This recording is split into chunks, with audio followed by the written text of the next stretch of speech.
Alright, it's time for a weekend stream. Rather unexpectedly.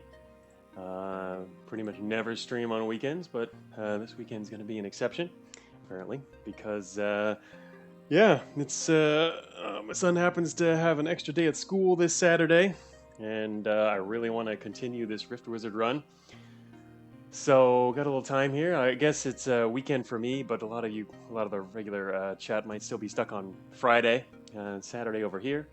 Also, almost no one's shown up yet, I'm sure, because I never stream on the weekends and didn't really announce in a lot of places. So maybe some people will get some notifications and start to trickle in over the time that we're doing this. Let's see. Today's going to be a shorter stream, though. I assume. I mean, it's also starting later, but I think it'll probably go for maybe about 3 hours ish, and I'll have to take a little break in the middle because it being Saturday, there's a few other things to do. Like I'll have to do some laundry real quick. Yeah, around the middle of our stream, probably. Just take a few minutes, but yeah. So we're going to continue the run that we've done for 2 streams now. We're headed into the mid game. Let us see where we were here. Boom, continue game. So we left off having not really looked into the next way forward. Let's see here. All right, so Realm 11 outcome victory. So we're going into Realm 12 then, which means that's like the halfway point. I think it was 24 realms. So look at the help. I think it is. Finish 24 levels and kill Mordred. Oh, wow, there's a final boss. I wonder how Mordred is turns out. We'll see. Probably pretty tough, huh? But 24 levels. So yeah, we're going to be heading into the 12th, which means after finishing the next, I guess we'll be halfway done. This being the first run. I wouldn't expect to necessarily win, but we're doing pretty good so far. To catch up on a few things, let's see. I did talk to the dev after the last stream, and this is some kind of bug which will be dealt with, and wasn't really intended. But this here is apparently allowed, or at least he thought it was fine, even if he didn't necessarily predict that as being a possible result. The fact that we're now permanently immune to fire. I mean, I guess technically some enemies maybe can lower your immunities to things too, via spells and whatnot. I mean, just like you can do to them. But yeah, touched by fire, which we got by dominating an idol, which was handing out, spells and resistances. Of course, that idol also gave us a spell. That was not intended, but this is apparently allowed and cool, which we'll have to keep in mind when we're planning, because being immune to fire is pretty nice, or should be anyway. I mean, like, yeah, the pyromancers that were a problem earlier, they couldn't even hurt us. Of course, we're not doing most of the fighting directly anyway, so this is only semi-helpful, I guess, because it's mainly a summons build. I guess this would be super amazing if we were doing a non-summon build where we're doing all the fighting ourselves, which sounds pretty tough. All right, let's see what else we got here. We got 4 physical shields. I know 6 mana potions. We had 4. We crushed the last level so quickly that we ended up not even using a mana potion yet. We're going to get close to needing one, though. Here, we've got no dominates left, and running out of pretty much everything. Ghost Ball here, didn't even get to use that. It's not effective enough unless maybe we upgrade it. The thing is, I'm not really sure what the upgrades do. I mean, there's a description, but the description includes other things that I'm not sure about. So I'm not sure if they'll be good enough, if it's really worth upgrading or not. But if we don't upgrade it, it can be hard to actually... it's getting harder and harder to be useful, because it does such a low damage and all the ghosts die really quickly anyway. I guess you did manage to use it once or twice the last time, just to kind of block enemies for just enough time to do something else, but anyway, yeah, minimally helpful. Alright, we've got 2 healing potions, down to half health or so here. 4 teleporters. One of our teleporters so far came in super handy last time when the mechanics kind of turned on us. It wasn't the mechanics. I did ask about that typo too, and that is a typo. Well, I mean, we knew it was, but anyway, I reported it as a typo. The 50 range, which was written as 5 range, which totally messed up our plans with that run. Hey, Jack9, welcome. Yes, secret weekend stream. I'm gonna continue this Rift Wizard run. I guess I already covered the intro and some basics when I started up the stream, but Of course, no one was here for that. Everyone will gradually trickle in. I should have probably done it later. I'll just go over stuff again later. But anyway, portal key. Just kind of reminding ourselves we've got arcane shield. 100% for 25 turns. Portal disruptor. Change the destinations of all portals. All right. And so what we're doing now, which is super useful, is Death Cleave plus Death Bolt. It pretty much owns everything. I mean, our Death Bolt now does 100 dark damage, and Death Cleave stacks the damage with that. The main thing about Death Cleave is the range is kind of short. Upgrading the range on this would be probably insane. Upgrading Death Cleave overall, I think, would be super useful with Death Bolt. The only thing then that we'd really be afraid of is very powerful enemies that don't stand near each other and like dark resistance. Hey, Red Zaxter, welcome. I'm gonna let people trickle in here. I haven't even started yet. Just going over the basics. All right, so I'm gonna start exploring what's ahead. We do still have the 3 SP. Ah, yes, it didn't even spend that last time, so we can technically like upgrade Death Cleave. I'm gonna look ahead in the next areas in case there's circles and stuff we want to use. But like Death Cleave, I hadn't even started upgrading it. The range can go up to we'd go up to 8, which would be crazy.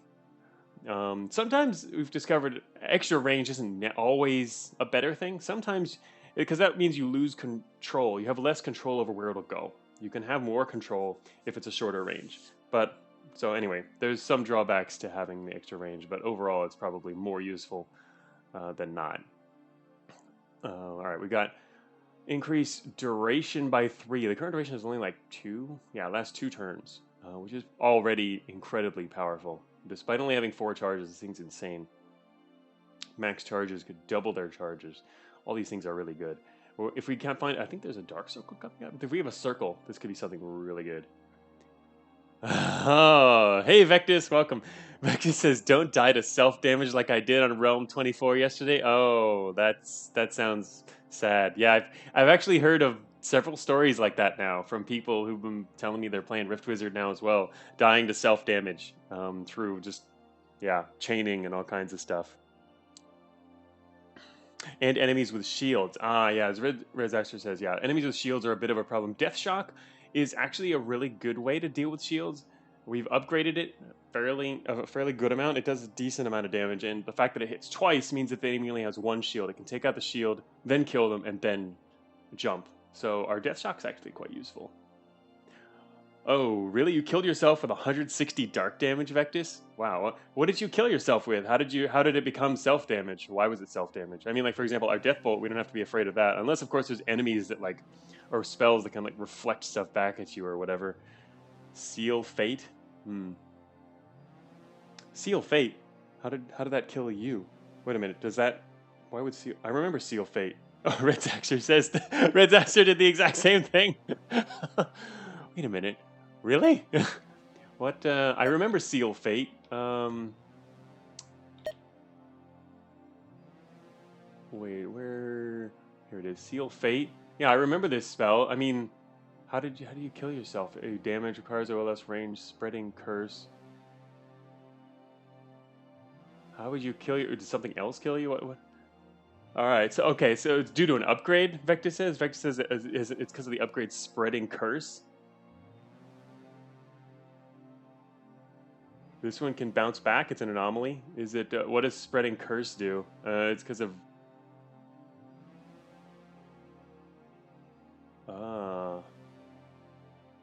Spreading curse makes it jump to an enemy in line of sight. Huh. But if the curse isn't on an ally, it treats you as the ally's enemy. Yeah. Although, wait a minute. Why would it treat you as the ally's enemy? That doesn't really make sense. Is that a bug? I mean, that sounds kind of weird. I mean, if the curse is on an ally, it treats you as the ally's enemy. I mean, I think it should be that you attacked the ally, and so it attacks. It's attacking.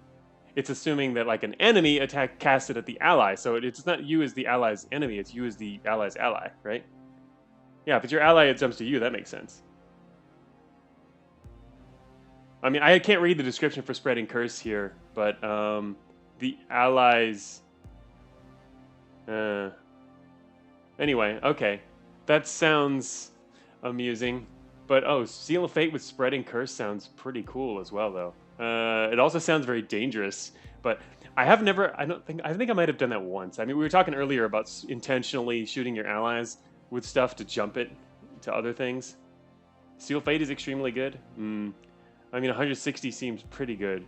At the same time, I mean, we've got Death Bolt, which is going to do more damage than Seal Fate by the time we get that far.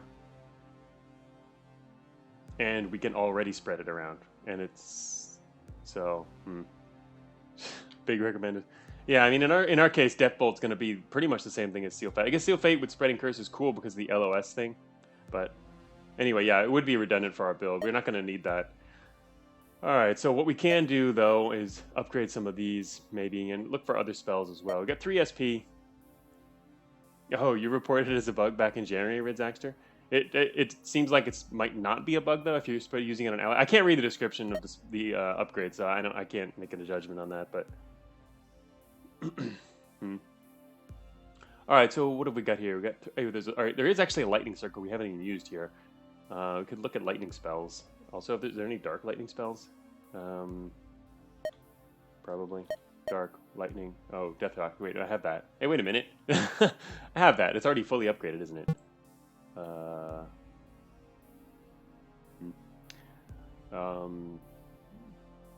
We already fully upgraded that, I remember. But...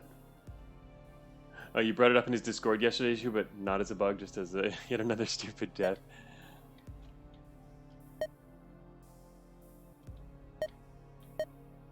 Oops, character sheet. Right, that's right. We got the Sword Attunement. That's what made it extra powerful, and it's already fully upgraded. I guess I should refresh my memory here. We've got our Death Bolt.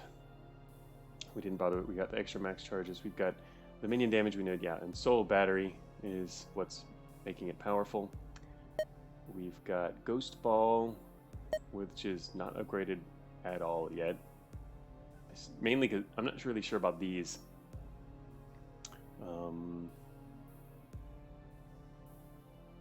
One center summon, but anyway, I talked about that a bit earlier.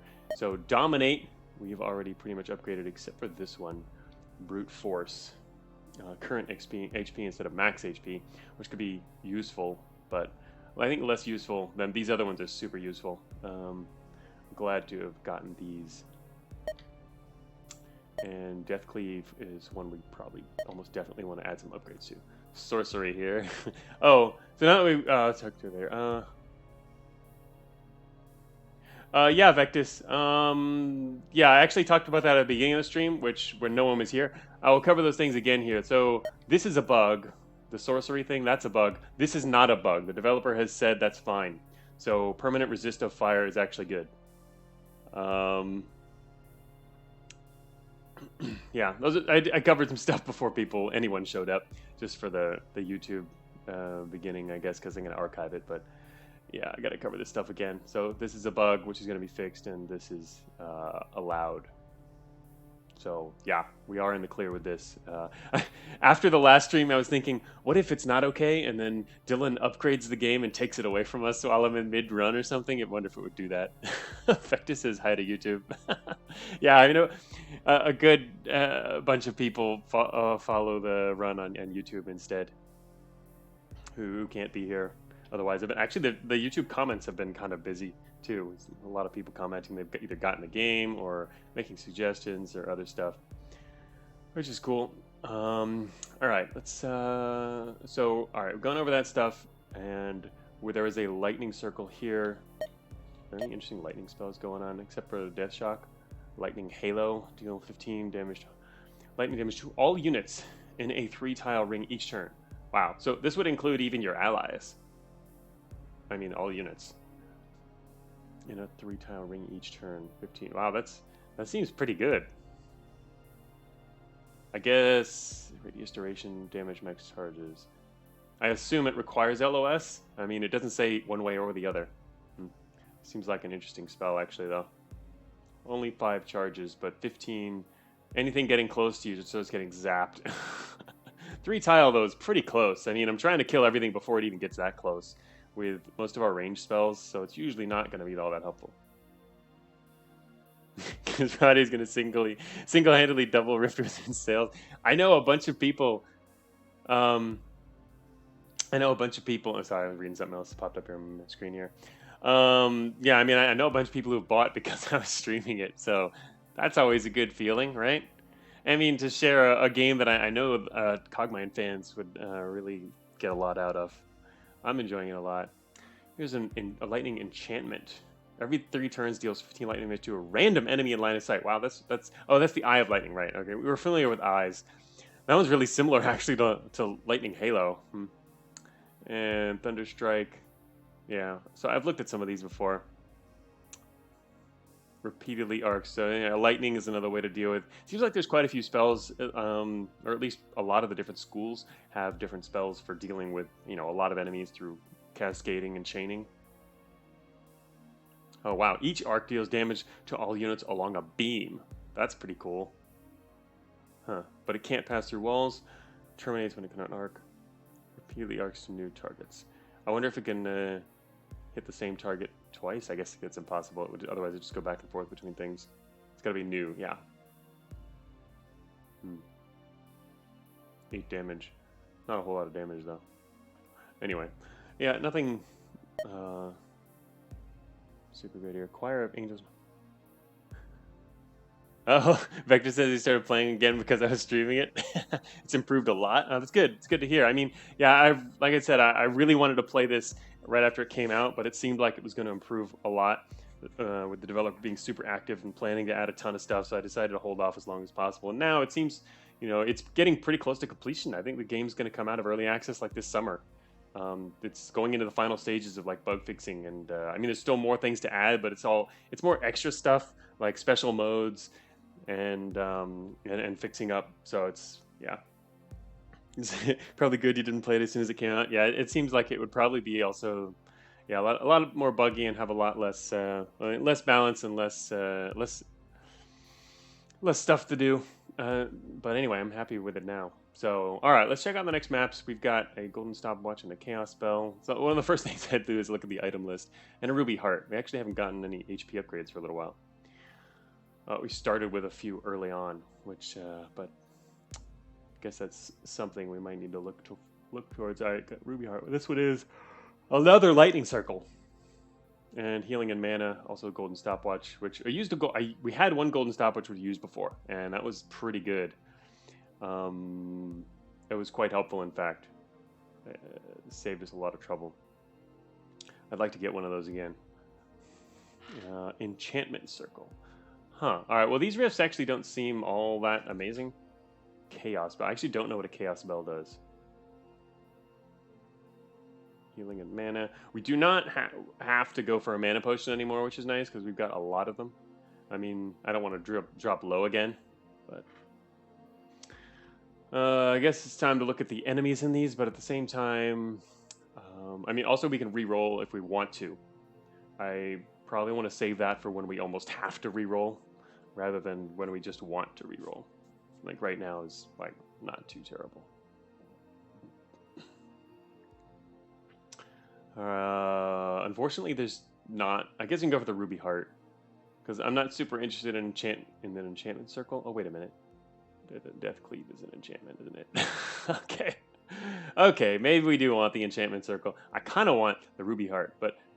Actually, yeah, I forgot. Death Cleave is also an enchantment circle. I like how different schools, different spells. They're parts of multiple schools in most cases, so the circles can apply more easily.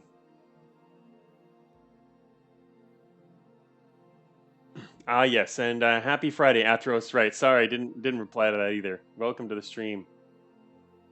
Delayed because I was preparing dinner. Yeah, it's a later start to the stream too. Chef 9. All right, let's so I kind of like the idea of going for going in here so we can upgrade our Death Cleave. In fact, wow, if we can upgrade it all the way. If we drop in there on the circle even, that's good. That would probably be a more dangerous thing to do because I kind of want to dominate whatever's in there, but go after whatever the tough one is, but we can actually Let me see. This would be 3, 3, 2, 8, 5. Wow, yeah, we could get everything in there, all the upgrades for Death Cleave. Should be really nice. All right. Anyway, question of what's in there. Can we actually beat it? Let's go check it out. All right. I forgot to look at the list. I need to look at the list before we come in here because I'd really like it if the stuff was over here. I mean, I like how there's instructions here, but at the same time, the full list of what's in here would make this a lot easier to reference. The instructions were super helpful the first time, but after that, you don't need them anymore, right?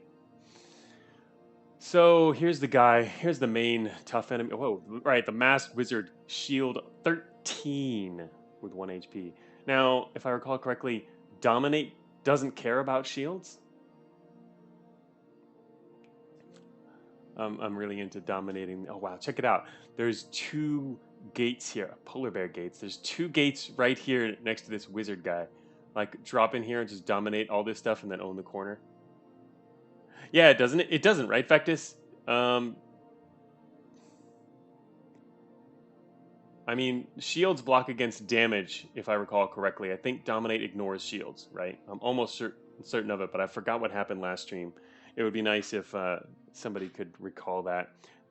That's a pretty important factor with it. I mean, it would make Dominate a lot worse, I guess, if it didn't work against shields. Okay, yeah, Red Zaxter confirms here. We got it does ignore shields, right? That makes sense. This guy's pretty fun because he's got 1 HP and 13 shields. The thing about that is, you know, once their shield's gone, they're dead. There's no way for them to get them back. All right, this guy's got Void Beam. Wow, Wow, Void Beam melts through walls. Huh. A beam attack that basically destroys walls then? That seems like it could really change the mechanics. I mean, the dynamics, not mechanic, the dynamics of an area. Pretty cool. Warp Ball, 3 arcane, 8 range, 3 radius. Teleports units up to 5 tiles away. And it has also got Teleport, 10 range, 9 turn cooldown. Teleports to a random tile. Wow, so this guy would just like start bouncing all over the place and zapping stuff. And it die without too long. Oh, you think so, Vectus? Vectus says a little bit too much wall melting in the game for my taste, but it's fine overall. I haven't seen much of it yet. The only thing I've got so far, encountered at all so far, aside from this guy now, is this thing here destroying half the walls on the map with the earthquake. I like that effect. It's cool. But haven't seen a whole lot of enemies just yet. Wall exploding. That would be interesting. All right, so polar bears are 50-50 ice living. These guys would make excellent skeletons, actually. Heals 10 HP per turn while frozen. 9 turn cooldown freezes self. So they can, I see, they can freeze themselves to heal. Huh. For 4 turns. 10 HP per turn. Wow. Okay, that's pretty cool. I mean, I wonder when they use that. Do they use that as soon as they're hurt? Do they use it at a certain threshold? Or I wouldn't imagine they use it automatically, like some other abilities. They're smart about using it, or at least not super dumb. No, it's an ability. Turns walls into frag grenades. A spell there. Volcano build. That seems pretty interesting. We got a rolling spike balls. Construct metallic. It does not resist dark. Fortunately for us, it's got a lot of resists, but it means we wouldn't be able to take it over. What does this do? Trample attack. 9 physical damage. And I believe I recall trampling, they like basically attack you and push you back. Jump into your space. Deals 6 physical damage to melee attackers. Oh wow. Well, that's pretty cool. They also have 50% resist physical, which means, for example, if we send these guys after it, it's going to be pretty tough for them to take them out on their own. Spike balls are pretty tough, it seems. They're not super powerful, but they're tough to take out. And this level only spawns polar bears, it looks like. There's a bunch of polar bear gates. There's a lot of polar bear gates.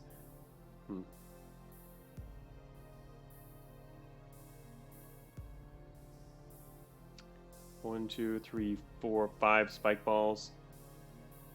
Polar bears. And we've got gold drakes. Wait a minute. What? These are a little different. Wasn't it lightning drakes earlier, not gold drakes? 100% resist holy. Yeah, these are holy. The other ones were storm drakes. That's what they were. This guy breathes a cone of holy flame, doing holy damage to enemies and healing allies.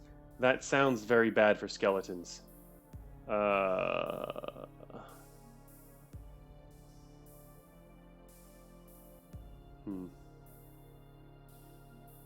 Cone of holy flame.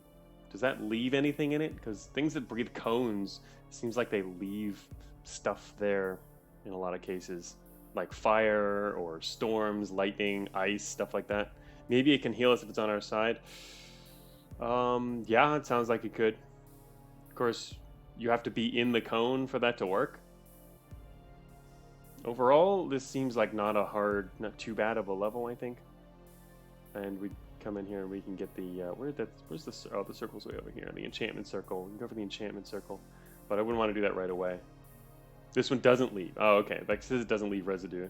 All right. So not all cones do. All the cones I've seen so far have left something in the space for a little while. And there's also the flame rift. We've seen these before. I haven't actually fought one though. These deal fire damage, so we're immune to them. They still can spawn a firebomber. We are, but our friends wouldn't be. So I'm less worried about these. Not too bad. Yeah, that's like the whole map. So the main problem with this is our dominate only is down to 0. Which means if we want to jump in and dominate stuff, I have to use a mana potion now, which is kind of unfortunate because our death cleave is still in great shape. It makes me maybe, I don't know, this guy will mess us up. Oh, they don't heal the player? HP is kind of like a clock, so very few things in the game do. Huh. Really? That would be kind of unusual, I mean, for the game's normal mechanics. Alright, so Word of Beauty and Soul Tax, so yeah, those are like the only ways to heal. I guess it makes sense. I mean, from a balance perspective, it makes sense. For sure. Otherwise, yeah, it'd probably be a little too easy. Based on what we've seen so far. So, and what are they? Oh, there's 4 rifts out of here. Mystic Shrine. Plus 50% max charges. I'd like to say, what if we drop that on our Death Bolt, which already has a lot? But actually, it's based on the base charges, the base ability, isn't it? When you use a shrine, it's not based on the upgraded amount. Also, plus 3 range. Also, it's an arcane spell only. We don't even have any arcane whatsoever. Oh no, we do.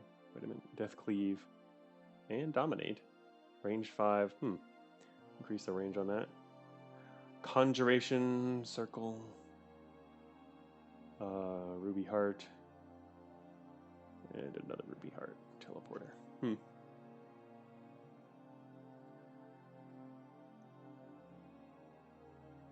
Alright.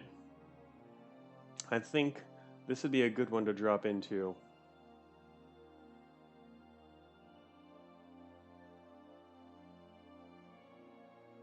Part of the problem is if I dominate these quickly, they'll be destroyed.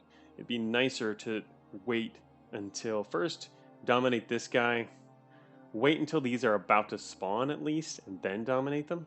But this whole place is going to turn into it's going to be pretty chaotic, I think.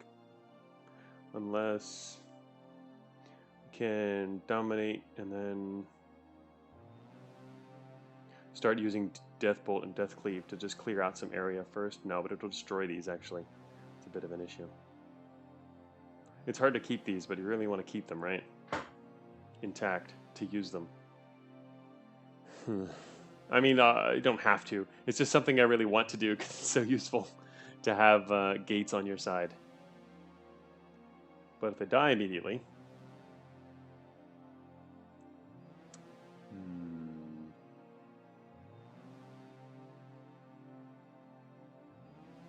It's 8 turns. If you time it right, it could work out, though. 8 turns. This guy's got to go around. The only thing that could come over around the corner is this guy. We just bolt him to death.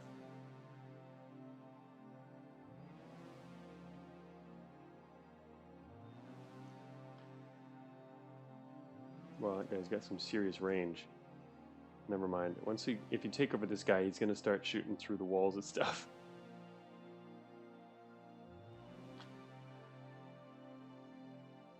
It's unfortunate, I think, that we'd have to use a potion before dropping in, and just in order to start with a dominate, to open with a dominate. Especially when we've got all these other spells still to use. Mainly, just a couple usages of Death Cleave and Death Bolt together will actually clear out quite a lot. Which is maybe an argument for doing the opposite. Don't start up there. Start down here somewhere, and just open with bolt cleaving stuff and just killing all the things down here. Although cleaved only has a range of 4. Okay, another thing I was thinking of strategically, if you start, is to act more defensively with the bolt and the cleave, because enemies are spaced out a bit, and so you can only kill so many of them at first. But once you're standing in an area and they start to funnel through corridors and get closer to each other, it seems like it's a lot more helpful to do the cleaving then. Also Death Shock, gotta remember to have that, which has got better range, it could work. Jack Knight says, I feel like you need to spam the Ghost Balls before the Mana Potion. Yeah, but the Ghost Balls just die almost immediately. They're just too weak now. I was mentioning that earlier when the stream first started up. I did a little review. I was going over, looking through the spells, kind of reminding myself that the Ghost Balls aren't good enough yet. Vector says nothing wrong with being mana efficient. Well, yeah, I do like mana efficiency. Aren't Ghost Balls immune to half the map? Are they? I mean, these guys at Holy Breath will destroy Ghost Balls immediately. These guys will destroy them immediately. They're immune to these guys. They're immune to half of the guys on the map. But again, they only do 1 damage. I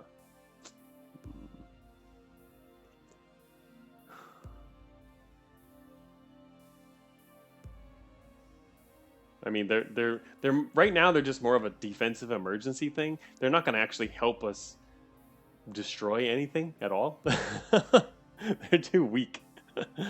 I don't think. I mean, right now our Ghost Ball is too weak, and I don't know whether an upgrade's really worth it.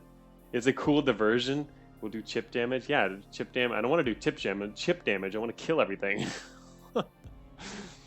I mean, at this point, we could use it defensively. For example, after you're doing a cleave bolt and just start and shocking. You're right. There's some of these things here. A lot of this stuff, if we just use it all, we just annihilate everything, which is great. Of course, this guy's range is bothersome because once we try and get near him, he can teleport us away and hit us through walls and stuff, which is why I kind of want to just drop in and take care of him immediately.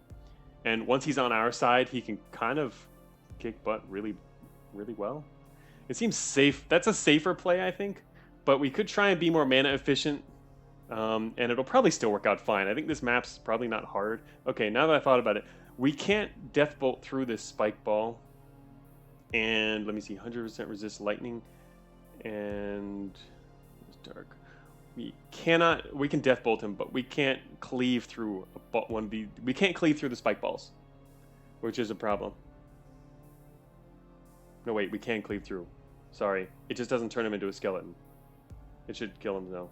Yeah, my bad. It should work. Never mind. Hey, Crimson Guy. Yay, more Rift Wizard. Yeah, couldn't help myself. Had some time. Shoot. All right, so our Death Shock can't get through these. In fact, it can get through this, and it can get through these. It just can't get through the Spike Balls. Death Bolt and Death Cleave can get through everything, but the range is shorter.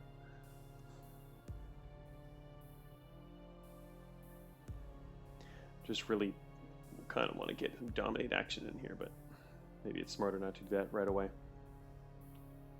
Just to be mana efficient, as everyone's saying. We're immune to all the range. In fact, we're immune to all the range stuff out here, aren't we? Except this guy, the holy damage guy. That's the only one we have to worry about in terms of ranged damage.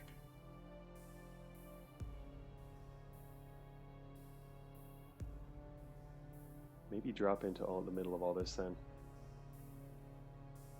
There's nothing else weird going on in this map. It should be an easy map overall. It's just a question of how many resources we're going to expend dealing with it.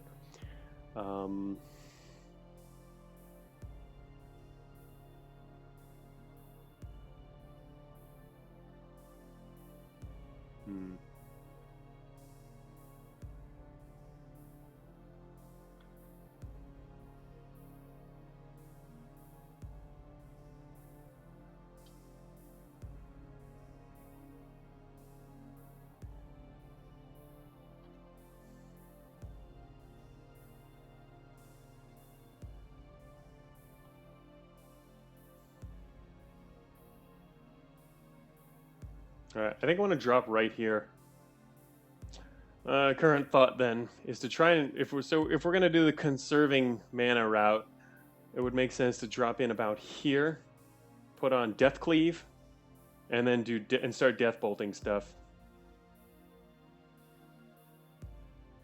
Mainly trying to stay just out of range of this guy, and we need 2 turns. We need to stay out of his range for 2 turns, which means we want to be right here.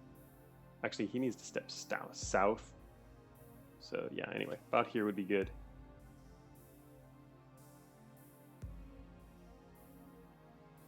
I guess there's the other option is to drop here. But that might work too. What about this guy? Pick him a few turns. We could drop right on the circle in order to upgrade Death Cleave immediately. Maybe that's a better idea. Because dropping here is, I think, well, it's nice because we'll also take out these gates right away too. If we drop in up here, less likely to take out the gates immediately, but they'll probably fall pretty quickly once we're zapping stuff. Stop here, upgrade it. Gonna have to death bolt this guy first, then turn on Death Cleave. That's gonna be a little slow. We'll get hit here once, I think. What's this guy do? 12 physical damage? Kind of tempted to drop here just to do the upgrades right away. Is that worth it? We do that. We're going to upgrade up there. Oh, we can't use all the SP anyway, so we'd only be able to upgrade... well, no, technically if we want max charges, we can get both. We could get like a max charges and one of these. Cascade range on our Death Cleave. Almost ready to start. I know everyone's waiting here. Duration gains 3 duration. I wonder how... Duration might not be super necessary. Well, I mean, it'll definitely be helpful, but I mean, even 2 duration is pretty good because you can use Cleave twice, and by the time you've used Cleave twice with this powerful of Death Bolt, pretty much everything around you's dead, especially with the range on it, which is kind of short. And once you've increased, range is probably going to be more useful overall, I think. That's true, Jack9 says. We do have 4 physical shields if we need it. Yeah, with a physical shield up here, we'd actually be immune to almost... We already are immune to this guy. We'd be immune to the polar bears too. And 4 is quite a lot. I mean... That's actually pretty useful. How long did this last? Like 25 turns, yeah. Pretty cool. Maybe I use one of those too. It seems like maybe a waste because... Well, if I want to drop here, we're going to get hit otherwise. So maybe use it. But he's going to die after 1 turn, which makes it kind of an unfortunate use because then everything else is going to start dying. And starting down here, we can't upgrade immediately.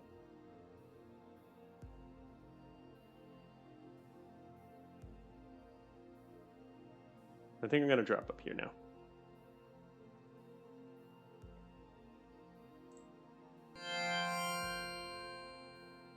Alright, we're taking the mana efficient route. Position reevaluated. Yeah, like 3 times. Just got to keep an eye on this Mr. Masked Wizard who's going to show up later. Alright, we can get to max charges if we want. This is for... this adds 4 charges to Death Cleave. It doubles the number of charges for a single SP on Death Cleave. That seems insanely useful considering this has 28 charges. Pretty nice. Duration could be cool too. Anyway, we're going to get 2 of these, I guess. I'm gonna go for both. I'm gonna go for range and charges, I guess.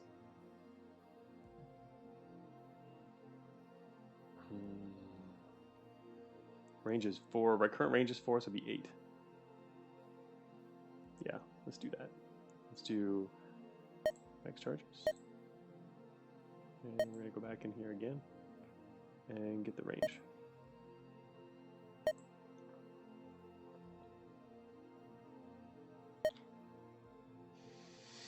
Alrighty. I guess we start with a physical shield.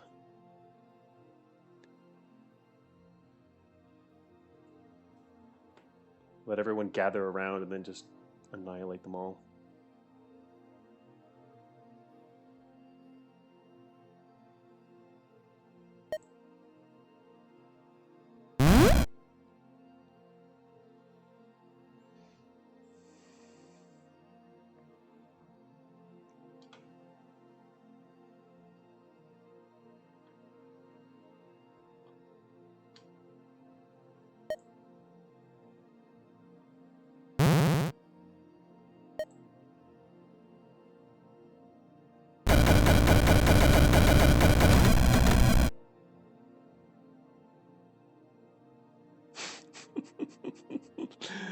Yeah, physical shield, super essential here, right?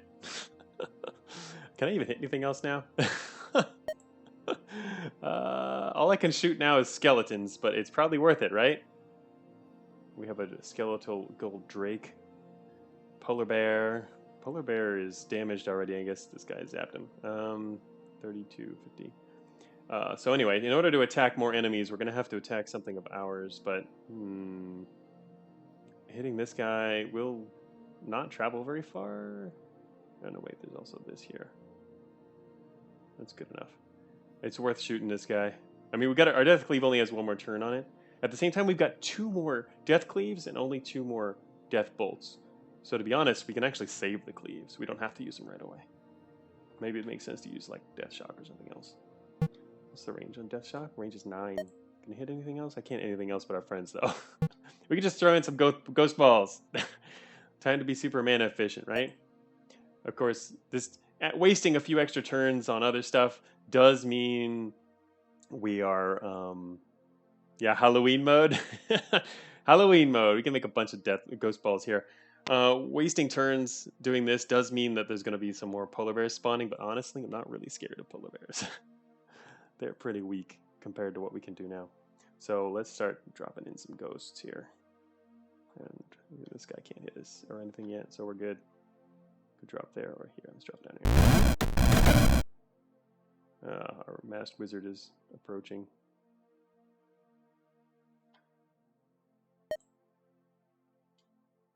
More Halloween time. Could shoot this guy. Or this makes 3 ghosts. This makes 2 ghosts and hurts the polar bear.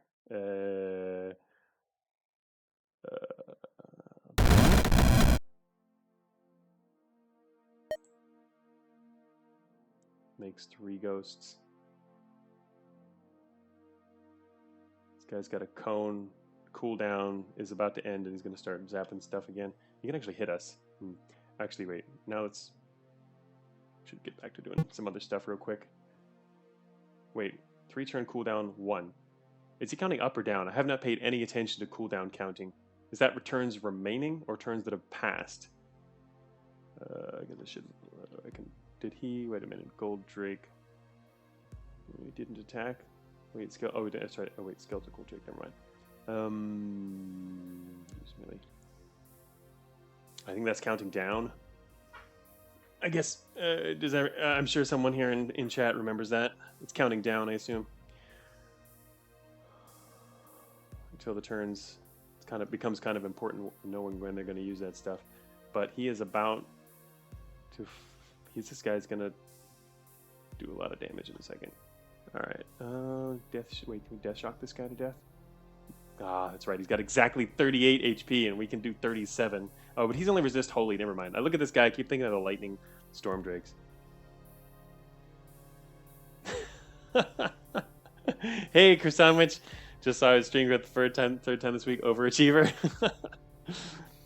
Checking cooldowns is a handy skill. Yes, but what does it mean, Vectus? Is it counting up or down? And I think it's counting down, right? And does that mean that once it... Does it mean one turn, the next turn, he can't use it still? Is it counting down? Okay, does that mean with a 1, that means he can't use it next turn? Or on the next turn, does it count down at the beginning or the end of his turn? That I don't know. Oh, I want to know if he can use this next turn. Okay, he won't use it this turn. Okay, so a 1 means he's still counting down. Okay, that makes sense too, yeah, from the list. All right, so it's going to be after our next turn. So I don't have to worry about his cone, in other words. He's actually can't do anything this turn. That saves me some trouble, because then I don't have to zap him, because I can't even...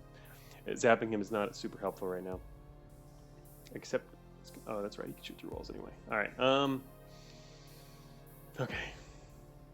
Warbear Gate being damaged. Okay. So anyway, I don't have to worry about this guy. Good.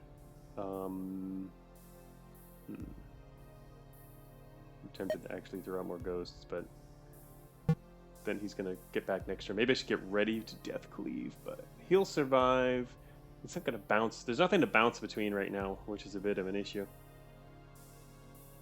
Also, it's kind of funny. We have a skeleton way down here. Everything's going to die pretty quickly. Yeah, I think going the mana saving route in here was probably pretty good, but I'm going to want to dominate this guy with 13 shields. Although, wait a minute. You know, actually, ghosts are pretty good against this masked wizard. If you swarm him with ghosts. I mean, he does a lot of damage, but... Oh, no. He can use Warp Ball. Warp Ball will kill a bunch of ghosts, but if you can get him in between his cooldowns with ghosts, they'll take him out really quickly. Which seems kind of surprising that they're actually useful. Here. Alright, I'm going to throw out a few more ghosts in. Oh, wait, no. Never mind. Oh, okay, Vectus was wrong. He just did that immediately, Vectus. He just killed all of our ghosts with a cone. The 1 turn cooldown, he gets to do it immediately. Huh. 3 turn cooldown, so I guess that means every 3 turns? Ah, Vectus is surprised, and Icebox says he knew that. You were, Icebox. You were 1 minute too late. That's okay. You're just killing ghosts anyway. I didn't really care about it. But that's interesting. That means technically a 3 turn cooldown means they can use it every 3 turns. So yeah, it's not a wait 3 turns. It is every 3 turns, because now it's a 3. All right, so it's counting down. Okay. Icebox said he's been burned by the same thinking. Yeah, all right, so anyway, 3 turn cooldown does mean every 3 turns. I gotta remember that. And it's counting down. All right, I've only just now started to pay attention to cooldowns on these abilities. So anyway, yeah, now he's weaker. They're gonna lose their... Oh, they're about to spawn another polar bear. I actually wouldn't mind that, because then we could start shocking things. Anyway, these guys are... we're still throwing ghosts out here. If I throw it over here and get more ghosts... But we're gonna lose the war, though, in the ghost war. 2 turn cooldown. Alright, it spawned the polar bear, but also this gate is about to be destroyed.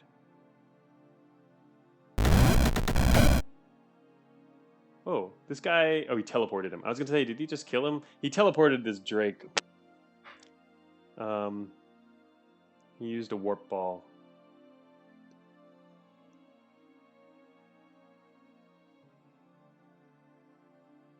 Ah, Icebox says, way too late. I noticed the Ghost Fire skill the other day, which I'm assuming is one of the main force multipliers for ghosts. Yeah, I mean, ghosts are pretty weak. I'm just using them now to get rid of mana. We were talking about that earlier. Nick, Chris Sandwich, pen clicks. Do not trust Vectus on pen clicks. Yeah, Vectus has been wrong, well, somewhat more than he's been right on this run. But he's been right before, so we can't totally not trust anything he says, right? You've only been wrong twice? I don't know. Was it only twice like this?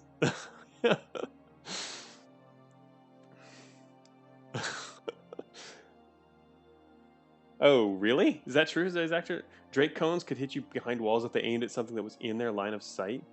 Huh. I wonder if that's still the case. Is that fixed now? Because that seems like that should not be the case, but... Vectus is lying to just my faith in him. right, this guy's gonna do another breath in a second, and I need to get moving. Can't stand here forever. This guy is actually. Wait a minute. We're in his range. We're only in his range because it's probably the warp ball thing. No, wait. Void beam has 14 range and melts through walls. Right. This guy can zap us here, and can do that next turn. This guy's pretty dangerous. We need to get rid of him. I wonder how smart they are about using it. Like, this beam will try to pass through as many as possible, or he goes for you. Line of sight in this game is bizarre. Never figured out. Is it bizarre? I don't know. It seems fine to me. I mean, range-wise, we know it's not taxi cab, which is, that part of it's a little weird. But remember, line of sight, it allows you to, it passes around corners. That's one of the main things to remember. That's one of the things when you're making a roguelike too with FOV. You have to decide whether, when you're standing against a corner, are you allowed to look around it. But it's pretty simple. Yeah, I think it's not too complex. It's mainly the range thing, which I think bugs me a little bit because it's kind of it's a circular range. But then certain low radius spells don't really work as a circular range. But oh, really? Is that true? Zalaris' line of sight used to be pretty strict around corners. A recent patch changed it to be way more forgiving. I see. Yeah, it's super forgiving now. I mean, it assumes that they can see around the around corners they're standing next to completely. Which, yeah, it's one of the types of roguelike line of sights. Yeah, there's a lot of major ones that use that as well. Oh, look, it's a Firebomber. Oh. All right, I forgot about. I haven't actually seen what these do yet. I remember these guys do spawn. What is this? 20% chance to spawn a Firebomber. It's kind of annoying. 12 fire damage, 2 range, suicide attack, 2 tile radius, autocast on death. Gotcha. So these guys can't actually hurt us, which is why I was never really worried about the rifts to begin with. But they can destroy a bunch of our friends once they get close enough. They're really nice for chaining against, though. All right, I'm gonna start getting worried about this guy here. I don't.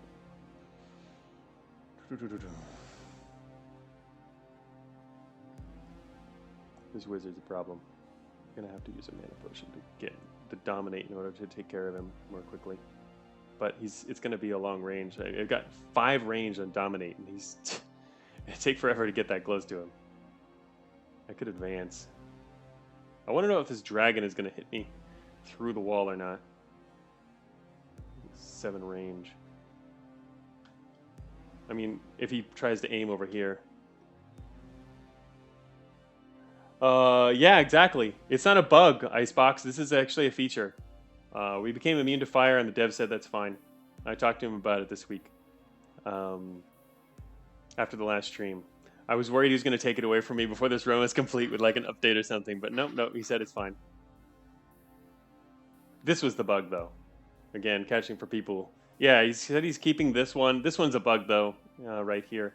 Or at least, maybe the bug with this one is the description and all that. I didn't actually get the point, but there's definitely a bug with this particular ability that we got from the totem. Or idol, I think it was, right? No, was it a totem? Oh, I kept calling it an idol. I think it might have been. Was that an idol or a totem? Idol. Yeah. Okay. You wrote totem up there. Yeah. Okay. Anyway. All right. I gotta get close to this guy. I don't want to use a teleporter just for that, but. Oh, Vector said he's to add to that info for everyone who's listening here. He's discussed changing it for balance reasons, but for now it's working as intended. I see. I mean, I think it's probably okay for balance reasons, if only because you don't always meet, you don't always have the ability to get that right. It has to come up against. You have to be able to dominate, and you have to come up against that particular enemy. Now I say that, but then I don't know how common these idols are, and the fact that there's idols of different kinds, you could start meeting other ones. Maybe other ones could give you more similar status effects, and you become really powerful that way. But yeah, I like the idea of it staying the same because it's just one damage type or the other. Yeah, You could see getting it a bit revisited, but overall doesn't seem too OP. Yeah, it's probably not OP, but maybe they'll do something with it.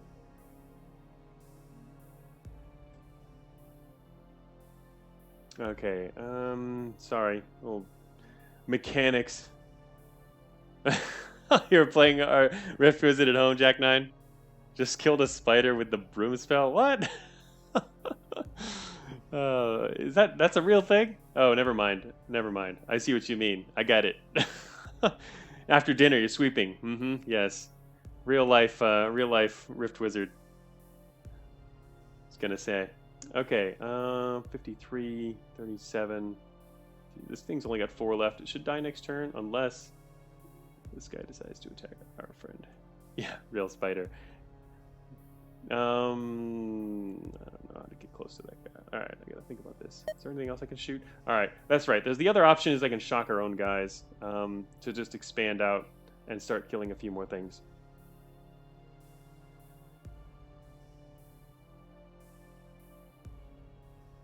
We can't get through that, though.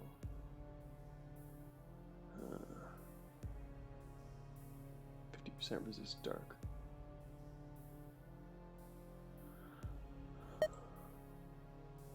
Hope I don't get hit by this guy too bad. I think I'm going to turn on a Death Cleave real quick. And then do another Death Cleave, Death Bolt. We'll be in decent shape anyway. Yeah, there went everybody else. And we did get hit.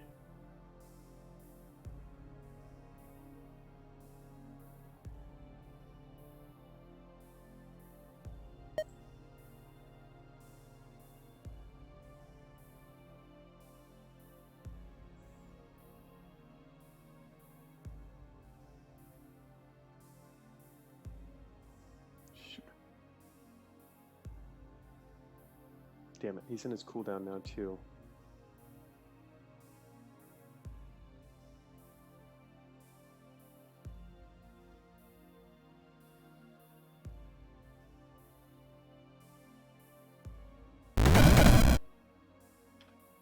Oh, check it out. Masked Wizard just jumped right over here. Teleported over here, and he's now weak. All he can do is a local touch. Now is like the perfect time to get him. I was hoping to kill this thing. He's still there though. Damn it.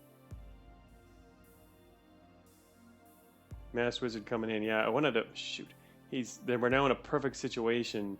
He's gonna get ready to cast his warp ball in a second, which kind of sucks. Damn it. That's not good. That last Death Bolt actually was not effective enough. And we're in a bad spot right here. What's this do? 37. Still didn't get the other gate. This dragon can't attack yet. It's getting close though. Here comes another one.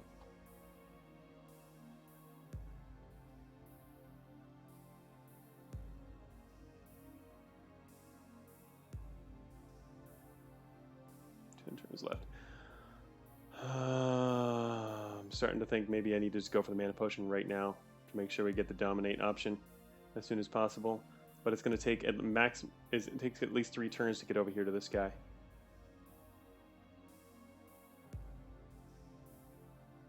At least, and then we're gonna end up exposing ourselves while doing that. I was hoping the last Death Cleave would have been effective, but it didn't do enough. We have one more right now. But to use it, I'd have to kill our polar bear friend. And what is that? They can jump to not a whole lot of options. Well, I could just jump to this guy or this guy. Alright, maybe I should take advantage of this last one right here. Zap our own polar bear. Oh, wait, what? Oh, Death Bolt doesn't jump. Wait, why doesn't... Oh, it's 100% resist dark. Shoot, I forgot. He's 100%. You're right. I forgot he's 100. That's not going to work. You're right. Wait, what about this guy? This guy doesn't. We could jump it from a ghost. And the range on our cleave is 8 now. So the ghost will jump to this guy. The ghost will jump over here. If we hit this ghost. 1, 2, 3, 4, 5, 6. It's kind of funny. Ghosts become somewhat useful for spreading around and using as friends we can jump off. Deathbolt this, it'll hit him and then start hitting other stuff in the area. It's probably worth it. This guy's gonna mess us up, though.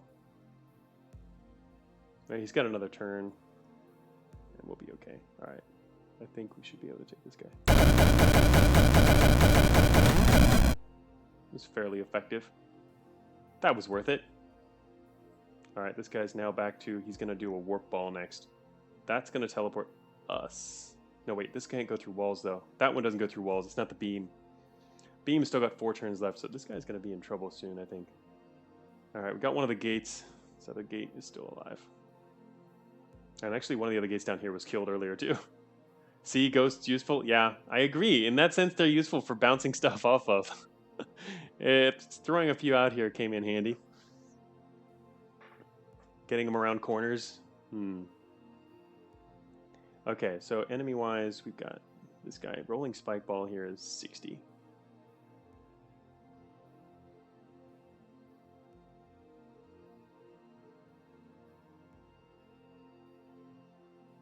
Yeah, oh, that's right. Trample is move attack in 1 turn, right? As he displaces you. Yeah, we were looking at his effects earlier. 41 on the polar bear. We actually have a lot of skeletons out here now with this Deathbolt. I kind of wish there'd be some kind of key or way to highlight all your allies versus enemies, because then it becomes easier when you have an ally build to see exactly how much you outnumber your enemy. And it takes a little longer to analyze that now, but on seeing it, it looks like actually most of the enemies are dead, except for all this fire stuff, which is going to start blowing things up. But the cool thing is they're blowing up on their own skeletons, so it's not a big deal. Not a big deal. Alright, next thing to do is take care of Masked Wizard. It's going to end up requiring a mana potion.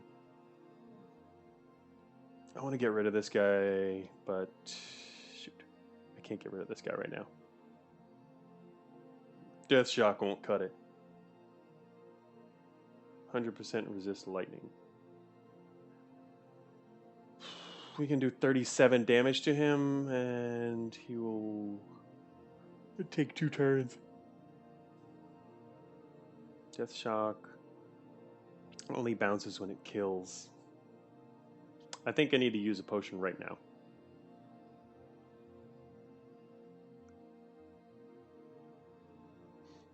There's a final boss and 24 floors, Chris Howmich. There's an end. There's a boss. It tells you there's a boss on the on the help screen. It's a great boss too. Oh my. All right, I'm gonna use a health potion, a mana potion. I mean here. Finally need one. Now is a good opportunity. Okay. This guy zapped away and backwards. Great. He warped himself. Yes, we're halfway there. We're not quite halfway there. Once we beat this floor... Well, we're halfway through this floor again. Yeah, once we beat this floor. Halfway to the end. They just get crazier? Yeah, I know. I'm sure they do. That's why we need to get crazier. Alright, Rolling Spike Ball is going off in a different direction now. Good. These guys are fine. 3 turns left on that guy. 1, 2. I'm not going to be able to get there fast enough. I kind of want to just dominate that dude. It's the safest way to take him out since he has so many shields. Except for throwing some ghosts at him could work. But all right, it's time to get a move on. We're going to go northeast. What is this one? 34 left. Finally going to actually move. I don't move very much in this game. 38, 33. This guy's got no resist. Okay. Gonna move northeast.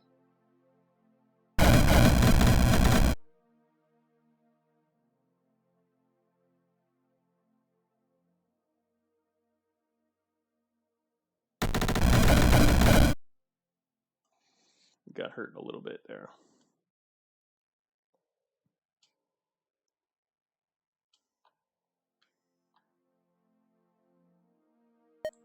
Oh, he's in range. Whew. Can dominate him now. Just mainly as a way to take him out, because honestly, I think we could probably kill him and do fine. But I want to use one dominate here, and then probably not going to use a whole lot of dominating after this. Probably this floor we won't need it anymore. Just going to kill everything. But dominating him is going to really help and get past his shields too.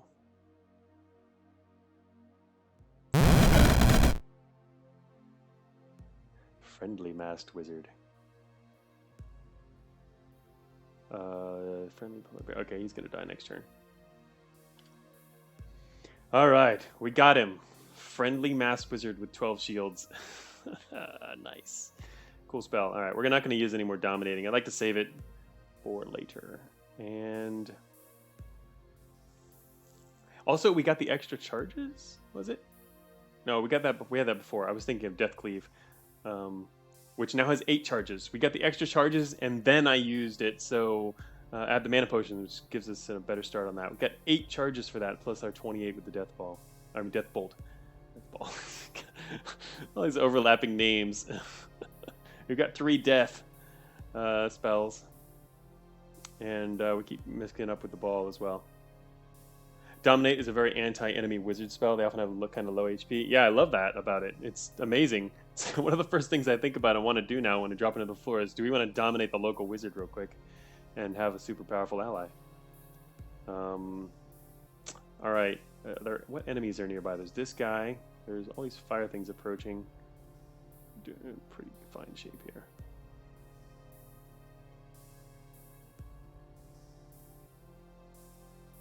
Seven.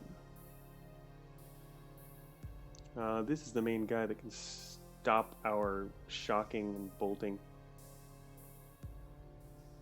We can actually bolt him to death. Just to kill him. It's one ball. There's one more to the southeast. Just gonna kill this guy.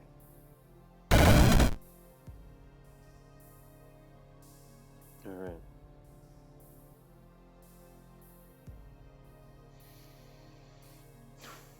One more down here.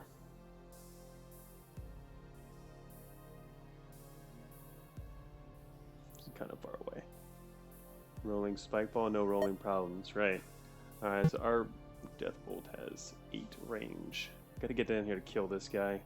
Oh, this guy's frozen. Cool. Alright, I need to get down here to kill this guy. Gonna have... he just spawned a Firebomber right next to us. We don't care because he can't hurt us. But if he blows up on us, he does also then blast everything around. So it would make sense to probably... I could go down this way. It's kind of annoying because if I go east, it'll be much more quicker to get rid of this guy. Well, I guess I don't have to care too much. Yeah, I headed southeast anyway. Just want to take this guy out quickly.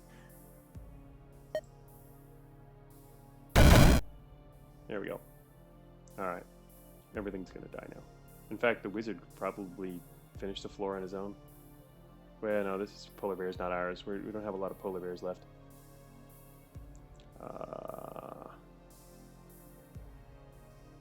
Could do one more cleave bolt, and zap through most of what's left on the map.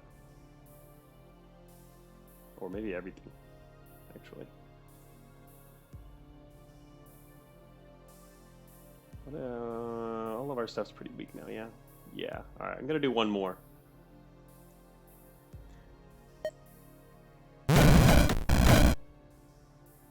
This guy's frozen now. Okay. Death Bolt. I'm gonna bolt here. Bolt this guy. Actually, wait, shoot. Can it get to any of these? I don't know if it can. It actually probably hit this guy, can't it? Or just bolt this guy and be safer. Does Death Cleave have duration upgrade? It does. I don't have it yet. I dropped into this floor and I got 2 of the upgrades. I got the Cascade range and the max charges, and I don't have enough SP. But before we leave, you can get the duration upgrade as well. It doubles the it bumps it even more than 2. It's like +4 or something, or it's pretty good. But it seems like the least useful of the upgrades actually. I mean, 2 turns, like I was saying earlier, balance-wise, I mean, build-wise, 2 turns is enough time for us to do 2 Death Bolts. And 2 Death Bolts considering how powerful the death bolts are, clear so much of the map that having the extra duration is only minimally useful compared to the amount of SP it takes. But like, I wouldn't want to spend the full 3 on it. It's kind of expensive. But we have an enchantment circle, which makes it a lot more enticing because we can get it for only 2. If it was 1, I would definitely take it. 2 is kind of, I think, okay. 3, I don't think I'd want it, considering we have the death bolt and how powerful it is. We don't need to use it quite as long. All right, so wait, if I kill him, it can't bounce down to that guy. All right. I feel like you getting the duration of max charges and make it an either or. Yeah, I ended up with getting the max charges. I think max charges for us is a better deal. Plus, max charges is actually cheaper. All right, I think I'll go for this one. Oh, actually, we can hit this one as well. I don't want it to bounce up into that corner, though. I'm going to start in the middle. Just go for a safer play here. Also, this guy's going to get attacked in the back. He's going to be fine, though. All right, I'm going to go for the middle. The death bolt with the death cleave. Yeah, that was not super effective. We still have another death cleave, though. Can still do it again. I mean, yeah, one more turn on the death cleave. That can't bounce to there. It's not going to bounce very far. But if I hit this, it might hit all 3 of them. Alright, got a few of them. Oh, it's because it bounced over there. Got all the gates. Alright, I think everything's dead now. We can stop casting. Polar bear, polar bear, polar bear.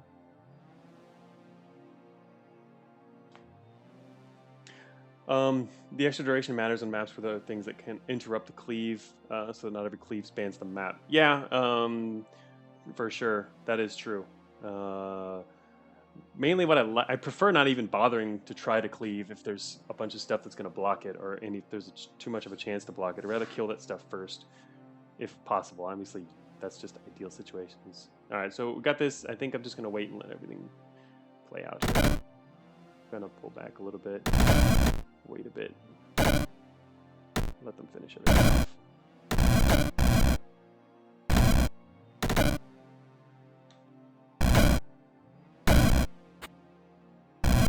Go forth.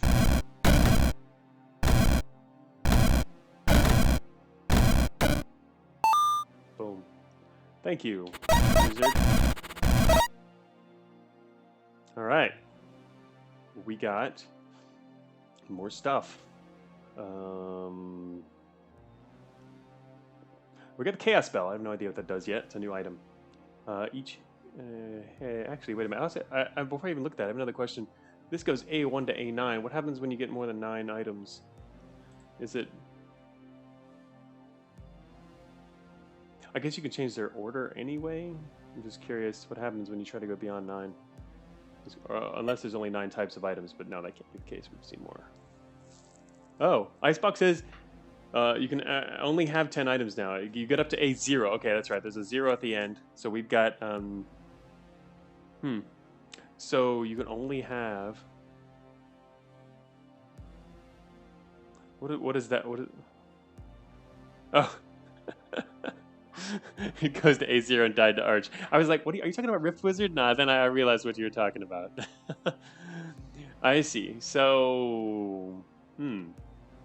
There is a limit to the items. I mean, that makes sense. I like that.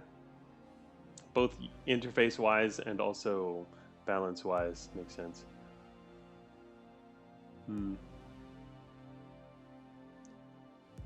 So at the end of a map, I guess, like right now, you kind of want to try and use up things you don't want because you're allowed to use stuff, I guess, after the map ends. But anyway, that's good. Good to see that. Work it out.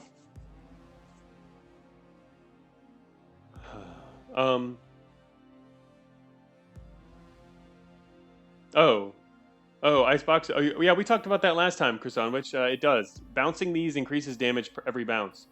It counts. That's why we're at 115 now. We were at like around the 60s when we started this thing with Death Cleave. It's super powerful. The fact that it goes up per bounce. We're now at 115. By the time we get to the end of this game, it's going to be bouncing with hundreds of damage. Which is insanely powerful, yes. Yes. Bold of me to assume I remember what you remember what happened 2 days ago? Yeah, sorry. It is very effective. Okay, Chaos Bell. Each enemy unit has a 50% chance to go berserk and attack its friends for 10 turns. Wow. That is very powerful. That is insanely powerful. That can like own a floor. 10 turns and a 50% chance for each enemy. That basically turns half the enemies against each other. I mean, that's really good. That's like, oh, especially when you first started the map, you could like clear out a bunch of the map by telling everyone to kill each other, especially if they've got a bunch of ranged effects. I mean, I can see how this would be less effective if you're dropping into a place with a bunch of melee enemies, but if it's all ranged units, they can all immediately start attacking each other. Whew. Chaos Bell, Stopwatch, and Earthquake, 3 of the most impactful items. Yeah, the Stopwatch, yeah, I used one of those. I've had one and used that the last stream. That really saved me. It was very effective too. So you got to use these. Yeah, the Chaos Bell is awesome. I have to remember we've got that. Can really help. All right, we've got 3 SP, and I think we're going to upgrade Death Cleave because we've got the Enchantment Circle. No, wait a minute. Do we need to upgrade Death Cleave? All right, so yeah, if we want to, I can now add the duration, which again, I was thinking it's kind of iffy. It could be helpful. Where's Death Cleave? Wait a minute. I was looking down the wrong spot. We can technically get it. It increases. It gains 3 duration, so you go up to 5. Our current duration is 2. For 3 SP, I think is too expensive for that. But it only costs 2 on this map, which makes me, I don't know, kind of want to skip it. It's good, but we've already got the max charges, and 2 is already pretty effective so far.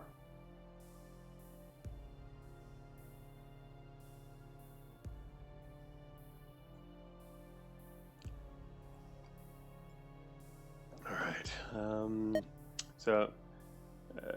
And I guess technically we can look at other enchantments too. What's in the next areas? Conjuration Circle. We might also be ready to work our way into a new.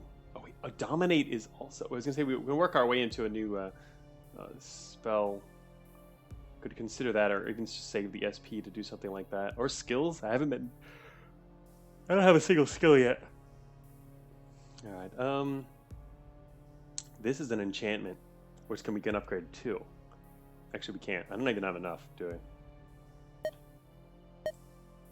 Oh, we do. Technically, we could go get Brute Force Persuasion. It would drop it to 3. Dominate could dominate things based on current HP. I think it'll come in handy less than the way I'm using it now. But I mean, yeah. In my case, I'm not really sure what kind of enemies we're going to be facing later. So I can't tell whether that'd be super useful. Good point. Yeah, Krasanovic has Persuasion typo detected. That is true. First Persuasion has a typo there. There are quite a few typos actually. But yeah, he's working on them.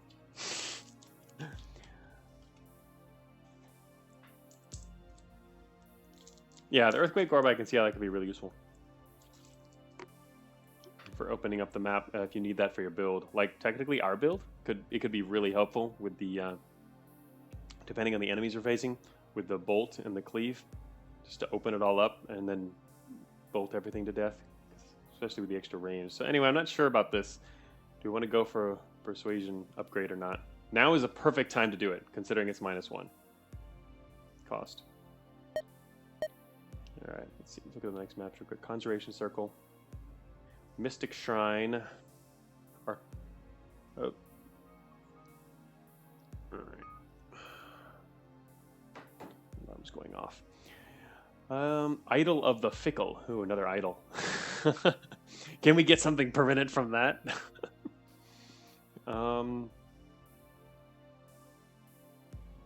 Mystic Shrine plus 2 max charges plus 3 range. Plus 3 range, I assume. Anything ranged, yeah, it would even add like Death Cleave range too, or Dominate range. Dominate range, nice. Plus for the plus charges. No, actually, I don't think that would actually help that much. Krasanovic, I was thinking about that originally. The plus charges on the Death Bolt. It's based on your base charges though I'm pretty sure. Based on what we saw with the other spells, it's not based on your modified number, even though we've upgraded charges. Otherwise, that would be amazing. Yes, I agree. That's the first thing I thought of when I saw it when we dropped in here. All right, and there's these things which don't really have much. Just a teleporter and a heart, and also a teleporter and a heart. We've already got a number of teleporters, which are good, but probably enough for now. Kind of wouldn't mind another heart. I also got to watch our HP here. I don't know how low I wanted to let it get. Gadiet, Gnome King. And Towering Toad Beast, we fought those. Living Scroll of Lightning, I remember that. Red Worm. Red Worm, this seems like it would be an easy one, probably. Gnomes are saucy. I want to check out the Gnome King just to look what he does. The Gnome King. Oh, this is an interesting looking map. Also the Idol of... Oh, it's an Idol of Life. Look at that. Each turn, all friendly living units are healed for 3. So, based on what you guys were saying, this doesn't help us as the player. This won't actually heal us.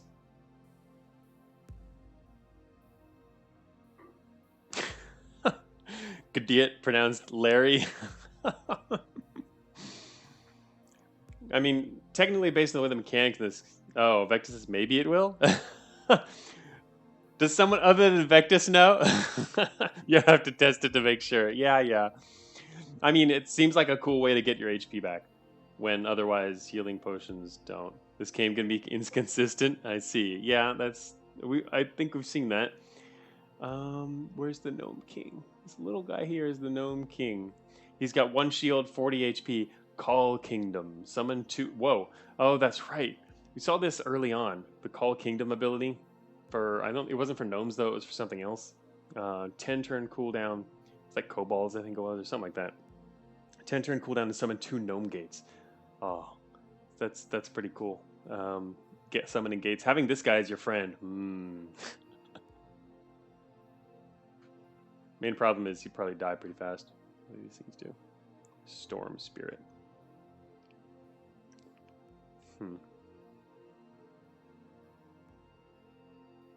Oh gosh, spirits. I remember these things.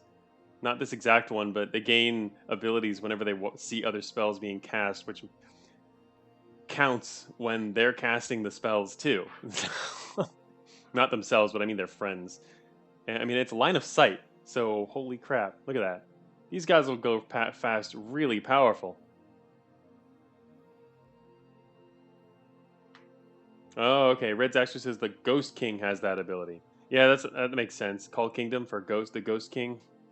I wonder what the other one is then. The Mass. I guess it just keeps spawning them. Yeah, being this open of a map and these guys gaining a bunch of max HP whenever they see these spells cast, they're gonna get really powerful really fast. There's actually only 3 of them on the map though. I guess the problem is if anything else can cast. It's because it mixes with these guys. Gain 5 max HP whenever witnessing lightning spell. These guys would also... These are the ones we fought earlier, the Spark Spirits.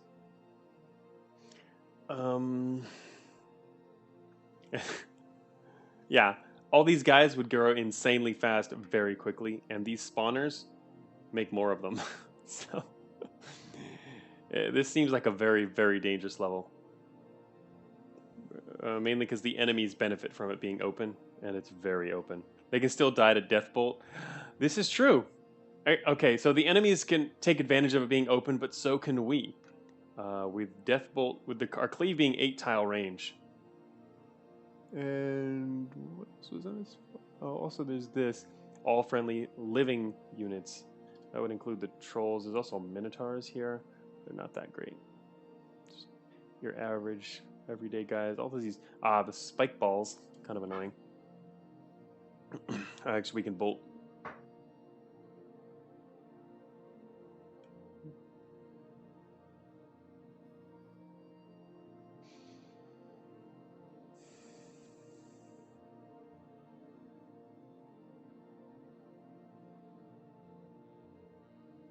We can bolt through those guys anyway, but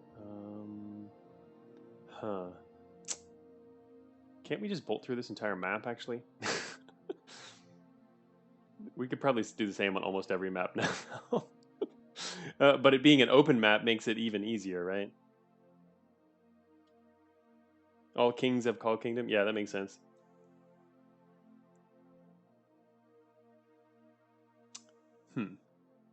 You know, we might just be able to drop in here with Death Cleave and then immediately kill everything on the map.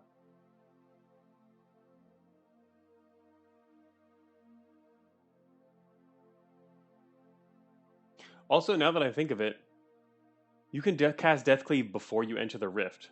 That's something I haven't been doing yet.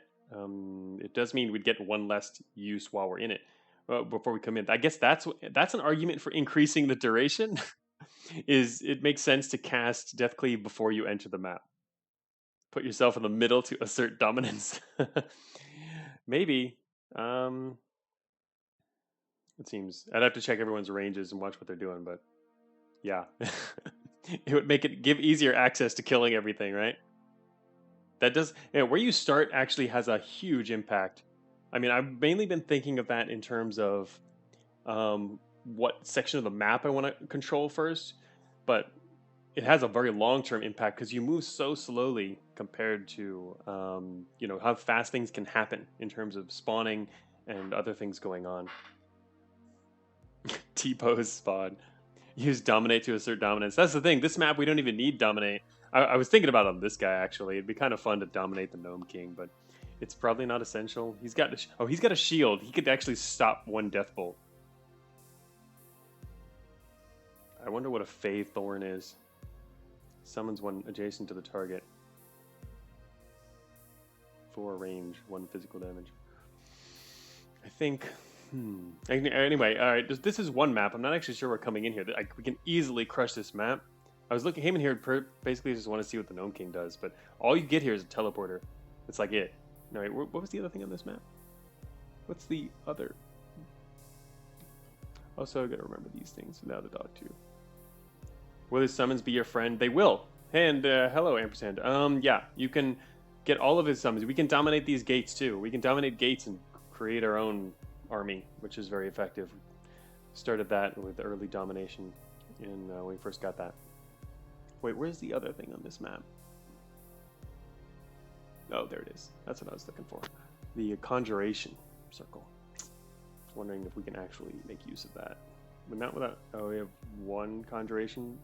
Oh no, Death Bolt is technically we can't. You don't need that though. Ghost Ball. We can actually use it to get the Ghost King if we want to. I'm really curious about the Ghost King.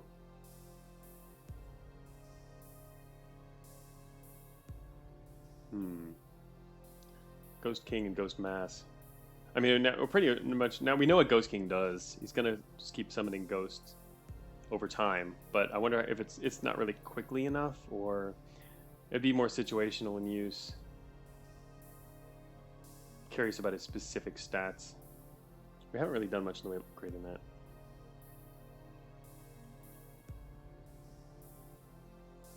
Right. Yeah, that's what I meant. Sorry, Red Zexter. Yeah, I mean Ghost Gates, right? It summons the gates, which start creating more ghosts. So it's pretty cool. You can create your whole ghost army. But if you're going to spec into that, then you really need the other upgrades. All the other ghost upgrades you get from this. We would need to start spending points on that stuff, which could do here, but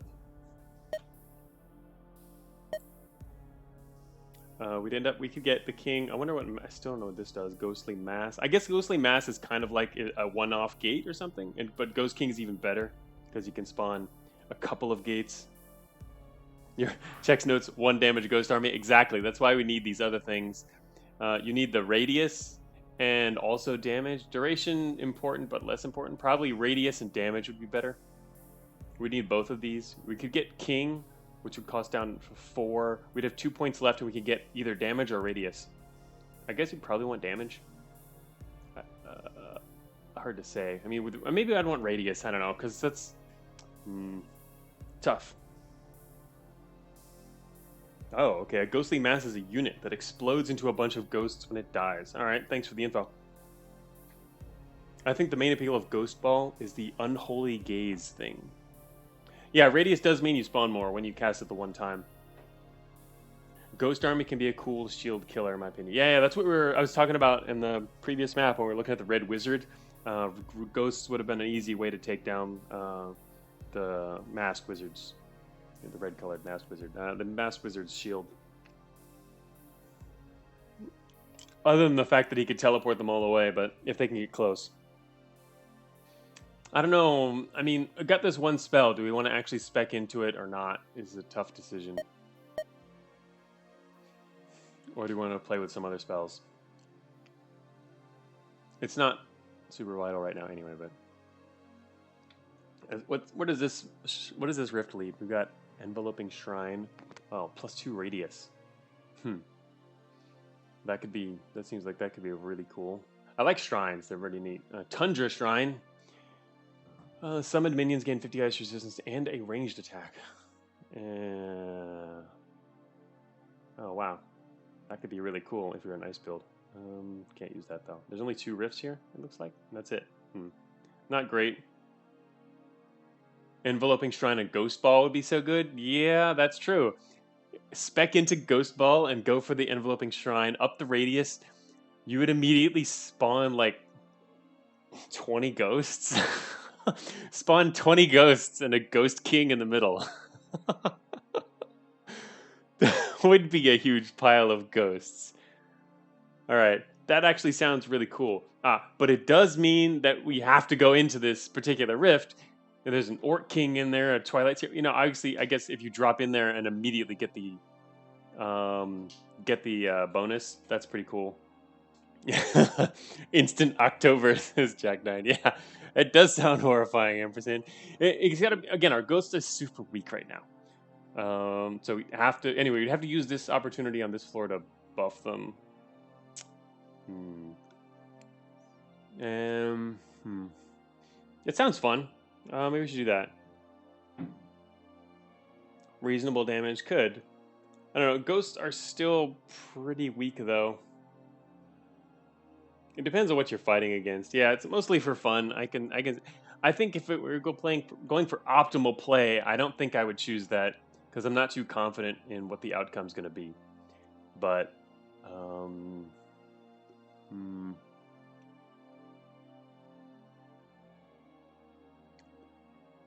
yeah, it's just reasonable. And 20 ghosts doing 3 damage each. So actually, I think it's +3 damage, so they're actually do 4 damage. But still, it's not really that significant. I personally think we can do better than that because we already can do Death Cleave and Death Bolt, which creates a map covered with skeletons too. But it's kind of fun. It's an interesting idea. And we could do it just for fun, I guess. But again, we have to take out what's in here. We have to be willing to go fight this stuff. There's an Orc King, Twilight Seer, Giant Floating Skull. I have no idea what that does. Ether Spider. It's a lot of enemies in there. A lot of types.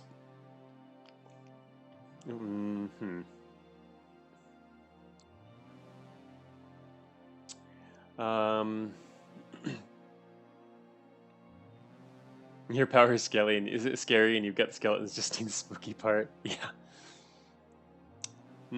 I guess we could try it. Just for fun, because I don't think it's really necessary. In that case, I guess we're ready to drop into this map without looking at the others. This is the map that only has the teleporter, though. It seems like this is a particularly easy map, except for the fact that we have to kill everything immediately, otherwise it gets really powerful. Ampersand says, never heard of this game and no idea it's a good idea. Yeah. Well, we're also up for having fun, too.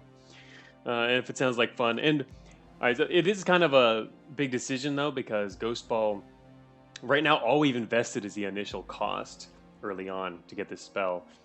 And haven't really upgraded it since. It's coming a little handy occasionally. So we can either put a whole bunch of SP into this and make it pretty decent, or start getting another spell, looking into other spells and advancing stuff, because all the rest of our stuff is pretty powerful so far.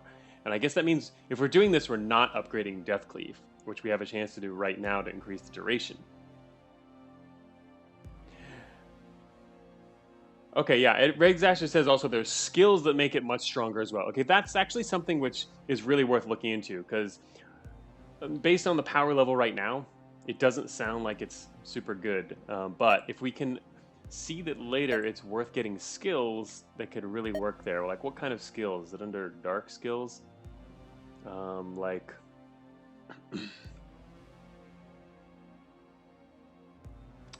You could make all your ghosts hungry, dead. These skills are... The problem with skills is they're also really expensive, so you gotta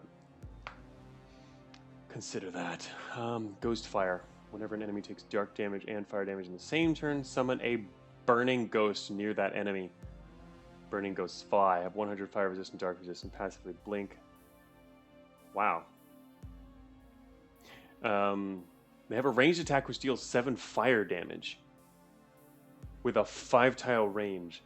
That's actually pretty cool because they do the fire damage, but a single enemy has to take dark damage and fire damage. Do ghosts deal dark damage? No, we have to have a way. Still, you have to have a way to get fire damage out there, and we don't. So ghost fire seems cool, but you kind of really gotta have the spells for that. We'd have to get something else, like some kind of eye of fire thing, or a ghost do deal dark. Yeah, I figured. Ghosts deal the dark damage. You have to have a way to deal fire damage, and ghosts are nice because they don't kill. They do dark damage that don't kill. So what you would need in combination with ghost fire is you let all your ghosts out there hurt things, and you start doing fire damage to add to that, and also summon burning ghosts. And once you've got the burning ghosts active, then you kind of got like a ghost factory, where you just summon your ghosts, the ghosts, and the ghost fire ghosts keep just attacking everything. That would like roll across the map pretty well. So that could be good. I think the problem with this one in particular is dealing the initial fire damage on top of the dark damage. Plus, of course, yeah. Anyway, I like that idea, but it sounds kind of complicated. It's not simple enough. Unholy Alliance. Summon undead or demon. You control a holy. Oh, yeah, that's for holy. We don't need that one. What is this one? Horror. Ghost Factory, the capitalist's ideal October.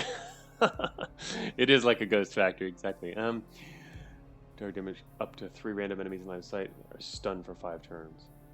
It's only when they die to dark damage, though. Hey, wait a minute.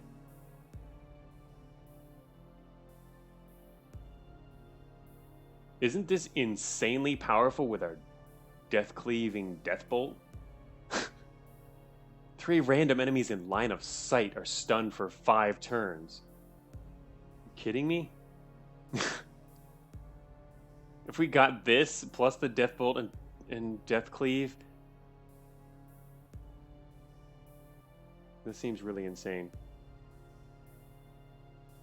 That's what I mean by it's kind of a liability to go putting our bunch of points into Ghost Ball, if only because we can get stuff like this and Ghost or dark damage. We don't need to. Who cares about the ghost dealing dark damage? Our death bolt deals dark damage. Plus, this is insane, and it's each enemy dying. I mean, this will stun everything on a map. If anything that doesn't die is probably stunned.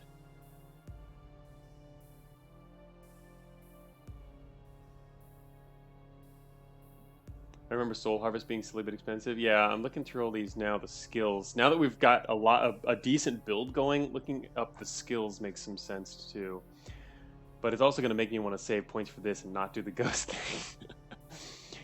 If your next spell is holy and not doing holy stuff here. Hypocrisy, it's a cool name though. Yes, Red Zaxter, this is my first run. Collected Agony. Which makes it harder to predict how the later game is going to go. I mean, obviously people offering some opinions and or hints as to that, but I haven't seen it myself, so I'm not including it in my strategizing much. Okay, what is this? Poison damage, no. Necrostatics, no. Bone Guard. Begin each level, accompanied by 4 Bone Knights. Oh yeah, that's cool. Drains 2 max HP. Not great though. It's kind of nice having some friends right away, but don't really care about that. It's kind of pointless.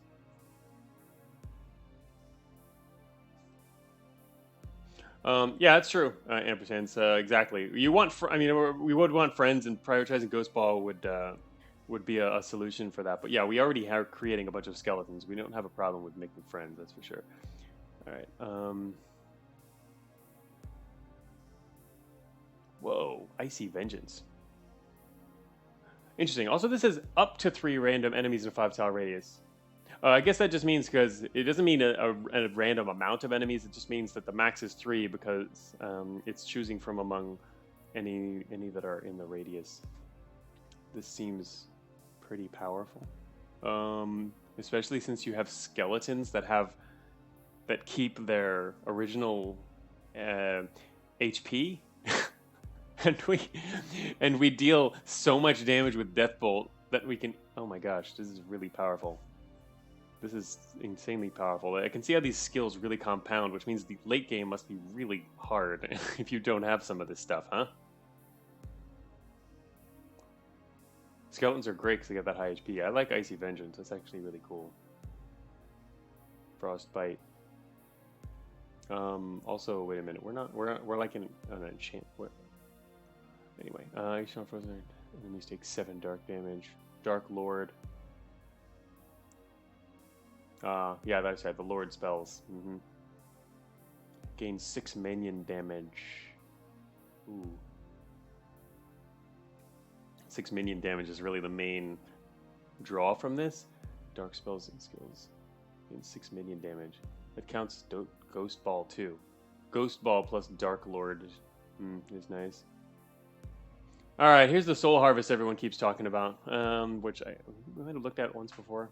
Whenever an enemy unit dies, each of your dark spells has a 10% chance of gaining a charge. Oh, yeah. Wait, whenever an enemy unit dies. You don't even need mana potions once you do that.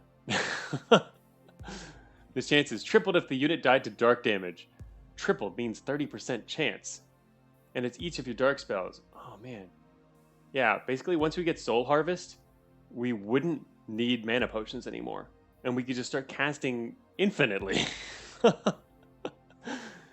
That is insanely good. I like this spell. Yeah. That's really, really good.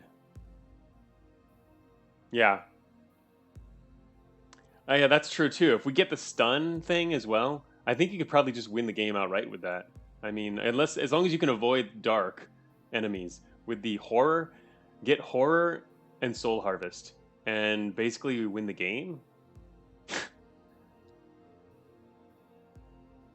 Deathcleave, Deathbolt, Horror, and Soul Harvest, and pretty much, yeah, everything's gonna die through the rest of the game, probably. Unfortunately, we're not on a dark circle on this floor, was it? It's an enchantment circle. We could save up and hope, or go look for one.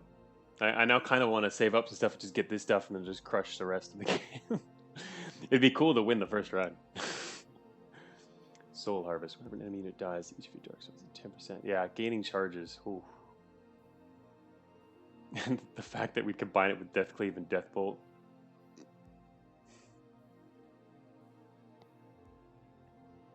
Yeah, this is pretty crazy. Most builds aren't mana potion bound by the time you can spare points for harvest, says Red Zaxter. Yeah, I did notice though that we're having less of a problem with mana potions now. I mean, we don't have enough spells and enough charges and enough power on the build that we can clear floors without even needing a potion at all. You can clear a couple floors, and by then you've gotten another mana potion. We're starting to stack it up. So it's true. I can see how maybe this is kind of overkill, even. Yeah, exactly, Victus. This build is pretty efficient already, which is why I feel like maybe it should go to continue optimal decisions to make winning actually make that much more likely now. Void spikes, don't care about that.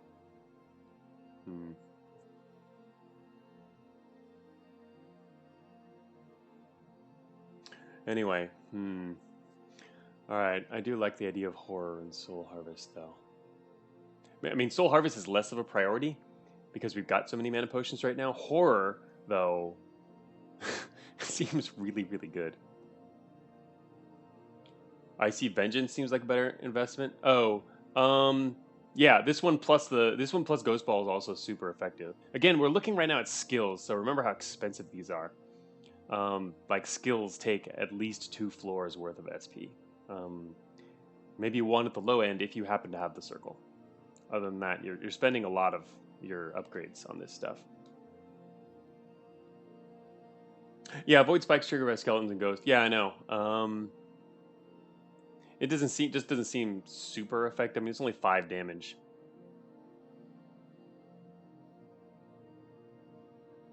Soul Harvest is pretty much required if you go with Deathbolt as your only spell. I mean, right now we technically do it. We are mainly using Deathbolt. It's true.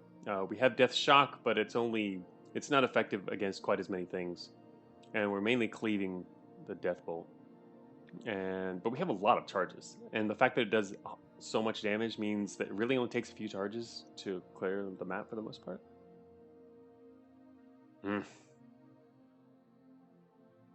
A lot of tough decisions, eh? Yeah, I like the idea of Icy Vengeance plus the Ghost Ball too.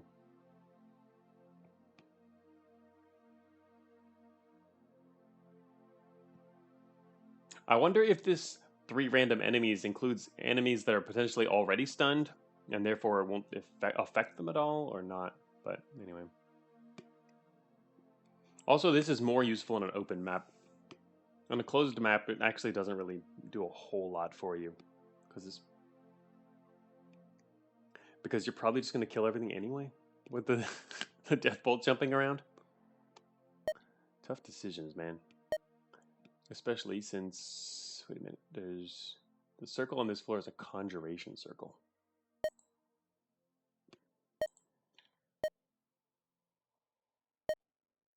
Bone Guard is the only conjuration. It doesn't count. Can't actually get anything from that. And this was, oh, that's right. They were to get the enveloping shrine. So maybe we'll go start with the Ghost Ball idea and work in the other stuff later, just for fun. Again, the fun thing. Because conjuring works with the Ghost Ball. Ghost Ball and Deathbolt are conjuration. Yeah, but we upgraded Deathbolt fully right away at the beginning, so.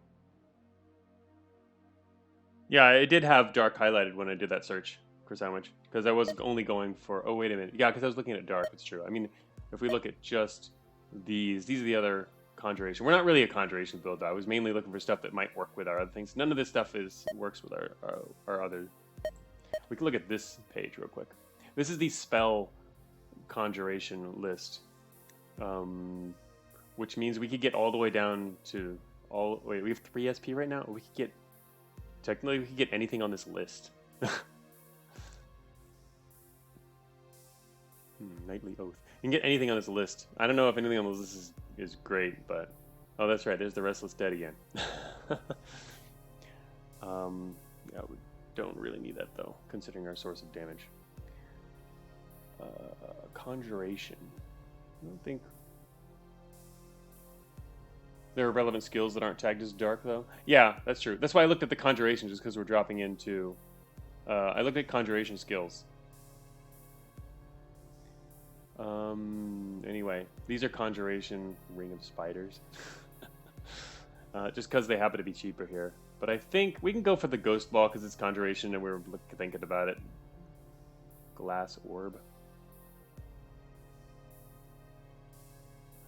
If you take Icy Vengeance, you might also want Stormcaller. I don't think we're going to get that right now, though, either way. I think the cost, all of our cost is going to go into Ghost Ball. Pretty much. This turn. This dropping into here, we're going to do all Ghost Ball. Again, not the most effective way, I think, to play the build, but it could be fun, so we might want to do that. Sure. Alright, so in a second, we're going to drop in here and do that. Alright, I will be back in a few minutes. We're going to take a break. Like I mentioned at the beginning of the stream, but before anyone was here, I need to take a break for a few minutes. And I'll be right back.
Laundry break. This is an adult stream, pals.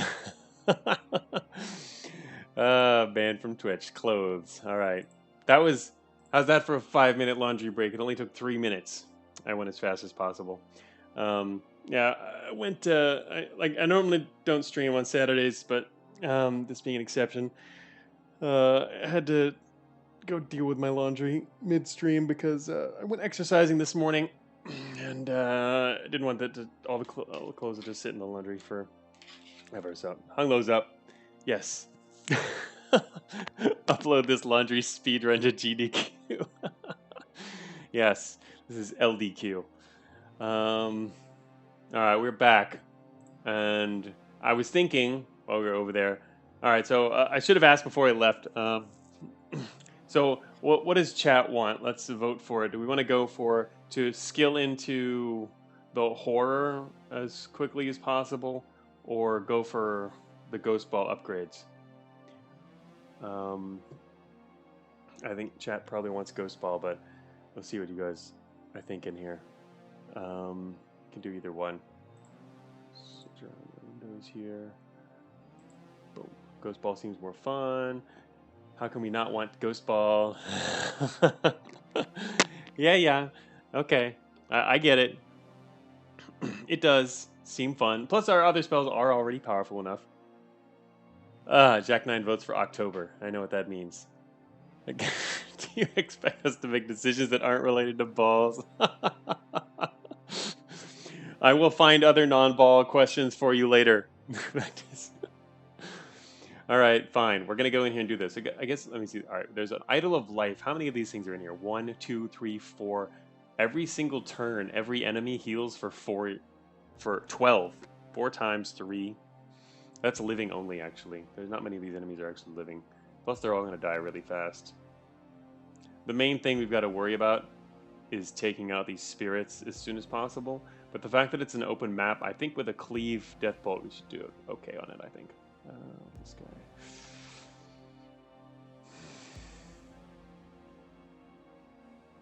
Also the trolls here, they're 30 HP. What do these have? 60. Also, everything's going to die pretty quick. Oh, these have 2 shields. That's a bit of an issue. In fact, it's kind of a big issue.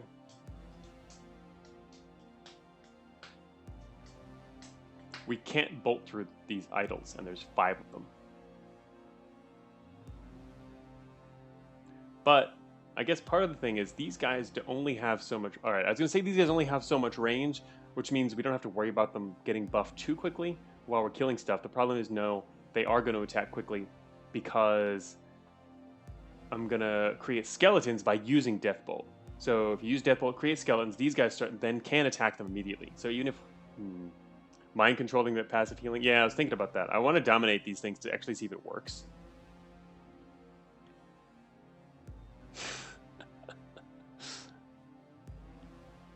You vote Icy Vengeance first, then get ball upgrades? Yeah, but Icy Vengeance is not something we can use this circle for. I don't think. How are they going to get buffed? Don't deal Death Shock? You realize that these guys all cast lightning spells and ice spells? These guys are... they're the ones casting the spells. Yeah, I agree, Kursonwich. I think they should heal me. But other people were saying that healing... things that heal you really don't. Their attacks aren't spells. Oh, these aren't... What? Really? These don't count as spells? Oh. Spirit Spark 5 lightning damage. Oh, these aren't spells. You're right. Wait, what is this one? Storm Blast? Storm Blast isn't a spell? Oh, really?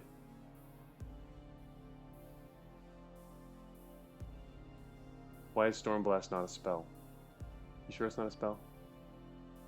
It's only... wait, why is that not a spell? Was it only us doing that before? Because we've faced off against Sparks before. I thought when they see each other attack that works as well. It does make a difference here.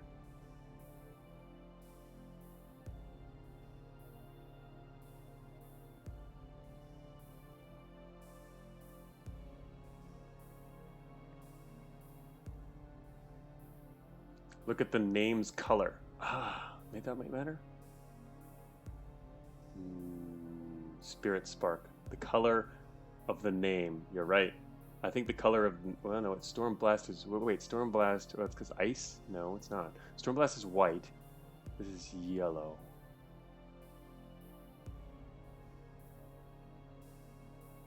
Don't underestimate this guy. That's true. Yeah, he's gonna... We'll take care of him. I don't think any of the monster attacks are spells. Really?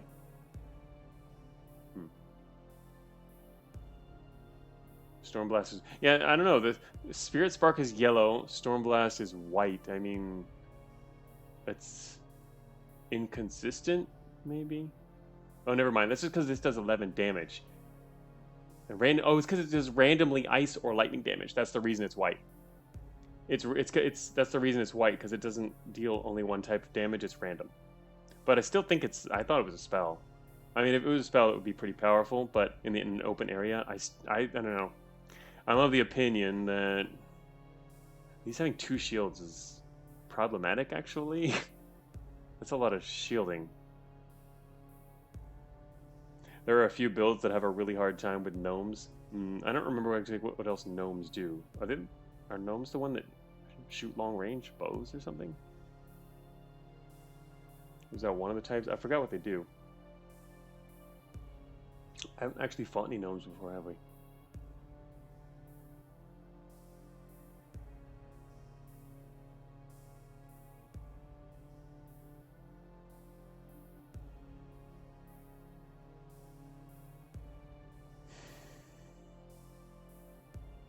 Gnomes are immobile enemies that have a melee attack, really? Oh, you're talking about the thorn bush, what the thorn bushes do that he creates? Yeah, I figured they were something like that. I was asking about it earlier, but I haven't seen them myself. I'm not too worried about that, but...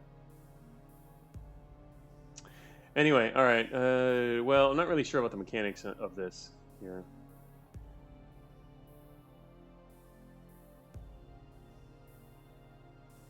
Mainly just worried about the idols stopping all of my death bolts. The chaining of the death bolts. Everything in this map is going to die pretty easily, though.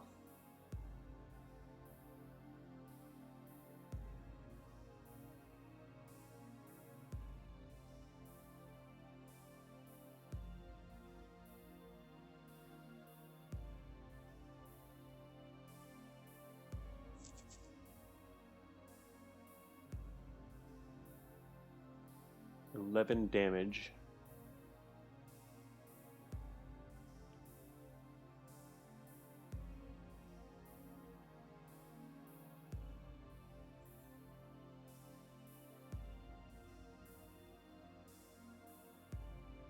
Alright, so I think for taking on this map, we'll drop in up in the left corner here, immediately dominate the Gnome King. Deathbolt this Storm Spirit after taking damage from him, because we're going to have to be within range in order to dominate this guy. We'll take the damage.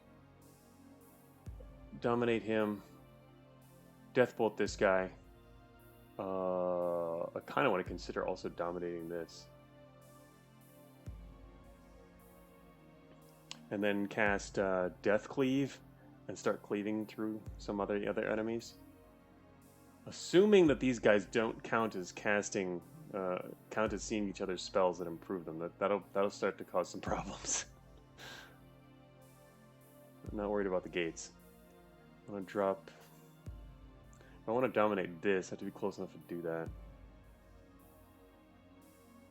Actually, I can just drop in right behind this wall. Dominate him. Dominate that. Get the drop on him.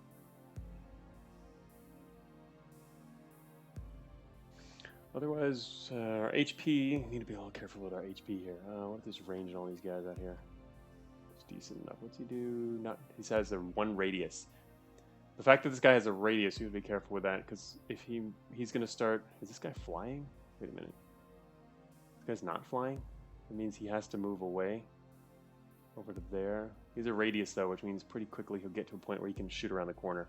We're checking Minotaur attack range? I mean, isn't he just... Oh, because of his... Wait a minute. Trample Eat physical. Oh, charge. This guy's got a charge. I wasn't actually paying attention to that. He's got a charge range. That actually changes some things just a little bit. It means they can immediately charge up and start attacking this idol if I dominate it. I kind of wanted to dominate it to see if I can heal with it. But it's going to get destroyed really quickly from these guys.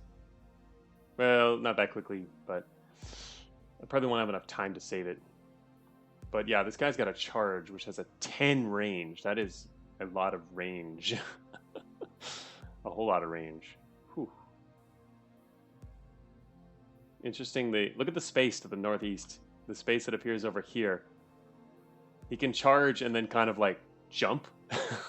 He can jump charge that corner.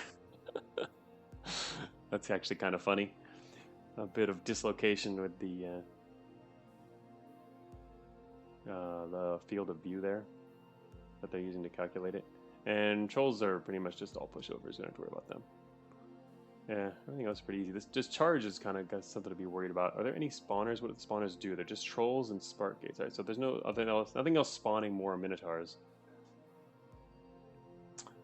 Once you take one over, it'll be in good shape. The fact that enemies are going to be healed a lot by these idols is kind of annoying. Because it's going to make it really hard for any of our skeletons to actually damage stuff, considering how much healing is going on. Anyway, I think we'll be okay overall. Gonna take out, yeah,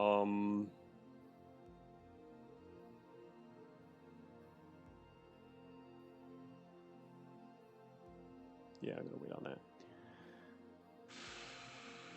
Drop here. Dominate the king immediately.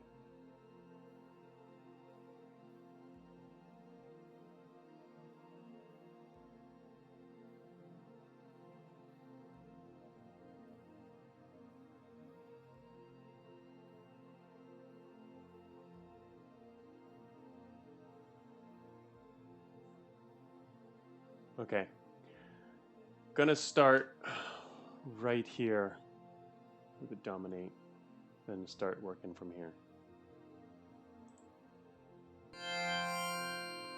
Let it begin.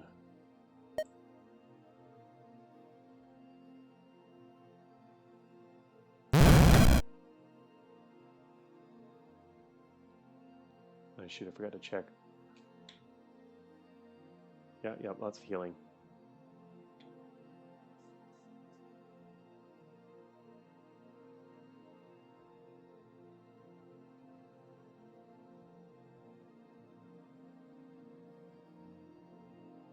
I forgot what these guys started with. These guys start with 36. If these guys start with 36 HP, I forgot to check that. Because I wanted to see if they're actually going to buff each other at all. Because that might change some calculations here. He got his shield taken down, of course.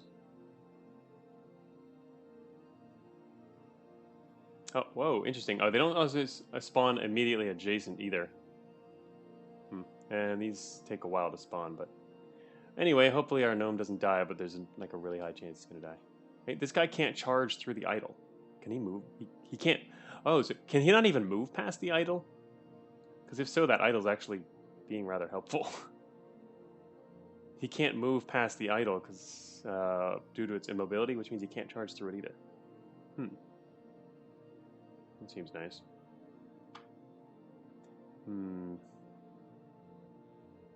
But gonna need to probably dominate it all the same.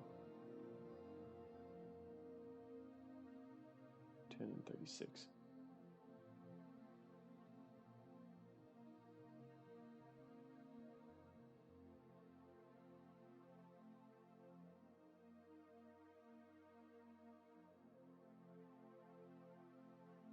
Oh, we're at 43. We got attacked.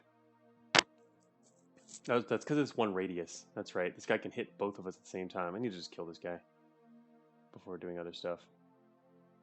Actually, this guy can now attack us, can't he? No, not yet. Wait a minute. What did he do? What did he do last turn? Oh, he attacked one of these gates. That's what happened. He attacked this one right here. He's gonna kill it next turn. And then he's gonna kill the other gate too.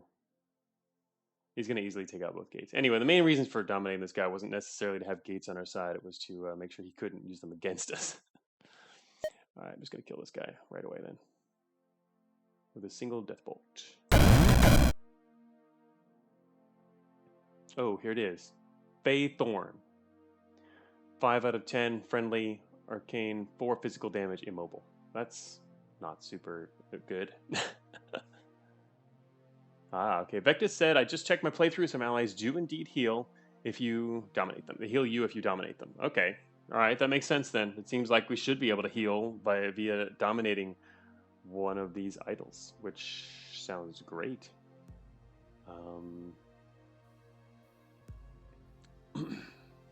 This guy's... what is he... Did he do anything? What is this guy doing? He's not moving at all. I assumed he would try to... he should be able to move diagonally out of here. I wonder what's up with him.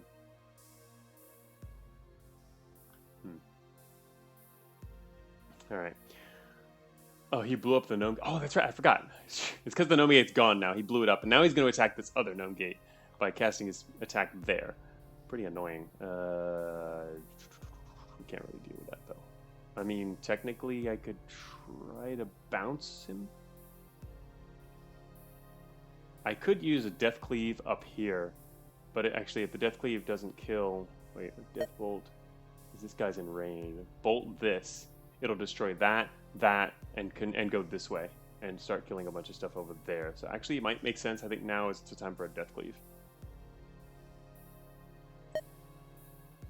Do a Death Cleave and then Death Bolt that in the corner, and let it travel out of the corner.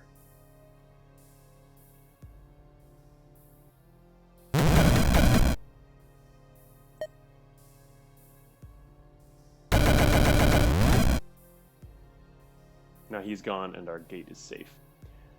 Yay, save the one gate. And the Idol of Life is 34.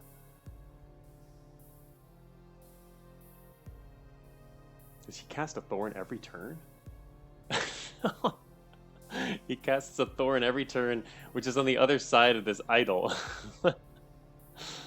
That's actually pretty effective. And yeah, so these other guys are not getting more powerful, it would seem. So yeah, that doesn't count as spells. Alright, it's only spells counted by people like you.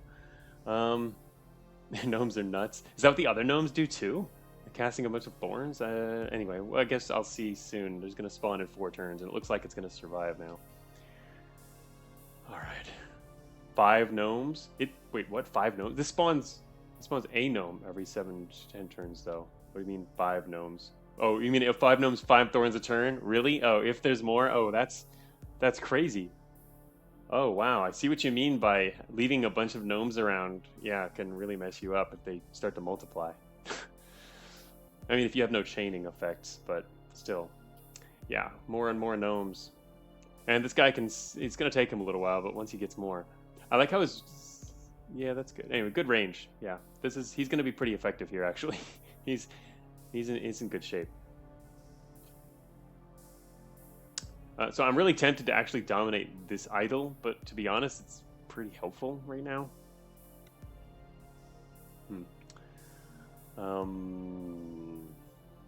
If I dominate it, it'll die pretty quickly.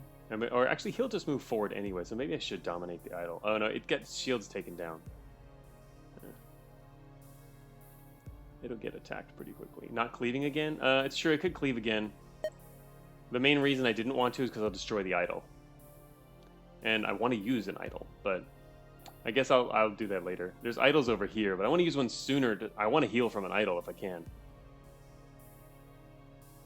I guess we'll just do this and just take everything out. Everything in this corner will probably just die. So yeah, let's just do the Death Cleave bolt. Alright. Unfortunately, it didn't kill stuff down here. It went east. That's what I was talking about earlier about control. If it still had the shorter range of Death Cleave, everything in this corner would have died. Instead, it bounced over there, which can be good as well. It's just less predictable. As you can see here, we've got now a bunch of skeletons on the east side. Minotaurs. Not bad. And now the idol, of course, it's gone. I could have actually shot past the idol. Wait, did I shoot past the idol? No, I don't think I did. I should have shot past it, and then there would have been a chance it would have survived, and used it later. This Minotaur is still alive. All the sparks are dead? I can technically use Death Shock now, too. But that does not affect him against the spike balls. Anyway.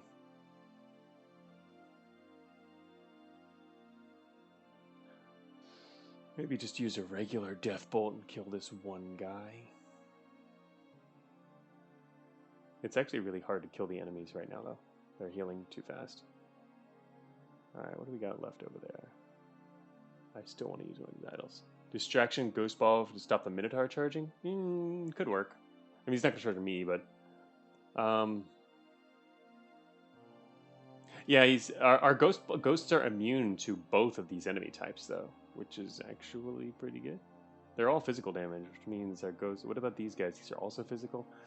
Ghosts.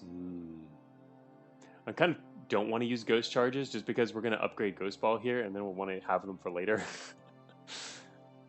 And so if we can get by without using the ghosts right now, it might be more effective in the longer run. Just Death Bolt stuff right now. Because we have a lot of the most charges of Death Bolt. I think that's hardly a better use of mana right now.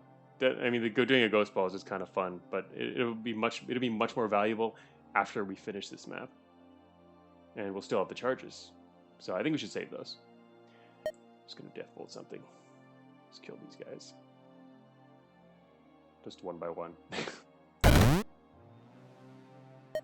Doing the old Death Bolt approach.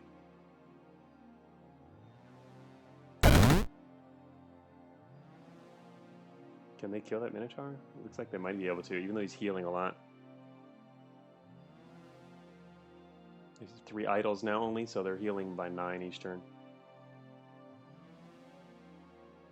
Alright, these spike balls. I can't get the spike ball. Too far away. I'm gonna move up closer. Otherwise, they're just gonna kill us. What do we got here? 36, 30, 30. 51 left. Kill this one on the left. Hey, look, a gnome. Gnome, friendly. Also, Thornbolt. And they each have a shield. Wow, that's nice. I mean, they only have 10 HP, but they have a shield. Pretty cool. Yeah, we probably have won this map. But the thing is, if I don't kill these guys, or one of them, I think with the healing over there, I think they're actually going to... So I'm going to kill one of them. That's the plan. And then what I want to do is try to dominate this. I don't think I can get there fast enough without teleporting, though. Everything's going to die. Kill it first. Can we get within dominate range? Spike balls don't get healed. Oh, they're not living. Ah, I completely forgot about that. It's only living. You're right. Forgot that important detail. Okay, didn't have to worry about that then. Alright, what I want to do... Shoot, they're just going to die. These things are going to die before I can get there. It would be nice to save on a healing potion, though. I could use a teleport. Use a teleporter and kind of hope it becomes a healing potion by teleporting and then dominating these, but maybe not worth it. Maybe not living, but with a look on their faces, they're having a good life. Yeah, they are. They're happy. I can't get in dominate range fast enough. Fortunately, I can't dominate from across this chasm, which means I have to go down the middle, through the middle. Oh, actually, this guy's also going to cause them some trouble. Actually, wait a minute. Oh, these are friendly gates. I was going to say, there's more gates here, huh? Actually, you can't swap with gates, can you? I guess you can't. What if I move east here? What else is going on here? There's a troll down there attacking a gate, whatever. You can't swap with gates. Wouldn't that be kind of a problem if there's too many gates being spawned?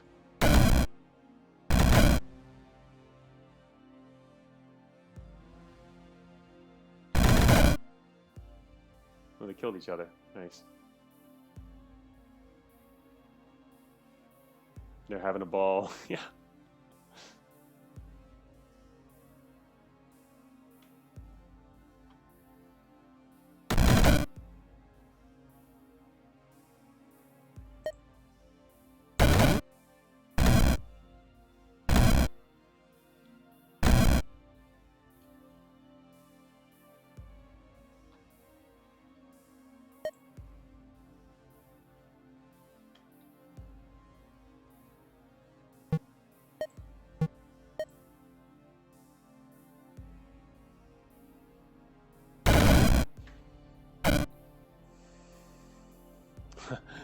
The idols will heal each other too.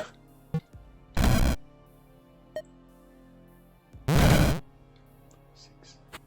I'm healing. We're getting healed by the idols. That's worth a dominate. I would have really wanted the one on the left side, but... Oh, the idols aren't living. But they're all flashing, though. You're right, they're not living. They're constructs. I was assuming they were, because they're... Why are they all flashing? Oh, it's because they're doing the casting. That's what it must be. There's an animation around them. That's because they're doing their idol thing. So yeah, they're not healing. I was just immediately assuming they were healing each other. Here comes another little gnome guy. And we know 4 gnome portals. Gates. So if I want to, I can try and heal faster by taking this, but we're going to win shortly. I wonder if I should use another dominate or not. 3 per turn, 10 turns. It's probably worth not bothering. Next spawn 3 turns. I'm not sure exactly how to min-max this. Yeah, they're doing casting.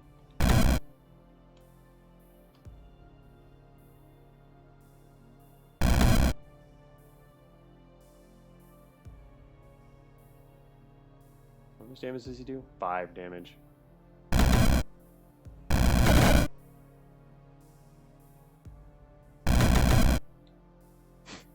It's a thorn attack!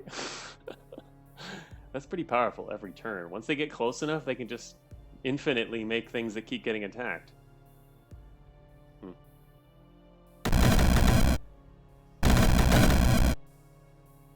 Look at this guy go!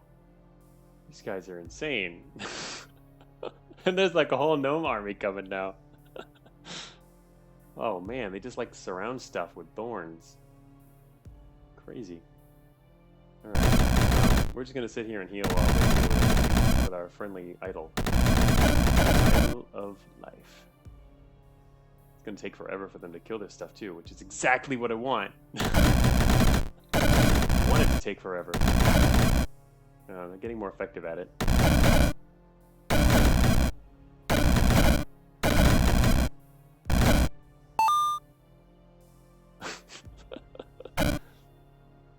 How long does this guy keep going for? Do these things disappear?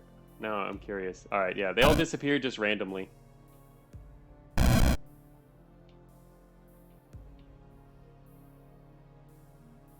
these gates still spawning them? No. They're stopping. Okay. Anyway, things disappear randomly, so the amount of health we kept getting healed was random. So for 1 dominate charge, we got back up to 115 hit points, which is awesome. We were at like 40, 43 or something like that. That was actually really effective. Making me think that preventing the Gnome King from being your enemy on turn 1 was a very good idea. Yes, that the Gnome King, if left unattended, that could be pretty bad. But at the same time, we have Deathbolt and Deathcleave, so honestly, I'm not too afraid of gnomes because they're living and we could just cut through all their thorns and them and just kill everything. 46. Dominate sounds like a headache for the dev to balance. It's like FLK woes all over again. Yeah, I agree. Dominate is insanely powerful. It's the kind of thing that, yeah, like with FLK, you just had to like flat out cap it and it causes lots of problems, so you have to make all the important things immune, and yeah, it's pretty problematic for balancing. Dominate in particular is just amazing because you can get all their abilities. I love it. It's fun to play with, at least. It allows for a lot of interesting options. Okay, so we can now finish.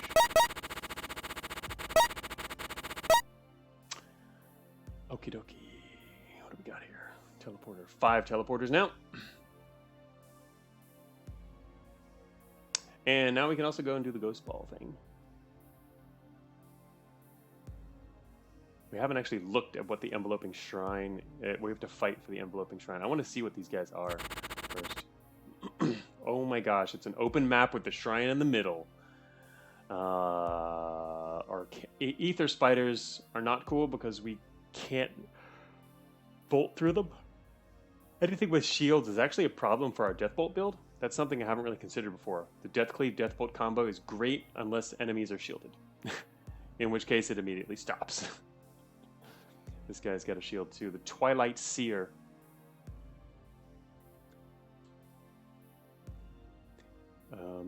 Life Siphon, Heavenly Blast. He's just reincarnated when killed one time.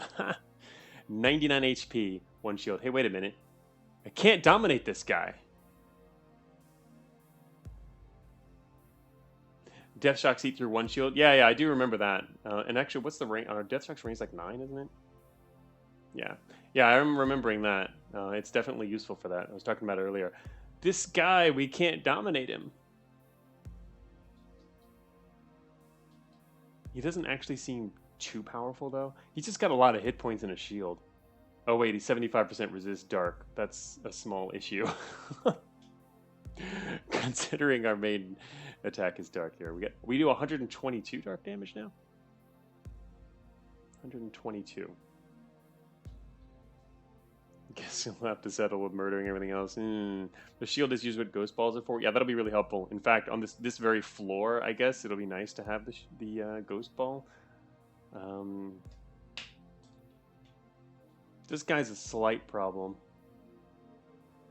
We can actually kill him with death bolts still.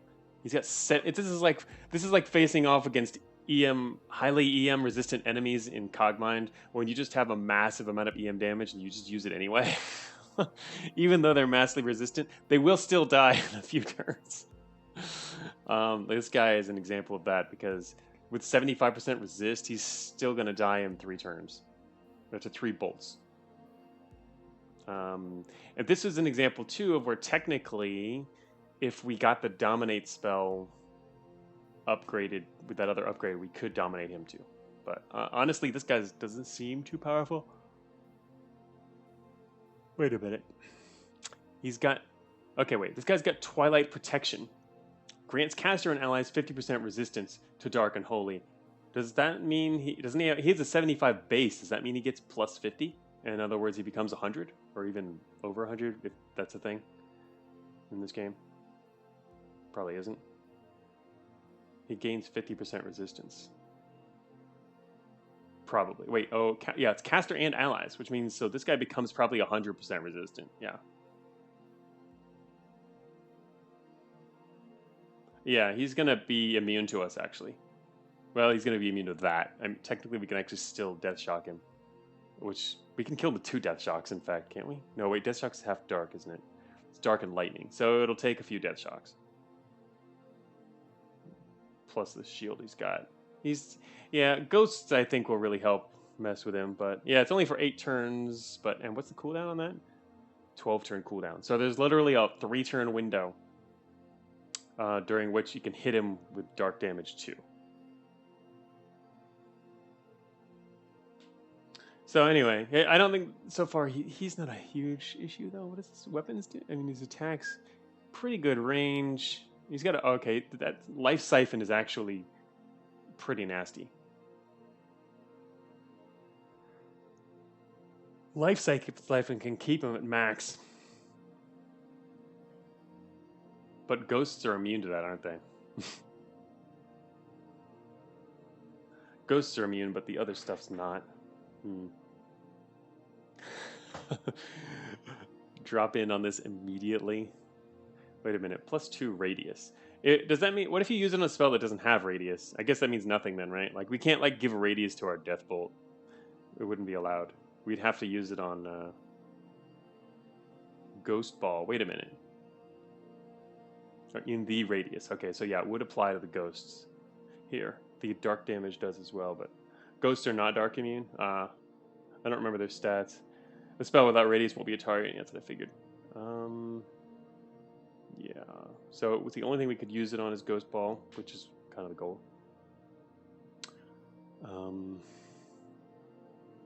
Ampersand says 50% resist dark on ghosts. I see.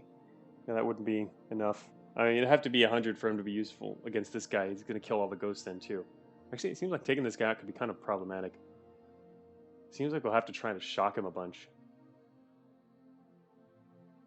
Because he can use... His Life Siphon, he can keep using it again and again. Every single turn, he can do a 2 radius spell, which keeps healing himself. And you have to kill him twice. And he's got a shield on each life. This guy's actually kind of problematic, more so than I thought originally. Oh, it's 2-turn cooldown. Sorry, he can use it every other turn. Yeah, it's still a lot. The turn. That's the thing. He's gonna keep going back and forth between that and Heavenly Blast. Heals all allies in the area. Wait, heals them for how much? Doesn't say. Beam attack. 1 radius. He's gonna switch back and forth between Life Siphon and Heavenly Blast. Heals allies. It doesn't say how much. I assume it's for. Well, no, I can't really tell. Could be either 7 or it works like Life Siphon, but something tells me not. Anyway, that's less problematic. It's mainly the Life Siphon, which is, I think, the tougher one. I haven't even looked at the other enemies in here. What's this stuff here? Did we get the giant floating skull? Is undead and dark. Uh-oh, 100% resist dark enemy. Death Gaze. Whoa, this guy is powerful. 14 range, 13 damage. How about they're immobile? Okay. Still, 100% resist dark. Problematic. Heavenly Blast is a spell you can get. Maybe read there. That's true. This floor actually seems kind of hard. I think we can still take it probably. I mean, yeah, we're powerful, but I don't know. There's a lot of dark resistant stuff here. Ether Spider Gates. Is that what all of these are? Oh no, here's another one. Troll. Troll Tar. Wait a minute. Oh, there's regular trolls too. Troll Tar. Throws Spear. Trample. Leap. Bunch of physical damage. These guys are pretty just average. Same thing. Oh, also there's an Orc King, which I forgot to look at. 80. 10 turn cooldown summon 2 Orc Gates. Alright, if you can keep this guy alive, that could be really effective. Use him defensively. Immobile, but they blink around. Yeah, I guess I should pay attention to their blinking. It's only 10%, 8 tiles, so not too bad. This is one of those stationary. We've seen a bunch of turret-like enemies of this nature before. I feel like these guys will crush a lot of stuff, though. Alright, let me think here. Oh, check it out. We have just enough to dominate this guy. We can get a dominate off on him with 80. How much ice HP does Spider Abominations? Wait, are you talking about Ether Spider? Oh, I haven't looked at this yet. Ether Arachnid Abomination. 28 HP, 1 shield. They have a shield. 7 arcane. Mostly resist physical. Weaves webs each turn. Wait a minute. On death, spawn 7 ether spiders? Whoa. That's crazy. Oh. No.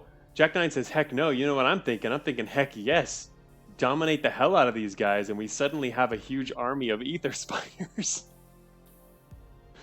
That would be so chaotic and so effective. I think. I need to look at ether spiders again.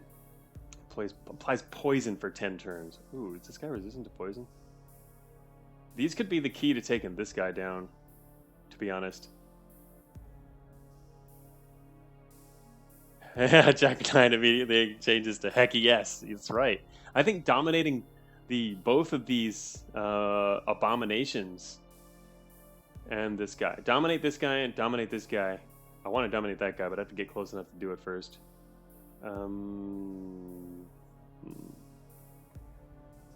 Part of the problem is these floating skulls. Maybe, I want to dominate one of the floating skulls. I want to dominate this one just so he doesn't attack me. Yeah, that many spiders on the map. These guys. The thing about these guys is they don't have range. They're gonna die pretty quickly, actually. Ether spiders, they're not gonna last that long, but I don't know. Oh, nothing to be able to move. It's a lot of webs. 50% chance to blink 7 tiles. I think they're not gonna do a whole ton of damage. If they can manage to get hits off, they're gonna be pretty effective. But you need like Death Cleave, but for mass domination, you can do that. Wait, how do you do that?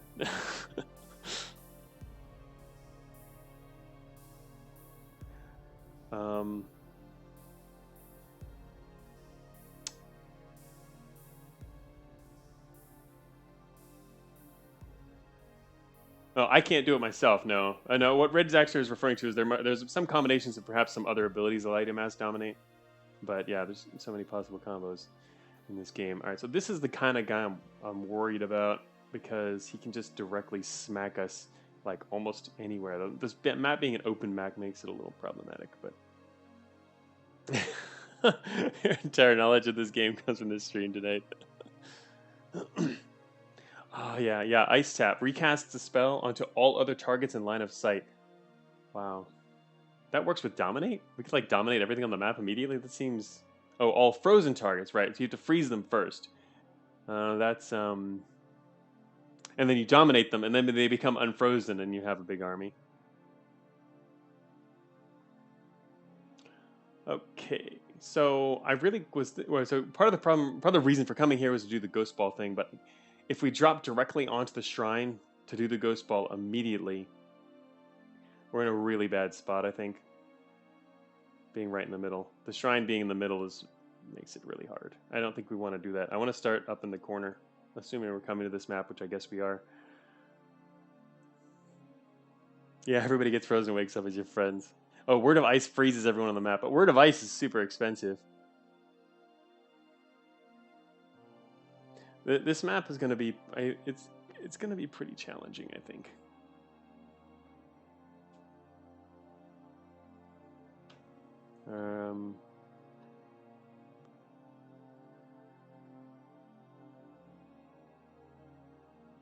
We have to dominate this guy first because he's immediately going to summon the gates. This is the range on these guys. Look at that range. If we drop down if we drop within range of getting this guy on our side, we immediately get smacked. These guys have a 10% chance. Okay, we can immediately get smacked by 2 of these. We immediately take 26 damage. Okay, well, we did just heal up, which makes me feel a little safer.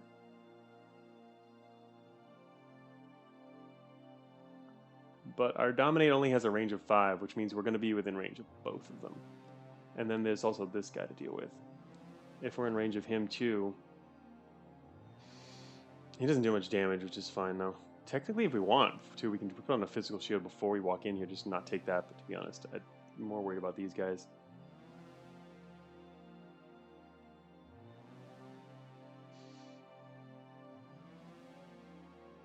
I feel like our friendly spiders are going to die really fast. I think like everything we do here is going to die really fast. I just think it seems really cool to make a bunch of spiders. This might be a decent map for Chaos Bell. Huh. Yeah. Well, the thing is, I don't want these guys to spawn all those spiders, though.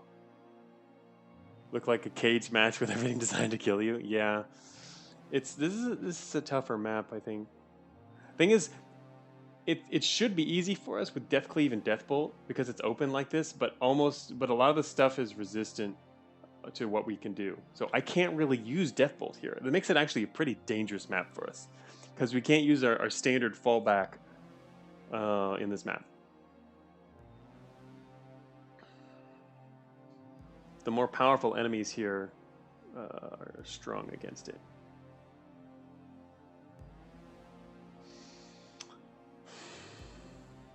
Damn.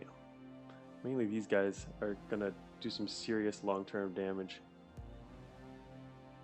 I mean, just think about it. These guys being in the open, the floating skulls, means that anything approaching them, unless you outnumber them significantly, is just gonna keep dying. And so the normal way I would take care of something like this is by using Death Bolt. At least there's some range on that and you can kill them. But they're immune to Death Bolt. So, wait, what is that? 78 hit points, which means I have to either dominate them, be close enough to dominate, or use Death Shock like several times. I do not have an effective way to get rid of these guys. I can see what you mean by using Chaos Spell here. Thing is, a lot of the enemies are immune to each other as well. I don't know. This is a tough map. The main reason we want to come here is to do the Ghost Ball thing. I think coming here is actually not necessarily the best idea, neither to go for Ghost Ball. It does seem like fun though, so and we voted for it, so we're gonna go for that. We're gonna try it. It's just a question of how to most effectively do this. These guys don't do that. Great map. Yeah, it is a great map for challenging. It is an interesting puzzle. I love it. I like the way Rift Wizard creates so many different and interesting puzzles, one after another, that aren't in many cases. I mean, they're all very different from each other. Some arcane damage melee. This guy, this guy. I think I want to do physical shield, drop here, dominate this guy immediately. Actually, these guys might attack me. They might not attack me. They might attack the other stuff. Dominate this guy, dominate that, and then work from there. Dominate him on the next turn. And then where do we want to be standing for that? I guess we want to be standing further north to get... Let's try to get out of this guy's range when I'm heading north afterwards to dominate this guy too. Basically going to use up all our dominates right away. And if we have a physical shield, I can actually stand all the way up there. Wait, is that in this? It's almost out of this guy's range. But we have to stay within dominate range of him. So I'm going to use a physical shield and stand right here. What's this guy's range? Far. That's the best spot. Dominate range confirming 5 right here. We're going to do a 5. Alright, we're going to come in here with a... And to reconfirm, we can use a physical shield and drop into the rift, and it doesn't like erase it or anything. We get to keep it, right? I haven't actually been using things coming through the rift, but people have been telling me that's possible. I like that. I'm just doing that to keep the damage slightly lower, because otherwise these guys... It'd be nice to stay immune to these guys. Yeah, you can buff yourself before entering rifts. That's good. Alright. I'm going to do that and drop in here. And so we have 3 dominates, which is enough to get all the 3 guys I want. And everything else is plenty of charges, so we don't need to worry about mana. Alright, let's do this.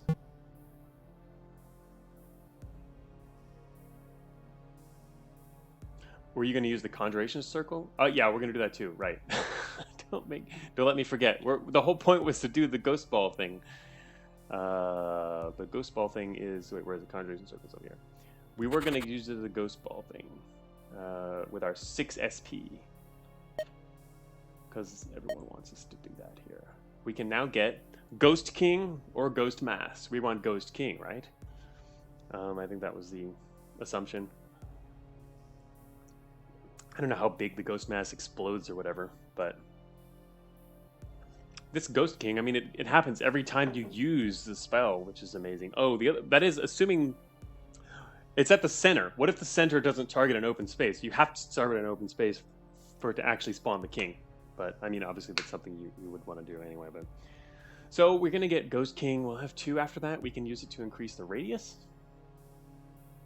Or the duration. That's the least useful one. We can't... Oh, we could also get damage then. Which do we want, radius or damage? We're gonna get free +2 radius. Do we want to go for, and do we want to go for +1 +2 radius, or do we want to go for at least some damage on our +2 radius? +2 radius is pretty good. 4 radius is an insane number of ghosts though. And I guess we're going for king. There's an, oh, I see. Raid Zaster says there's an increasing marginal return to radius. I can see part of the marginal. I can see part of the lack of return coming from the fact that if you're in any kind of enclosed space, it can only help you so much. And we're already going to get a +2. So maybe we want to go for damage, yeah? We'll go for Ghost King and minion damage. What's everyone think about that? 6 SP. Ghost King. The Ghost King.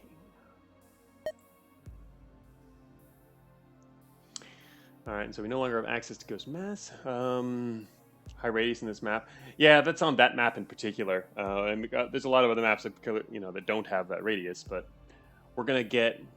The thing is, I don't plan on using them right away.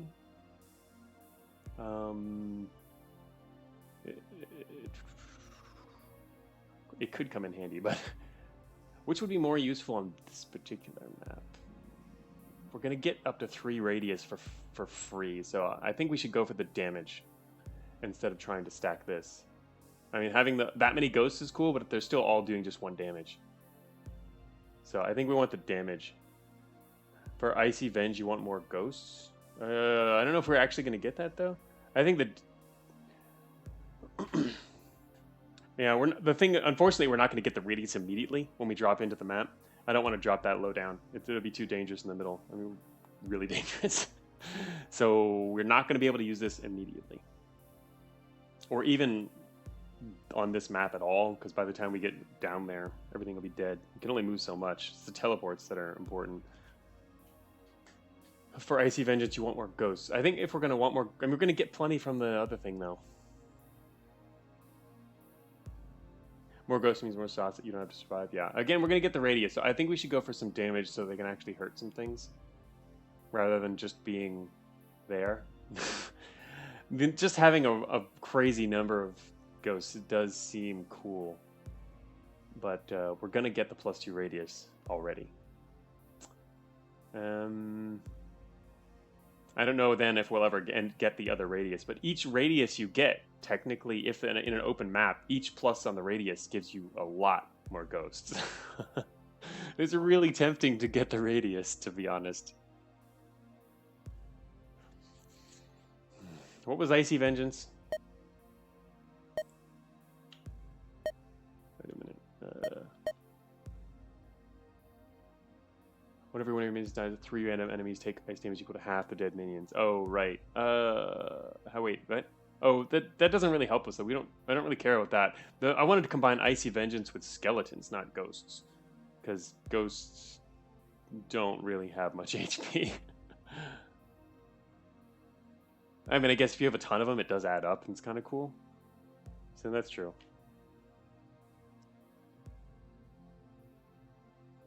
Yeah, exactly. As Ampersand says, without damage, they're just a distraction. You're already spawning 9 ghosts for the king.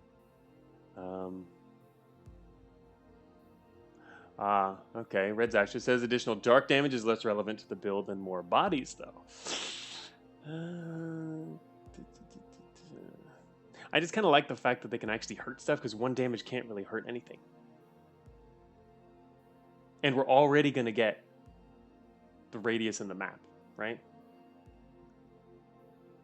I mean, there's the other option is we can just not get either one, but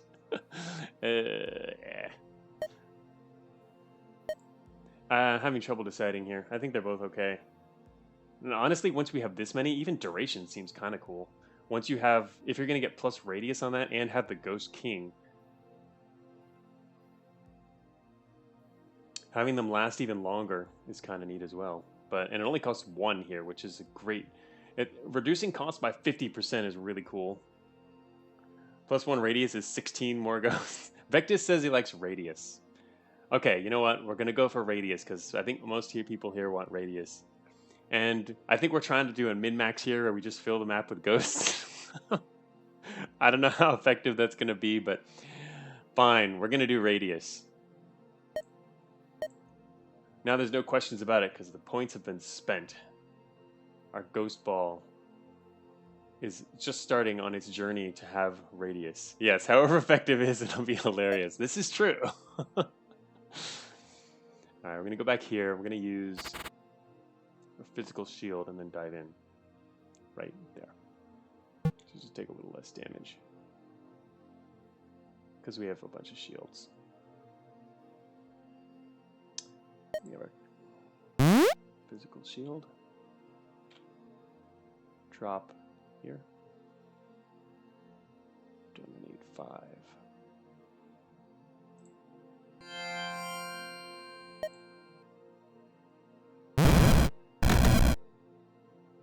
Boom, boom. All right. He spawned some stuff. I'm going to be in good shape here in a second. We did take a little bit of damage.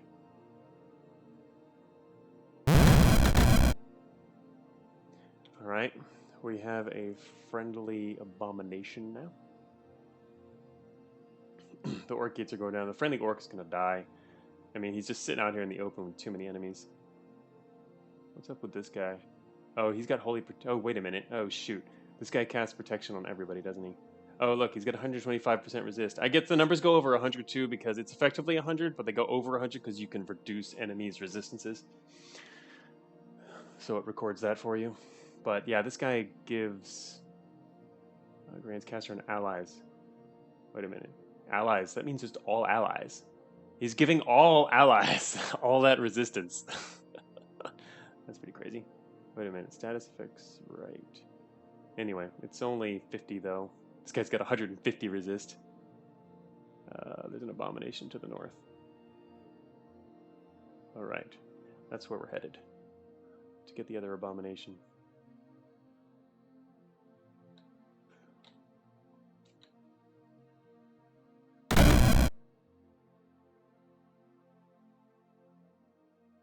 I see you teleporting.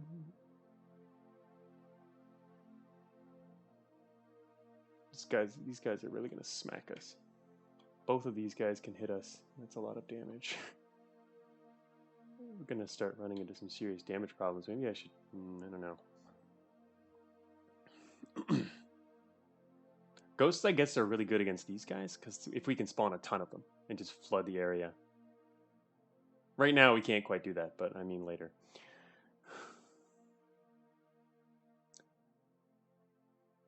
Our dominate spell is too short of a range to get that guy right yet. I just don't want these guys to keep attacking me. I guess I can risk one more turn, but this guy's... Wait, what do these guys do? 50% chance. I hope he doesn't blink away. Even now, the ghosts will keep the lair and king alive.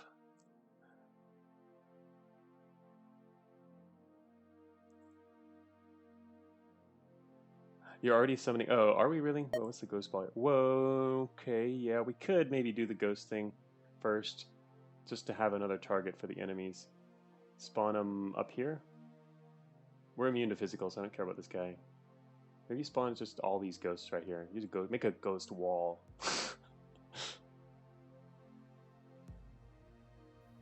And see what happens. That actually seems pretty effective. Only one ghost died. Alright, this guy's probably going to zip away. I hope I can get there first. I want to dominate him real quick. Alright, where'd he go? Oh, he zipped over here next to us. Hello there, Mr. Abomination. Will you be my friend? Where'd the other abomination go? Oh, he's up here. He was being held. I was like, shouldn't he? If he was dead, there'd be a bunch of other spiders. Here goes our last. Alright, we have a friendly abomination. We're not taking any damage yet. Too bad our ghosts are purely defensive in nature. Oh, what do they do here? They deal 1 dark damage, which means they can't hurt anything. Even if we gave them plus damage, they wouldn't be doing much of anything.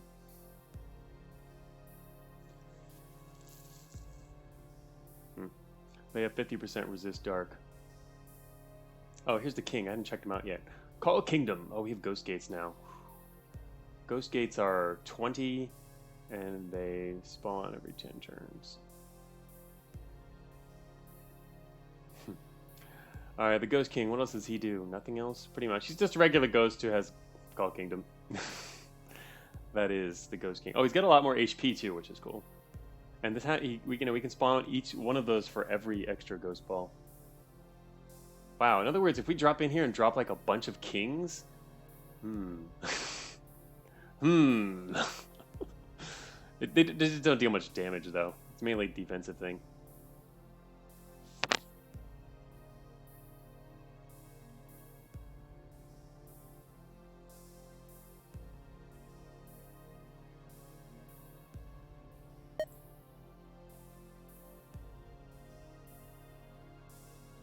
Yeah, it is a pretty excellent defensive weapon, ampersand. What was this guy? A regular ether spider. Mainly because, yeah, to keep things from attacking us. I'm mainly worried about these guys. The problem is I can't hurt them. Actually, wait a minute. You know, stuff like taking this troll as a friend would be pretty cool, because they can at least start doing physical damage. This guy heals friends, doesn't he? This guy is going to be a big problem. This seer, I need to take him out. It's hard to even get rid of these skulls while he's active. Our king is poisoned right now. Great. How do you get poisoned? Does this guy do poison? Poison this king.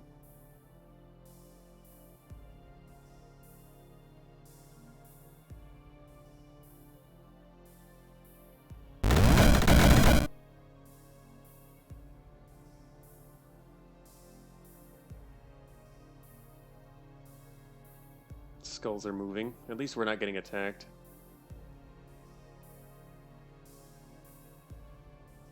Orcs do physical, so if you can keep the orc layers alive. Good point. There's only one. Oh, the orc layers, those layers. Yeah. I was thinking of the spawner, the troll gate. Yeah, if we could. I don't know if that. I mean, we couldn't do that in the first group. That was impossible. But you're right. If we can get his in 4 turns from now, if he survives 4 turns, he's getting attacked. Though I don't think that's gonna work. I need to kill this guy. You just outright kill this guy.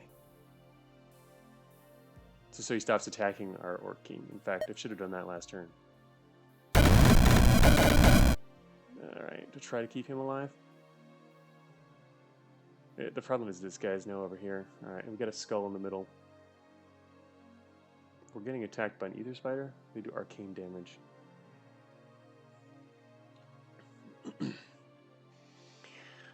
I don't really care about his damage at the moment.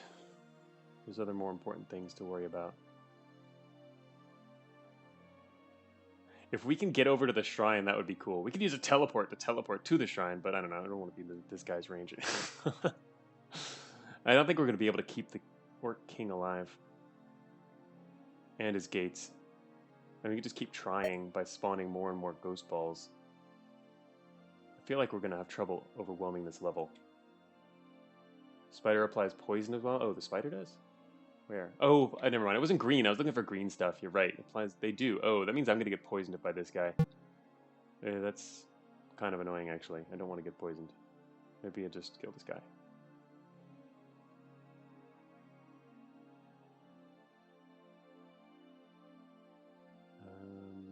At least I can use the Death Bolt against him. Wait a minute. I can always use Death Shock. What if I Death Shock this guy? Is that going to zap over and do... Death Shock's actually going to be pretty effective, won't it? I'm going to use a Death Shock. Yeah, that was pretty effective. Our Abomination's still alive. We've got both of them are alive. This one only has 1 hit point left. 1 hit point. Yeah, Death Shock is pretty useful as our backup here. Okay, we've got... Alright, we're starting to take over the map now. But it's these guys I can't get rid of. The giant floating skulls. How am I actually going to kill the floating skulls?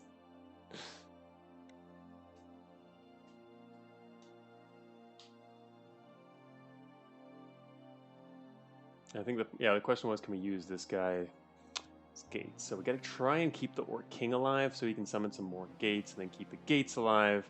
That requires just repeatedly summoning ghost balls. I'm hoping that does the trick, but I don't know if we can. We have 2 more turns. He has to survive 1 more turn. Too bad our spiders haven't spawned yet. I was hoping I can actually kill these, couldn't I? I could kill them and then that will spawn. I could bounce a Death Shock off our own spider and then create a whole bunch of spiders. Skeletons are physical? Ah, that's true. That's true. Skeletons will help here. In that sense, it'd be really nice to actually just turn a bunch of these guys, which we can do. Alright, I'm starting to see some options here. Death Bolt, your abominations. Yeah, exactly. I could Death Bolt this guy, and just to create a bunch of spiders. Do I want to do that first?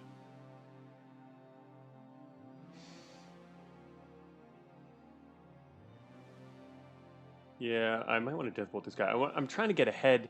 The thing is, our Orc King is out in the front. So I was hoping to spawn some spiders here to basically kind of draw the fire of all the enemies away from the king. I think I need to do that once first, because the abomination's in the back. Oh, Deathbolt the Abomination. I guess that would count.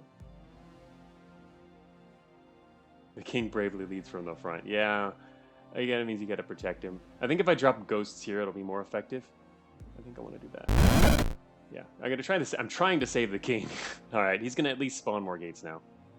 And now, if I death shock this, it'll spawn a whole crap ton of spiders. Also, I can also death shock this one up to the north soon.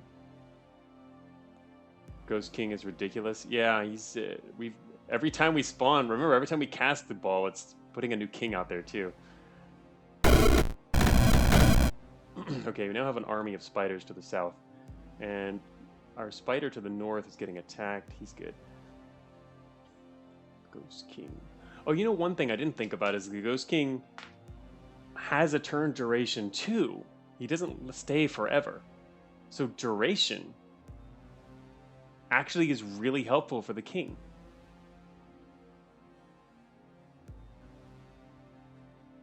What did duration give? 15? I'm kind of regretting not getting duration now. Wasn't that only 1? Duration could have been really nice. Well, we wanted radius too, but duration plus the king is super effective. Anyway, we'll see. All right.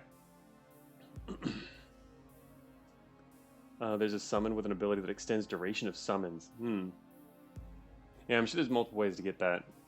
Anyway, it's not too bad. Oh, plus the fact that the king, that's okay, because, I mean, the king already is going to spawn, you know, the couple of gates, and those are going to keep spawning ghosts, so it's not bad. It's just thinking about how it could have been. He could spawn even more if he stays alive, but... Oh, there's our orc gates. Check it out, they're in the back. Oh, those aren't going to last, though. They're going to be killed by this floating skull. And our orc is about to die. Orc king is about to die. The skull is down to 41 because we hit it earlier. Can I kill that skull? Actually, wait a minute. Not quite enough to kill it with a death shock. That's too bad. Also, I'd have to actually hope it zaps along the way over there. Damn. I wanted to get that skull. He's getting close. Ether Spider Gate. Troll. Well, the enemy's running out of options here, at least. Now it's just going to be spawners left, which are going to be sending in spiders and trolls. Maybe I should use a death bolt. And shoot, we're too far in the back. I was going to say I should death bolt one of these guys out here. We can't hit anything right now. All we can do is shock this guy. I kind of want to make skeletons out of him, though.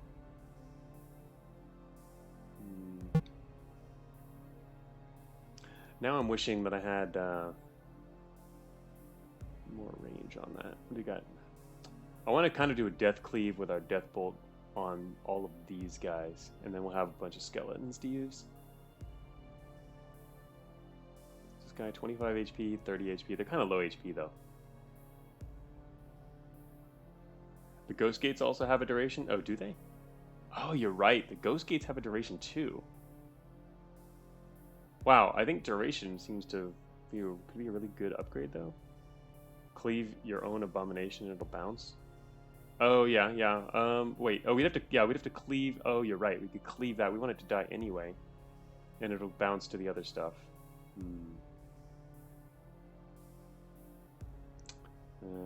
Yeah, I don't. You know, when I was thinking about this build and this direction, I wasn't really thinking about the duration. That there could be a duration on the gates and the duration on the king and stuff. I was thinking more about permanent effects. It's a lot less effective than I thought it might be. Just doing it for fun, but I would have, in an optimal run, I would have wanted to definitely use that on other stuff, I think. All right, Death Cleave. Yeah, it's good. Yeah, it's true. I'm not knocking it as bad. It's just not as good as I thought it might be. Okay, so we're gonna turn on a Death Cleave and then cleave our abomination here. Sure. I think it's gonna survive this next turn. Yes, it's gonna survive the next turn.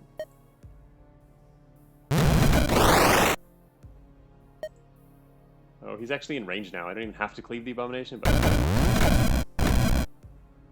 Alright, that's maybe sort of worked. Yeah, it's mainly for the shrine bonus. Without the shrine bonus, it wouldn't have been as effective, but once we get the shrine, that's going to be really cool. In fact, it'd be nice to get that now, because we've still got 3 balls left with our current mana supply. Skeletal Ether Arachnid Abomination. How long can names get here?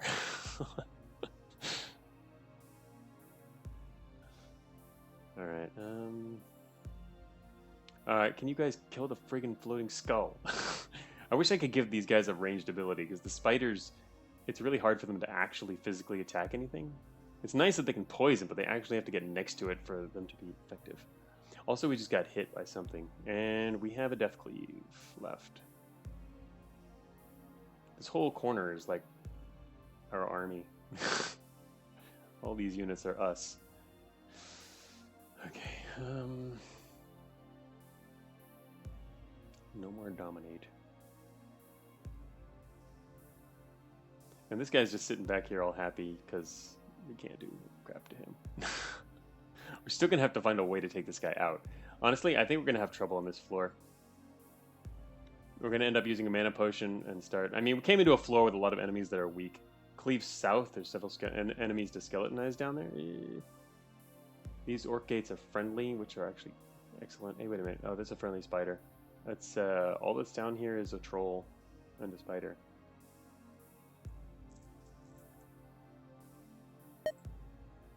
Oh, wait a minute. No, he's friendly too. Everything down here is friendly. I mean, we have to kill a friend in order to get past. Plus, also remember these guys have a shield. I can't actually cleave to it. I can cleave to this guy, but yeah, there's nothing we can really effectively cleave here. This guy's 100%, 50% resistant. Just got to kind of overwhelm them here. It's got 3 turns. Too far away to hit anything. Death Shock. We can just shock some stuff.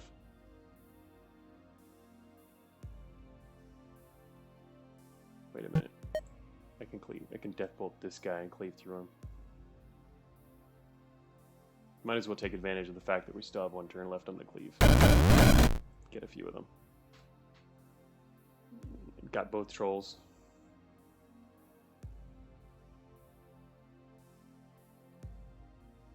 There's still all 3 skulls left. Looks like this guy hasn't been healed. How does this guy heal? 1 radius. Oh, heal in the area. Oh, okay, never mind. It heals. All right, so it's healing. It heals the enemies. I wasn't paying much attention to that when I was reading it. Apparently, yeah, it heals the enemies in the area, meaning the radius within its attack that it's attacking. So he's not actually able to like heal this guy over here, which is kind of something I was worried about. Damage-wise, so he's getting damage. That's good. This is a friendly spider. Good. We've got spiders protecting our gate. This troll is the main enemy that's down there, which I'd like to get rid of. Our friends are going to do it, so we're going to have gates. It should work here.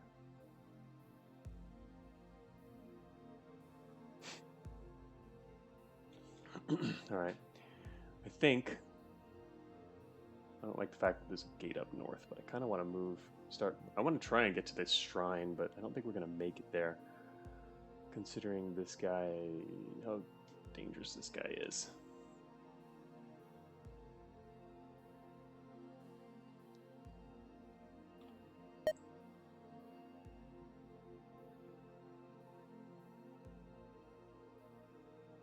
I like to think we can start shocking him, but he's just going to keep healing himself.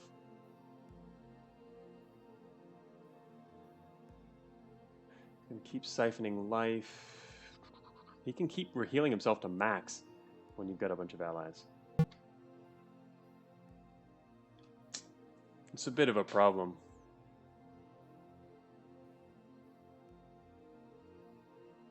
Also, we're poisoned now. Damn it. What the hell poisoned us? I didn't realize we actually got hit by one of the spiders. Did it zip in and out or something? They're like all friendly now. We get poisoned. Yeah, Life Siphon has a radius. Like 2 radius and 8 range with 7 damage. He basically can heal himself to full.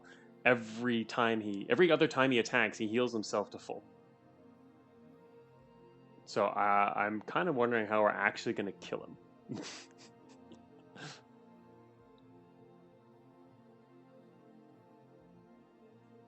Because we can use Death Shock, but it takes a lot of charges to kill him once. And he's going to be reincarnated too. We're going to have to hit him 3 times with Death Shock, and he's going to heal every 2 turns. We have to be able to kill him in 1 turn, basically. Some of your allies are dark immune. Oh, is that so? I mean, we have... Oh, wait. Oh, the Troll Tar. Wait a minute. Are those skeletons? Oh, the skeletons are all dark immune. That's true. And he also does Holy, though. Wait, what are these skeletons? Holy, minus 100% resist Holy. He's just going to kill them all, though, with his Heavenly Blast. Oh, my gosh. This seems... I don't know. It's hard to figure out exactly what's going to happen here. We do have a ton of allies. It's just a question of can they get close enough and do enough to him to get him first. Alright, and we're going to have to wait and see what happens. What's his range? I kind of don't want to get in his range. Heavenly Blast doesn't heal him, though? That's if he's in the area. The thing is, in the area means within the area he's attacking. So, in other words, it doesn't come into play as much as I was thinking. The main thing he's got is his Twilight Protection thing. No, wait, what does he got? Oh, and the Life Siphon. That's the big one. Life Siphon. That's what I was thinking about. Alright, so anyway. Alright, I need to move in closer to him, but I don't want to get too close. I need to go south, but... Also, I gotta remember to get rid of these skulls, too. We need more allies. But I can't dominate any more gates. Maybe I should go at least destroy their gates. It's out of range, isn't it? Can I get... I have to move 2 spaces before I can get there. It's going to spawn another spider. Kind of want to destroy that gate just so they stop getting too many allies.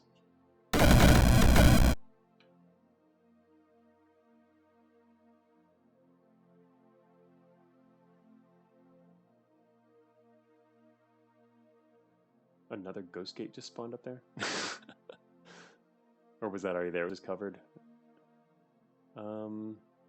No, I think it just spawned. Alright, 1 turn. He's out of range.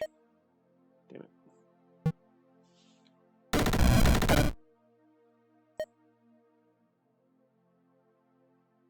Actually, it makes more sense to Death Bolt the spider and have him kill the gate. Actually, he's not going to kill it. Not going to be enough time. What just happened?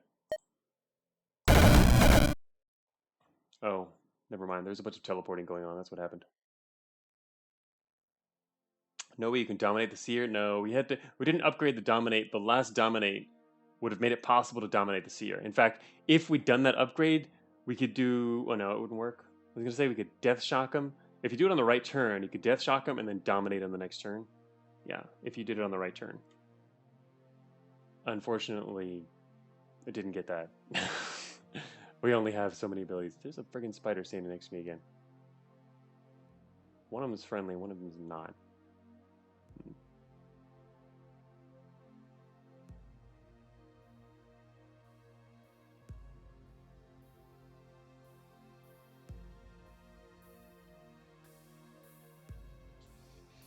I guess I want to move southeast and swap with our friendly skeleton here. Don't want to get poisoned again. Also, this guy doesn't deal a ton of damage, at least individually, so don't have to worry about him like suddenly killing me or anything like that. Oh, the main problem was those skulls. Where'd they go? I wish I could like highlight. If you highlight an enemy or put your cursor on an enemy and like press a key or something to highlight all similar enemies, that could be useful. Same thing I was thinking earlier with allies versus enemies. If you can highlight them, that would be neat. I would add something like that. I think one of them died. I can't find it.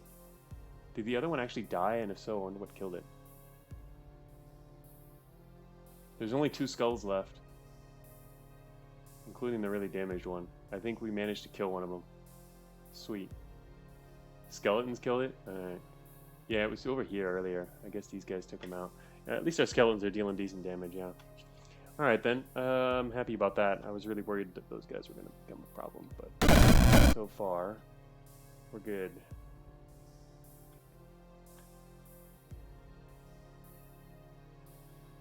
Wow, this guy has 3 ether spiders around him now. I guess they were spawned by over there on the east side. That makes me really... It's not going to hurt him anyway. I can at least take out his shield. Need somebody to hit him and take out his shield. I'm just thinking I want to chain him. Death Cleave a Death Bolt over there and... Maybe just a regular one? No, too long. Cleave a bolt over there and take all of the guys around him, or try to, even though one might hit him instead. Okay, where... Is that an enemy? No, it's friendly. Friendly. Alright, there's one enemy spider here fighting our king. Only 2 turns left on him. We have a lot of ghost gates.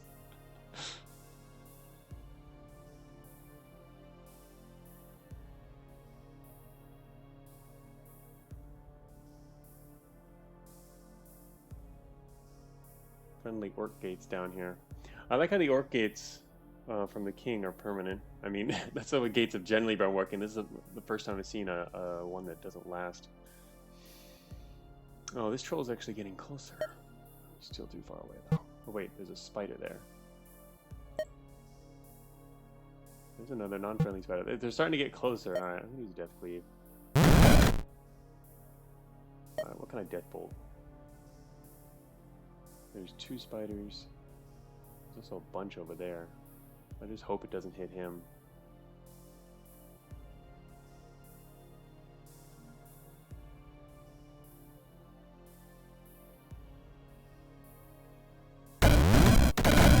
Damn it. Just bounced. It hit the seer. I was trying to do that, but or kill a bunch of them. It ended up bouncing almost immediately to the seer and took off his shield at least, but he's barely been even attacked. Alright, I got one more Death Cleave coming. Kill this ghost. Now, is there another actual enemy? Here's one.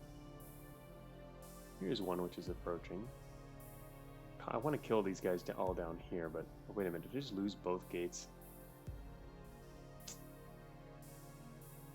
Oh, that's right. It's the giant floating skull. I need to hit that thing with the Death Cleave, actually.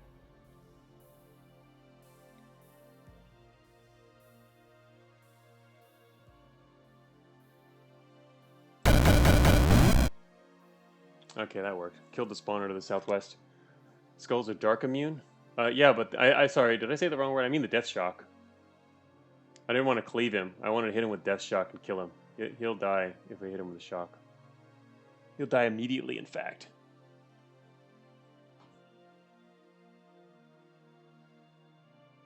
Death Shock. Shoot, here comes an enemy spider. He's got a shield. Actually, we could just shock him.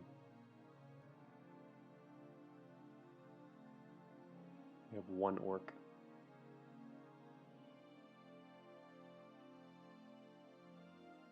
Enemy spider in the northeast.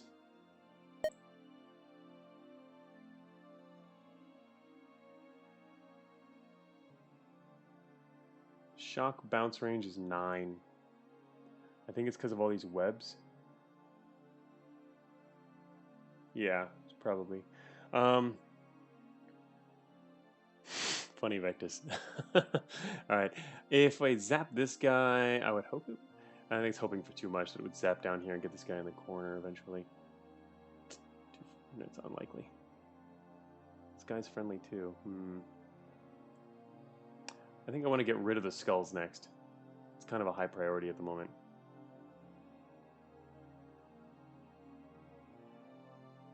Luckily the webs don't affect the ether spiders too much.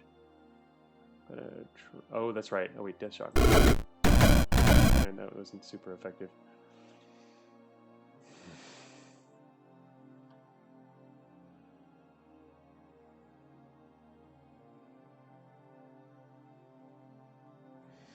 Bit rate is like pulsing, is it?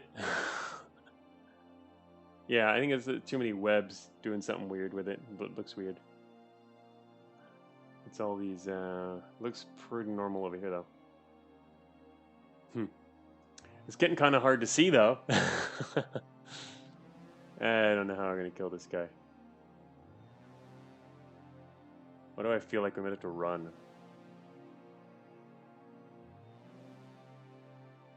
Okay, I thought of one way to kill him.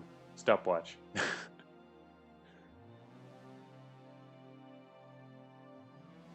This is a Spider Queen Rift without Spider Queen.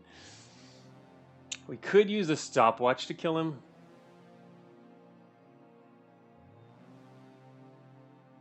Alright, Chris Sandwich. See you later. I can imagine the stream won't be going on too much longer anyway.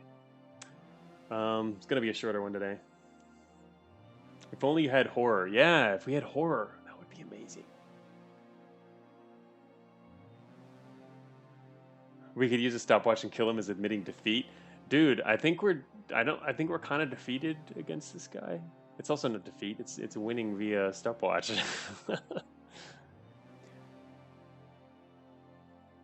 Yeah, he'd get stunned every time we cleave. It would be pretty amazing. Horror seems awesome. I mean, especially in a map like this, you pretty much just own the map immediately. Which technically we had enough to get. So, and again, it's something I would have gotten, but we want to try the ghost thing because it's fun, right? It's okay. Alright.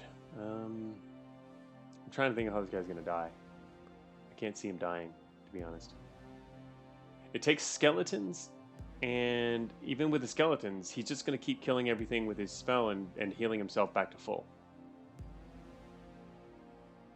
I think this is like that time chat told you to jump into a wormhole in Prospector. It better not be like that time because we died immediately.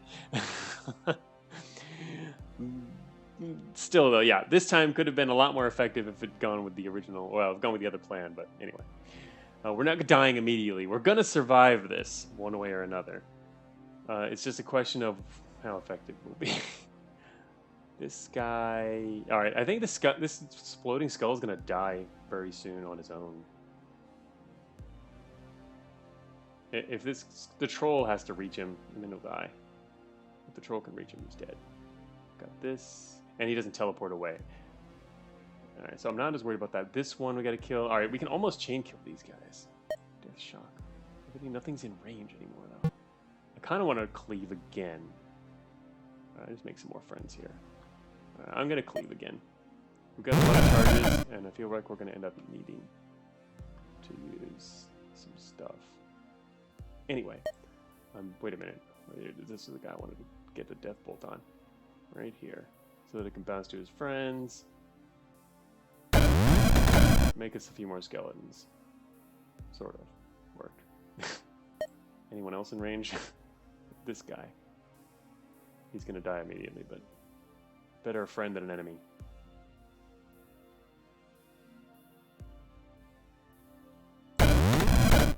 Again, hey, the seer is down to 61. He just got whacked twice. He's gonna heal again, though.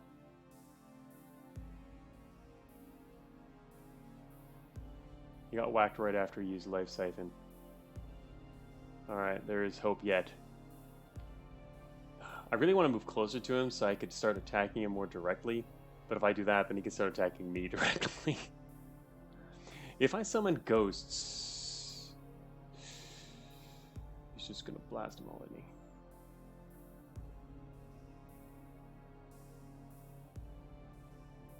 Their cleave is done. Can't hit anything else in range. I think I'm going to summon ghosts.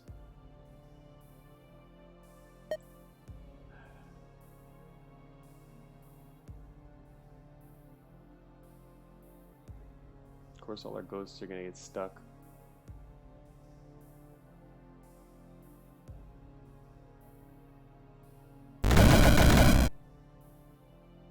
He's at 33. I can shock him to death. If this bounces to him. Well, not to death. I can shock him to his first death. I just have to make sure it bounces to him and not to this guy. There's another one up there. Shoot, I have to get lucky, I guess. I can shock our own skeleton. Death round 1. Yeah, we're going to try and get him with a shock, but it's going to be... We're going to have to get lucky, I think. This is an enemy down. No, that's friendly too. Alright, it might jump to this guy. Actually, I don't mind killing him too.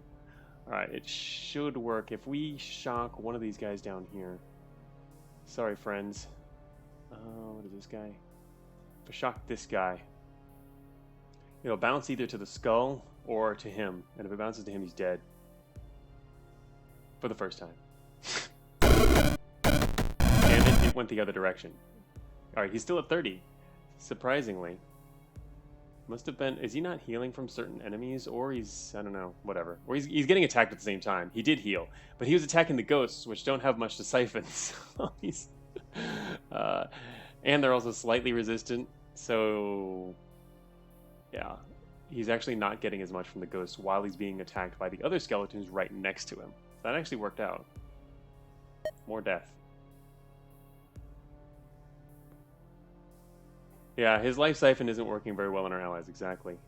Alright, I think we can make it bounce to him now. We just have to hit the right guy. I don't really want to kill too many of my... Sam, if I do this, it can bounce to the northeast. Shoot. If I do it here... If I kill our frontline skeleton, it'll bounce to him. The problem is that one of our frontline skeletons. The problem is this guy's actually one of the reasons that we might be able to... More likely to kill him. Maybe we'll get this skeleton. I think we'll get this skeleton. Nothing else. I don't see anything else it can bounce to. So this should kill him. The first time. Got him. Alright. He moved, because of course he moved. So reincarnation, remember, can be anywhere on the map. Alright. Got him the first time. Are all the skulls dead? They're all dead now. Yeah, from the bouncing and from the other one got killed by the skeleton down there. So, awesome. Mainly we're just finishing this guy off, and there's 2 gates. This is taking so much mana and time, though.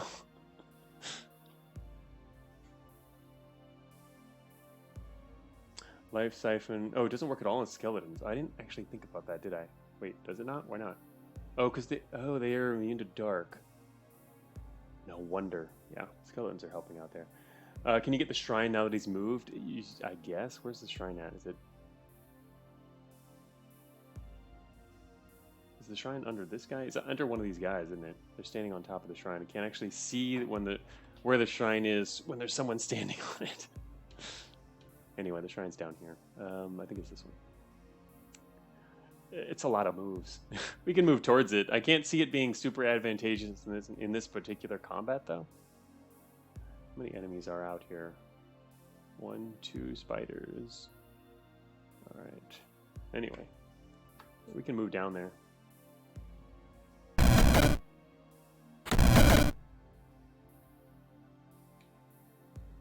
Where did it go?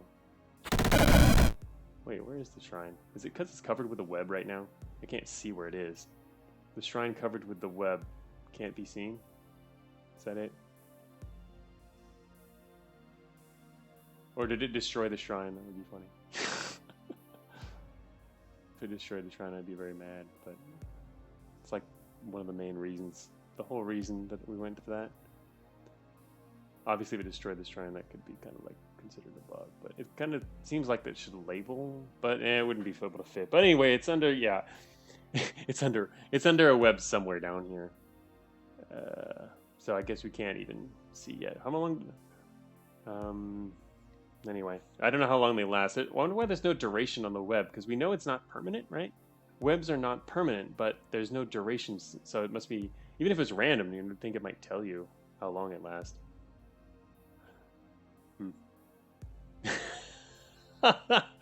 Red Zactor says, have you tried searching the web? Good one. Okay, that's gonna die. Everything is gonna die now. It's mainly just taking out this guy at the end here. We're gonna move down here towards him, just so we can kind of help out. Oh, there it is. It was actually a lot closer than I thought. I thought it was a little further down. We can get there without even getting attacked. Boom. Ghost ball. Oh, check it out. We can apply it to sorcery. Sorcery doesn't even have a description for what else it does. It has a radius. Anyway, we know it's a bug, but yeah, we can apply it to sorcery. We're going to apply it to ghost ball here. That's amusing. Sorcery is photobombing the moment. Alright, I gotta look at this now. Look at this ghost ball. Look at this ghost ball area. That is an army. We can now summon a ghost army with a king at its center. You know, we haven't used sorcery yet. We have not. We'll do that. Yeah, this is a lot of ghosts. That's gonna be pretty cool. Not as impressive as horror in terms of just taking out everything on the map, but it's gonna be cool. 81 ghosts and a king. Oh god. Oh man. That is cool. Alright.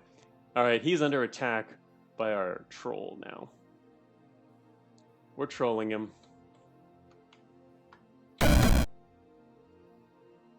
Why is he only taking... Oh, he's only taking 1 damage because he's like healing himself from something? I don't know.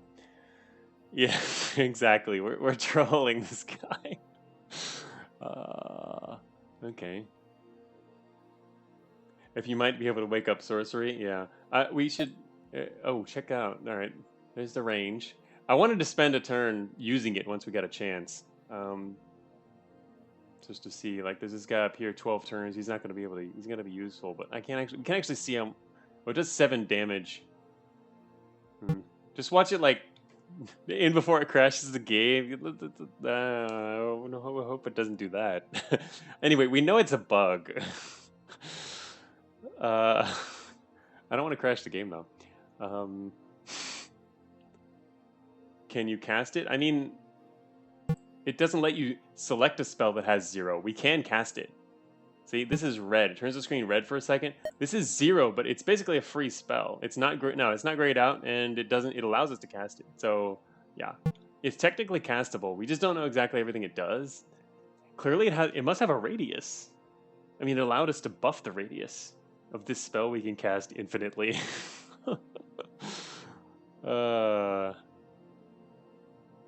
I don't want to crash the game, though. All right. It does say fire, it should destroy webs. Oh, that's true. It does.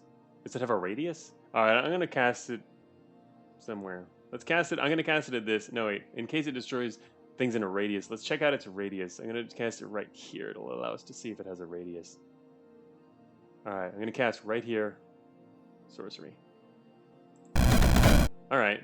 Okay, that was not super impressive. It just did a one thing. It had no radius, and it just blew up the web. It's like a free way to get rid of webs. Yeah, it was very underwhelming.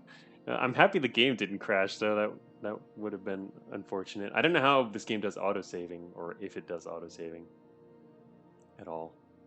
That's actually a curious thing. Yeah, it's like a free 1 fire attack. It could be useful maybe for getting rid of a web at some point, but that's how you kill the seer. Yeah. Not with a range of what is it? We don't at range 7. Yeah, we don't know how much damage it's doing either. I'm standing outside his range. Just cast sorcery 99 times. Firebolt. Yeah, I don't know.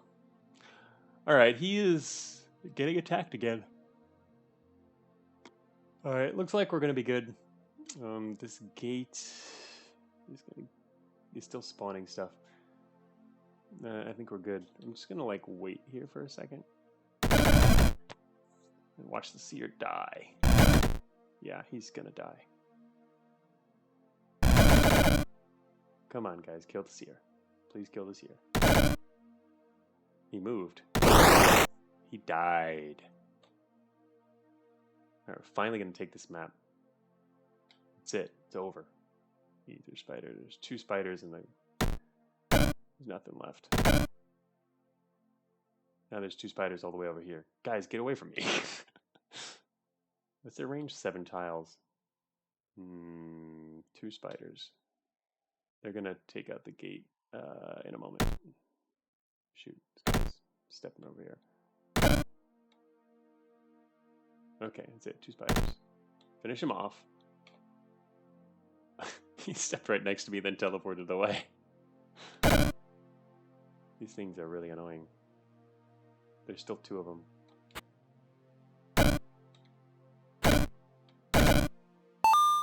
Boom. All right. Is it from your touched by fire status effect? It's not. It's from the same thing that gave us that effect last stream. We got this by dominating an idol, which gives you a spell. It gives spells to allies and also gives you fire immunity. And the immunity is awesome. The fire spell, apparently not so much. It's not supposed to give us the spell. So it's a bug. Alright, I don't think we need to cast anything else or do anything else with these guys. I was going to wait until the map was over and then cast sorcery on our friends just to see what it does, but actually we can do it for the... We don't know its damage. We can check its damage right now. I can hit this guy 20. This guy's got 20. Cast sorcery on this guy who has 20 left. Actually, he might move. He's right next to a bunch of other guys. But oh wait, it says 18, 8, and 16.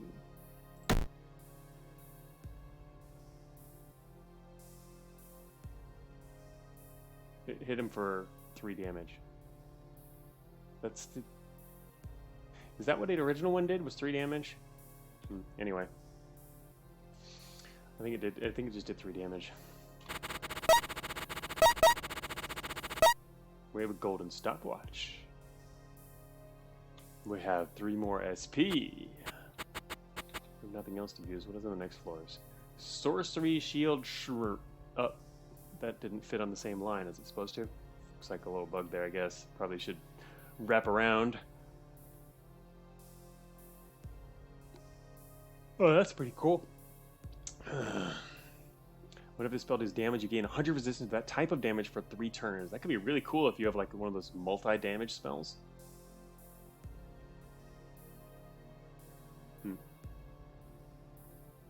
This has 2 golden stopwatches in it.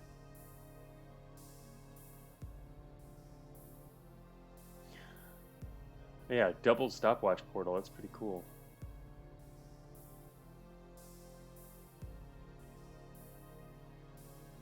What do we got here? Fire Shield and Ruby Heart and a Mountain Mage. And we need a Fire Shield. And this map has a Gray Bone Shrine. Conjuration is summon minions split into 4 bone... Whoa, what? Summon minions split into 4 bone shamblers on death. Each has 1/4 the HP of the original summon. Oh, we can't use that again. I was going to say... Imagine if we could put that on our Ghost Ball. That would be hilarious. We can't because you can only take 1 shrine. Can we put that on the Death Bolt? Really? I don't know. Oh, wait a minute. Whoa. 1/4 the HP of the original summon. That's really powerful. I actually don't know what a Bone Shambler is, but 4 enemies with 1/4 of the HP of the original. That's insanely powerful. On Death Bolt? Bone Shamblers are memes. Deathbolt is Conjuration. We have not. It's true that our Deathbolt does not have a shrine on it yet. Bone Shamblers are the splitting undead units. Yeah, I don't know what they do though. We don't have it on Deathbolt. They come in various sizes. That would be really cool. I kind of like that idea. Dozadoka, Minotaur, probably king. Man, he looks like a king. Minotaur king. He probably has more than 80 HP, is my guess. Anyway, yeah, this is double stopwatch, which is probably good, plus mana. Apparently our strategy is to cover the map with friends. Yeah, pretty much. Alright, so this is double stopwatch, which is really good. But this, we could turn our Deathbolt, Death Cleave combo into something that really literally just fills the map with stuff along with our ghosts. I mean, that would be crazy. I don't know how good they are, but it just sounds kind of fun. Also, double healing and a mana potion. The potions aren't great, but the shrine seems cool. Vector says, can you really justify going for 2 stopwatches while meme Bone Shamblers is an option? Yeah, I mean, is this another case of you guys directing me towards something which is clearly not the best option for winning? Hey, look, there's a ghostly mass here. We can actually see what a ghostly mass does. I mean, someone described it earlier. Oh, it's a maze map. These guys go through walls. No, these aren't the ones that go through walls. Anyway, where's the mass? Here we go. Ghostly mass. 2 dark damage. On death, spawn 8 ghosts. Huh. Okay. I see. Compared to the king. Actually. Ghostly mass is pretty cool. I wonder how that compares to the king. Isn't this maybe... I don't know, the king cost more? How is the king better? If your duration... Can the king really spawn that many ghosts? I mean, he creates 2 spawners, and each one maybe only spawns a couple ghosts. This spawns 8 ghosts each, and it's cheaper. Huh? Yeah, ghostly mass has to die to spawn more ghosts, but I mean, that's not... But it's gonna happen pretty fast. I mean, the spawners spawned by the king are gonna probably die pretty quick too anyway. Yeah, duration can get extended. I think it seems like the king is best if you're going to extend the duration, but even then, mass to me seems like it's a little better, even though it was cheaper than the king, wasn't it? Or was it not? I know one of them, they weren't the same price, same cost, I mean. It does, yeah, exactly. I think the king's only better with a longer duration. But it also costs more, didn't it? Don't recall, but anyway, I like Ghostly Mass. Dark Skill Mastery may also increase duration. Yeah. Burst ghosts over time. What's your ghosts per minute? No, I like the mass probably better. Anyway, not looking at this map. Anyway, I wanted to probably gonna go to the other one. Look at what's in here. We have 3 SP, but I think I'm gonna try not use any of that and save it up now.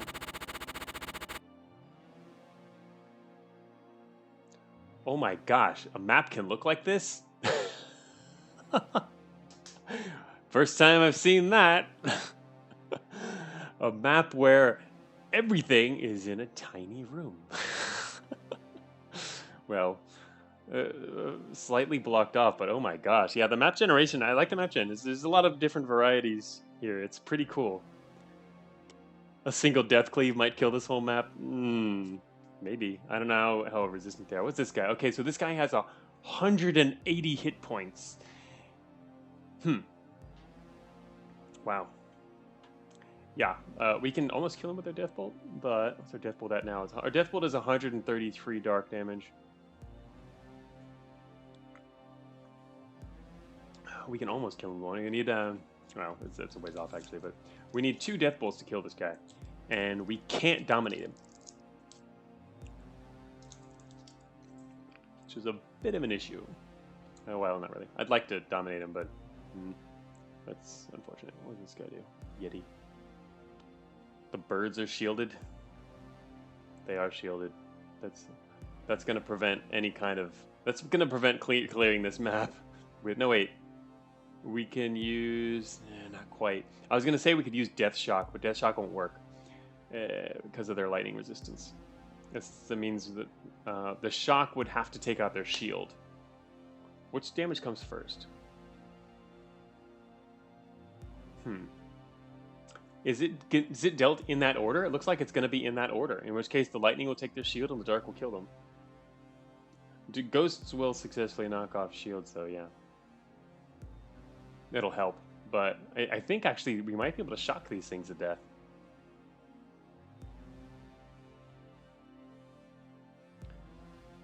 Do shields take damage if the damage is resisted? Well, it won't be resisted fully. They're not 100% resistant to lightning. They're only 75% resistant. So it's going to work. I'm pretty sure we can shock these guys to shock through all this. If they were 100%, it would be different. I'm almost surprised they're not 100%, but sure, I'll accept it. So yeah, we can shock through them. I don't know what else is on this map. These guys have 2 shields. The Fairy Arcanist. They heal allies. And Arcane Blast. Whoa. Removes a buff. These guys will remove our fire immunity. That is very not cool. We have permanent fire immunity through a stroke of luck. I don't want it to get removed. That would be really bad. And they have a 70% chance to blink 3 tiles. In other words, they're almost always blinking around. Oh, it's going to be hard to avoid these guys. I'd want to, if we came here, I'd have to start way up here and hope that they die. The meme shamblers, are they worth losing fire immunity? Ooh, fire immunity is really nice. I mean, even on this map, it's going to come in handy. There's a bunch of fire guys. There's bone shamblers right there. We could use the chaos bell on this map and let everything kill each other. Yeah, they won't remove our buff if we start and spawn up here, and then hope they're. We'd have to make sure they're all dead though first. We have to. It's going to really restrict how we play the map. Also, there's this guy, which, you know, ideally we want to drop in the middle of the map and literally just zap this guy with 2 death bolts and kill him. Actually, not just kill him, they could put him on our side. But if we have to avoid these little fairy things, we don't have the option to drop in the middle.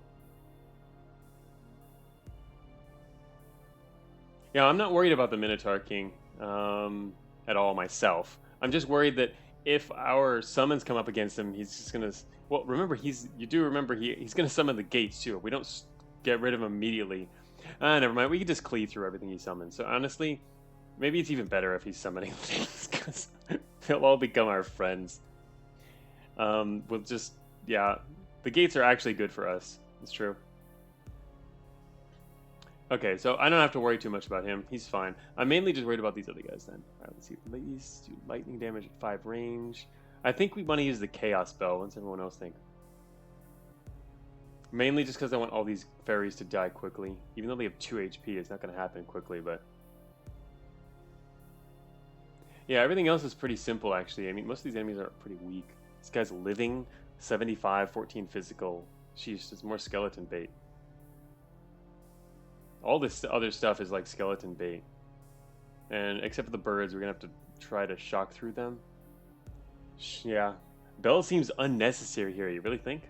What are we going to do then? We drop in here and do... I mean, the main thing I'm just worried about is they have a 70% blink. 3 tiles, which means literally almost every turn they're blinking, and they could literally be right next to us really fast. But that said... It has 5 range, and they're not going to attack us unless they get nearer to us, and we can spawn ghosts and stuff. Ghost ball to get rid of shields and then cleave everything. If you don't have great cleaves, even if you don't have great cleaves, your spell is great for this. Yeah, we might not have to use the cast spell then, I guess. I'm just thinking the best way to get rid of them as fast as possible, but it seems safer. Death cleave before going in the portal, yeah.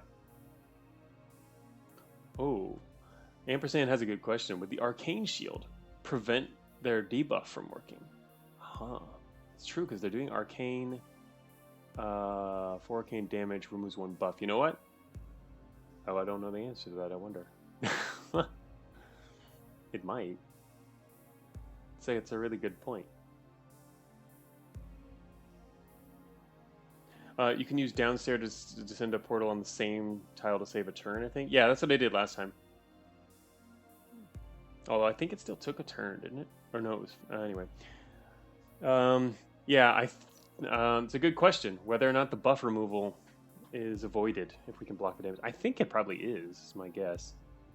So in a pinch, we could actually turn on the Arcane Shield. Alright. Mana potion on the ground. Health potion. Alright. Alright, so we're going to take this map. We're going to... I want to start pretty much as far in the top right corner as I can. Actually, look at the Arcane Circle on the next map. What else is there? Ruby Heart. I haven't gotten any Ruby Hearts for a while. Nature Circle. Well, there's not really seemingly much good stuff on the other side of this, but... Oh, wait a minute. Arcane might actually... Maybe we have something in here that's also Arcane. Or Death Cleave. Oh, Dominate is also Arcane. We could get that last upgrade. Anyway, there'll be something to do. Oh my god, it's another Twilight Seer in the next map. Minotaur Magma Shaman? Another Orc King by a different name. I guess there's random names given to like the kings, which is cool. They're not... Arcane Circle fine? Yeah, Arcane Circle's pretty good, assuming you want to go into that map. Another Twilight Seer? I don't really like Twilight Seers, but it seems like there's a lot of good skeletons in that map. Sometimes the damage type is tied to the debilitating effect. Yeah, freeze, ice, petrify, physical. It seems like it might be the case. Anyway, all right. I think. All right. What do these spawn? All right, we got this. This map spawns Thunderbirds, which is kind of annoying. But that's not a big deal. We can zap through them still. We're gonna run low. We're gonna have to use a mana potion before too long. We're gonna go Death Cleave before we come in. We can Death Bolt immediately and start taking all these guys. Or we get 2 skeletons here. And it'll start actually killing all the other stuff over here. It'll kill a lot of this stuff on the northeast corner. And then we can drop ghosts. Yeah, we're pretty much going to own this side. It's going to be this is going to be a crazy map. Let's do this. All right, I'm going to do a Death Cleave and then drop in. Is there anything else we need to do first? I guess our HP is good for now. Wish it was a little higher, but not worth waiting. All right, Death Cleave. Not worth using.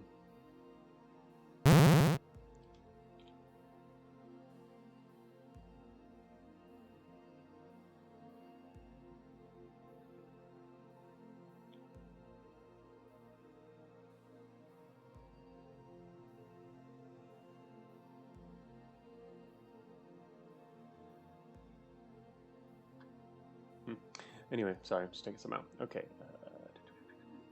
I'm going to drop up here. Could drop a little closer. I want to drop pretty much as far away as possible, actually. Give some breathing room. Could also go around the corner if necessary.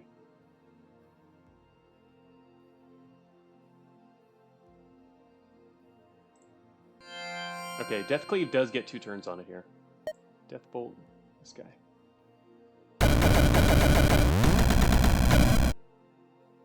That worked fairly well. Friendly trolls.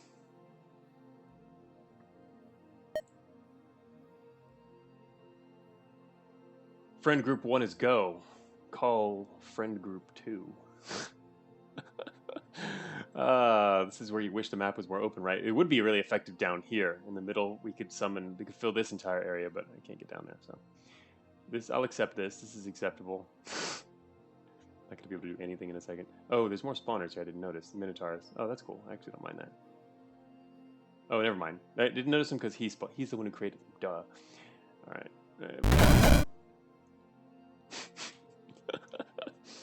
Friends engaged. All right. I can't do anything now, except what Fairy Arcanist. It's true. It's true. The problem is our ghosts can't really advance out of here. I think I should move out into the open now, behind our ghosts, our line of ghosts, and try to shock stuff.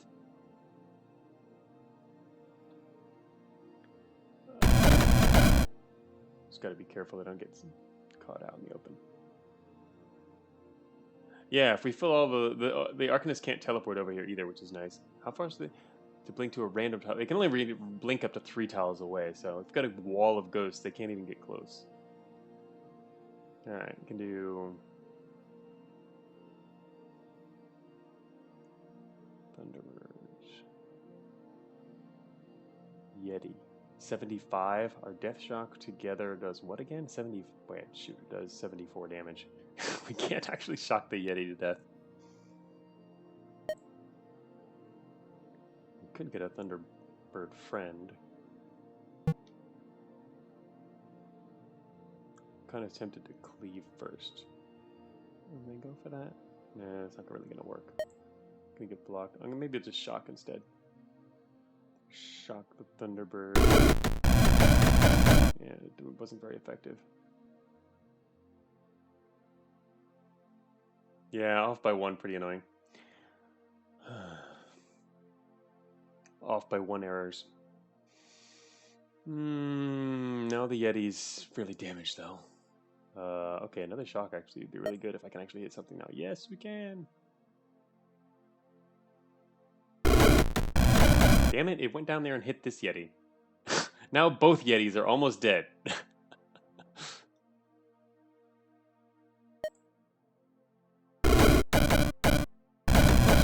gets hit by that. The fairies aren't really doing much down here. They probably can't even control where they're going. They blink so much they can't actually control where they're going. So it's actually not a problem. All right, 12 range.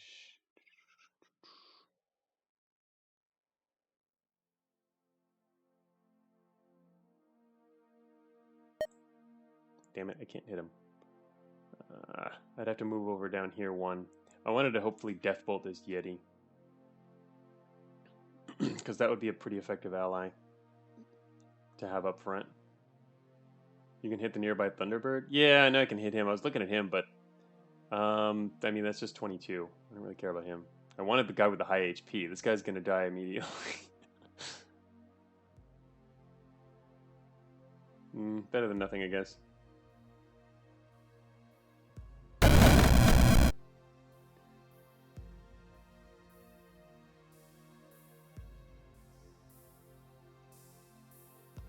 Might be time to move forward.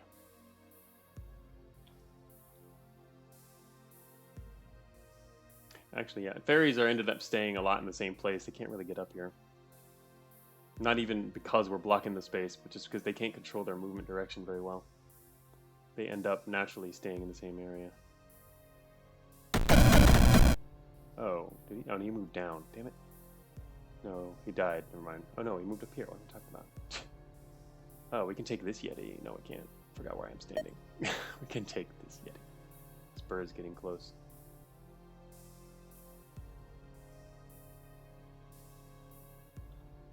Alright, question. Should I cleave first?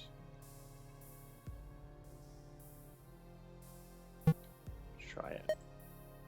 We're running low on magic. We're going to have to use MP in a little while. I use a mana potion. There we go. So it was worth throwing it together a cleave real quick. Just to use up our points.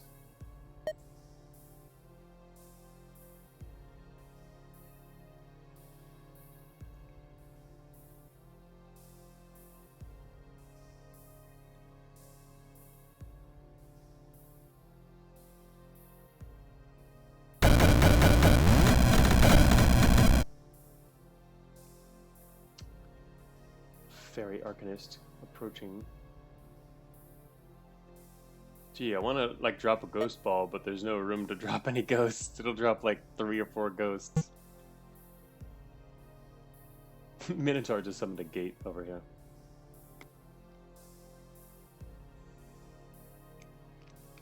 Can't actually dominate. The fairies don't move if they have a target for heal. I guess. That's right, because they can heal. Their primary goal is to heal allies too. That's right. It's higher on their list, which means they're going to keep healing allies, like this Yeti here, who's getting all healed up.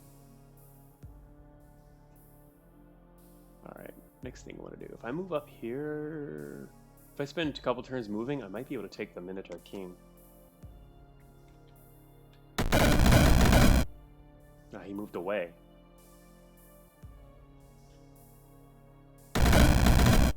We'll let some of this stuff play out here. Minotaur King, 141, we deal 143 damage. Minotaur King is ours. Boom, we now own the Minotaur King. That feels good. I could have actually, you know what, I should have death cleaved him probably.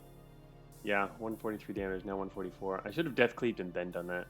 That was premature. I just got really excited about it. We have more death bolts anyway. Oh, you know what? We can actually get the Greybone Shrine right now. Truly the kinetic cannon of Rift Wizard. I'll make sure these fairies don't like jump in here and get me. They're done healing.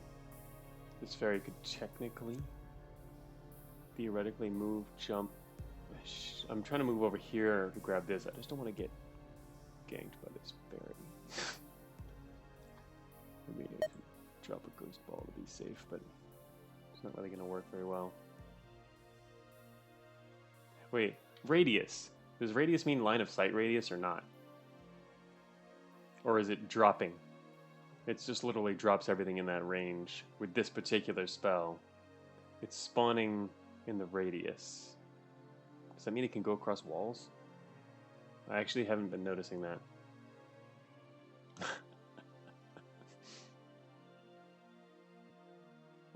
Oh, it can cross walls, really? Hmm.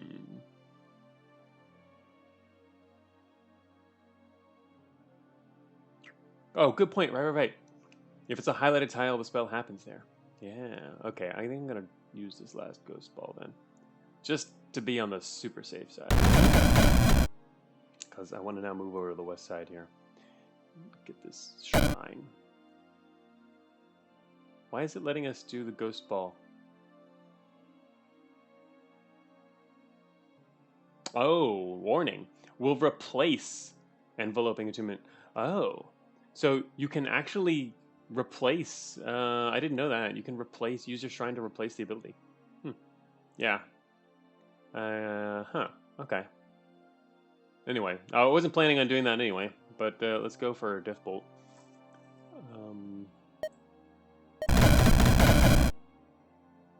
Awesome.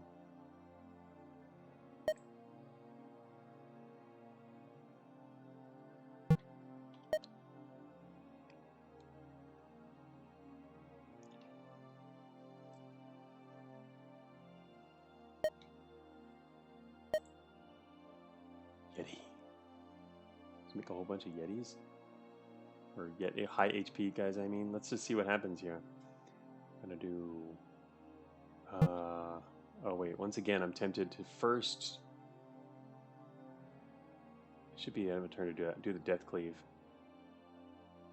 It's not really... Actually, you know what? Cleaving is not even going to do anything. Because all this left down there now is fairies. Which is kind of scary. We have a lot of skeletons in the way now, though. If I cleave this guy, it's not even going to... Not going to get... It's just going to damage his shields. You know what? Cleaving's kind of not worth it. I'm just going to take this guy right now.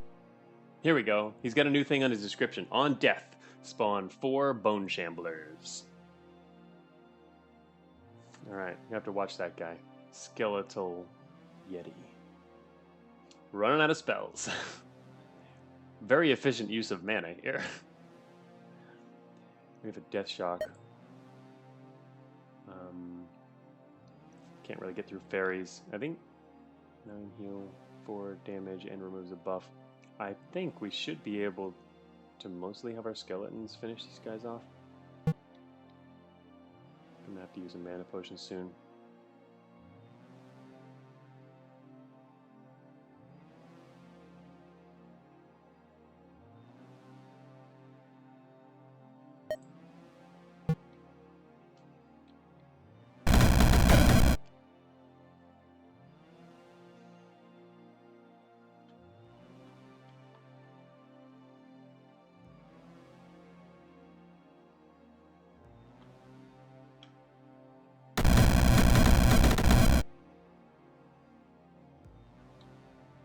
Our Yeti is still advancing. Oh,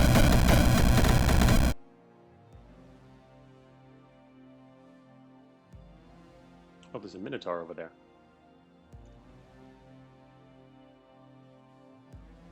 I guess part of the problem with the fairies is they can heal each other, but they don't have exactly a lot of hit points. Unfortunately, they have 15, and all our skeletons do 14.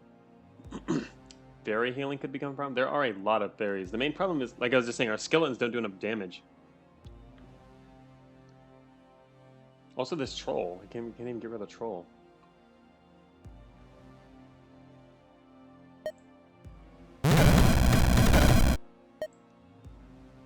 Oh, he's dead. Damn it. I was just going to cleave that guy. And get the troll out of the way. That did not work. Well then. Oh, here they go. Bone Shamblers. 4 physical damage. And HP on death splits into 2 smaller versions of itself. Whoa, what? Seriously? It's going to create even more? Oh, wow. That combined with our Death Bolt is amazing. We could cleave off a ghost, huh? And it would make it down there. Yeah, what am I doing? I'm doing Death Bolt with cleave. Okay, yeah. Taking the Minotaur. Yeah, it might end up hitting a fairy anyway, but whatever. Let's take one. Actually, if I go up here, it might also... Oh, no, wait. We're here. We're cleaving. Cleaving is 8 tiles. If I take this guy, it has...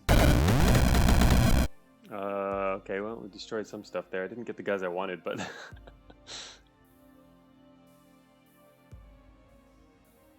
Let's see if the fairies die. I'm getting close to wanting to pull back, too. Good thing is if it... Well, no, they've got shields. I was going to say, if a fairy comes into range, I can just whack it, but it's actually... At least they can't restore shields, so as long as we take down all their shields, they can kill them on sight.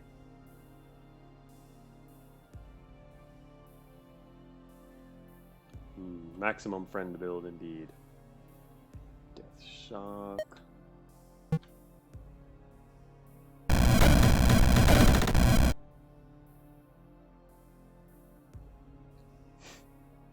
Man, these shamblers, though. Do they keep getting smaller? Like, if we use Death Bolt to take down some massive thing, it just keeps getting smaller and smaller, and just spawns more and more. That's crazy. It's kind of like the gnome thorn thing. Yeah. That one shambler then split into these others with 9 HP. Just wow. And they do even less damage. It's pretty cool. Anyway, them along with ghosts. Thunderbird's gonna die next turn. The last Minotaur. The last Minotaur. Oh, look at that. Bone Shambler Fragment. He's like getting smaller and smaller here. 4/4. 1 physical damage. It looks like the final fragment. Go Bone Shamblers. We have 1 Death Shock spell left.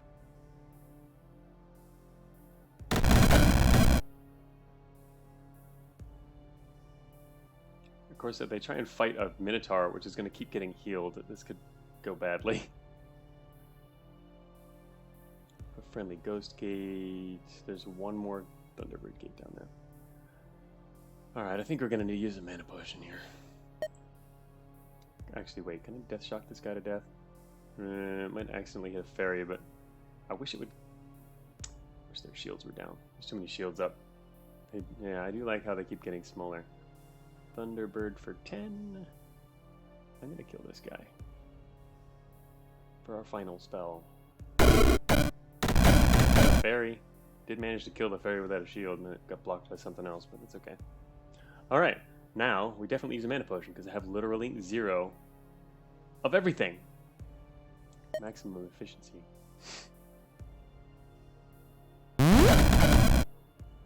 And we're back to maximum. Yep, 6 mana potions. Now 5. But full. Even up to 6 dominate again. Okay, now it's just a question of how to clean this up. Looks like this guy might actually manage to die. I think I can try and wait a few more turns and see if we can overcome them or not. I know, we're actually managing to do more damage than the fairy heals. Probably because also, like, for example, this skeleton's also hurting the fairy, so the fairies have to heal each other too. Same with these shamblers, they're attacking fairies, so the fairies are healing each other. Oh, no, never mind. He's back up to 22 now. And the fairy just zipped away. What's the range on their heal? 6 range. Pretty good range. But I think we're doing okay for now. Oh, this guy's going to be a problem, actually, the bird. Minotaur is getting hurt again.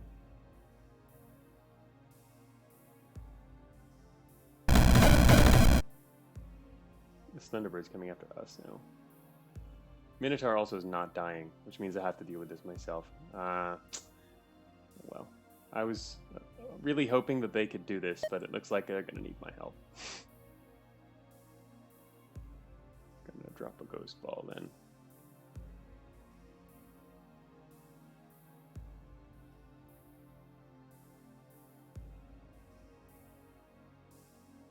Oh, that's right. This Minotaur King, he's gonna drop a ton of shamblers, like, or he's gonna drop really powerful shamblers, eh? I mean, hit point wise. So that's gonna keep this thing going. I should be able to manage this with a single death bolt. I think we can win this now. Oh, the Minotaur King was converted before you hit the shrine. You're right. It's not. That's right. It would list it at the bottom there, so that's not going to work. Never mind. I was hoping it would work. This friggin' Minotaur. All right, time to move out, I guess. But all these fairies down here.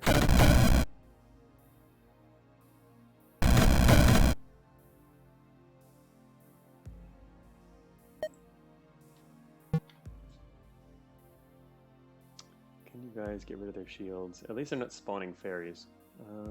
2 shields, 2. They're all 2 shielders down there.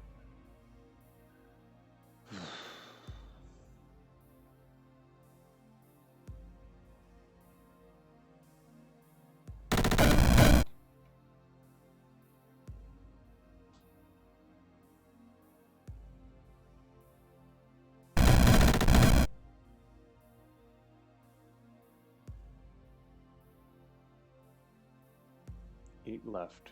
So now it's just a question of whether I want him as a friend or not. And I do want him as a friend. Skeletons are gonna... We need something to go attack aside these fairies. Having trouble actually killing these things. Problem is Arcane Blast is 4 arcane and a radius of 1. Which is enough to kill ghosts quite handily.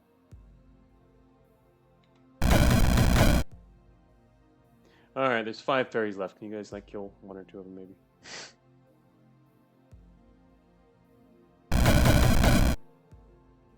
Still 5 fairies. Yeah, these things are really annoying. Alright, 3 of them have 2 shields. 2 of them have 1 shield. Minotaur King's gonna die, and that's gonna become a problem. Ooh. If we dominated a fairy, they could heal us. Sounds kind of cool.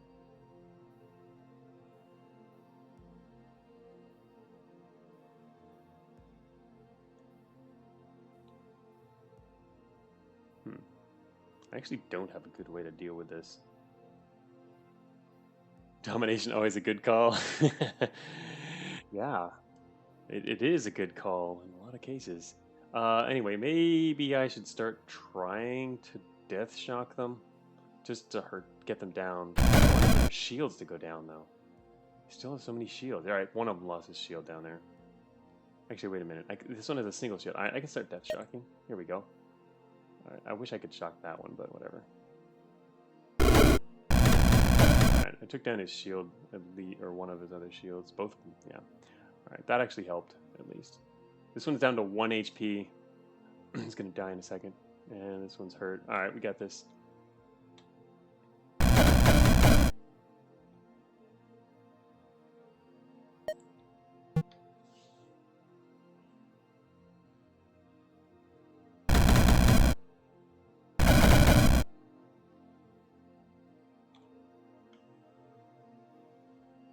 I'm in range of this guy. I need to move out of range of this guy.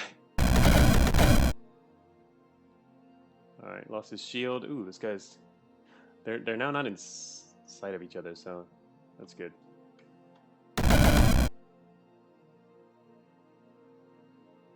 Shoot. Friggin' Thunderbird.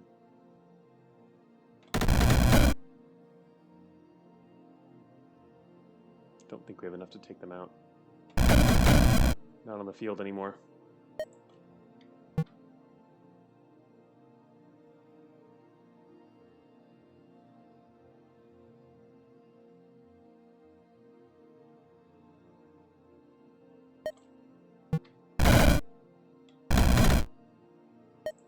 Damn it, he's out of range.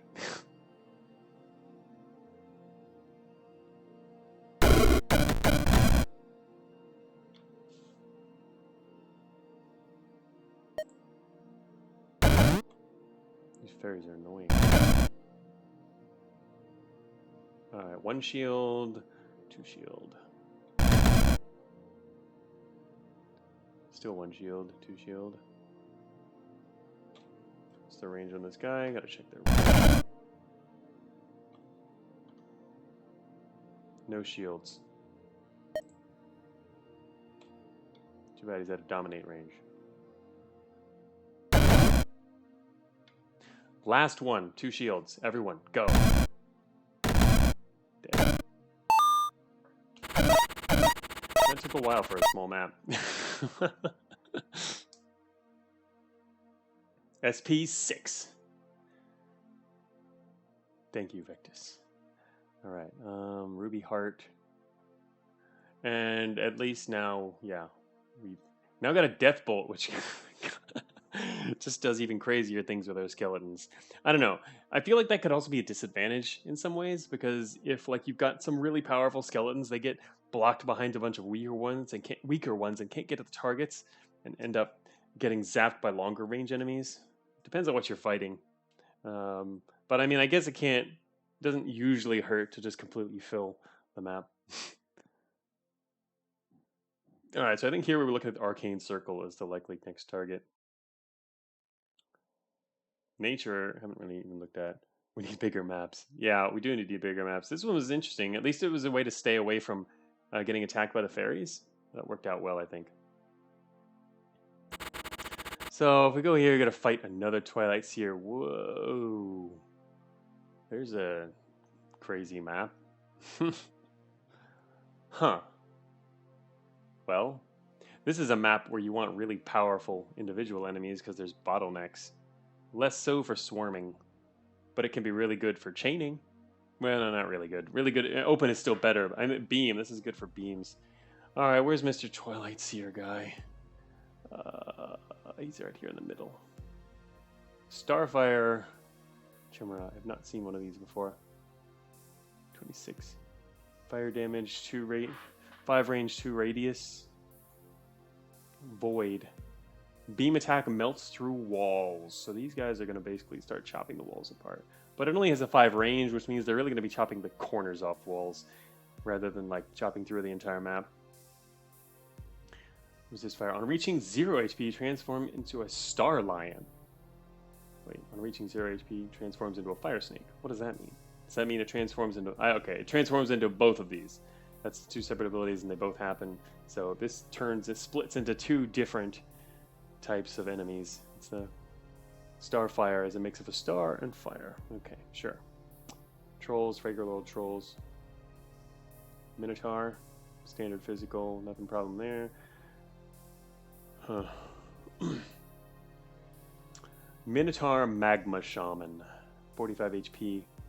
Flame Aura, 7 radius, 16 turn cooldown, 2 fire damage to all enemies in the radius each turn. Wait a minute. Does that have line of sight?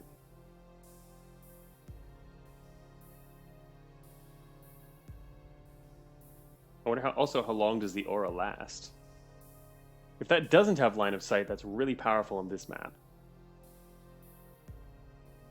Red's actually says no line of sight. Wait, by no line of sight, it means it doesn't require a line of sight? It just says in the radius, so yeah, it doesn't require a line of sight. That's a really powerful ability. These guys could be good as allies. I mean, it's only 2 damage, but based on the way the map is laid out, that's pretty powerful, eh?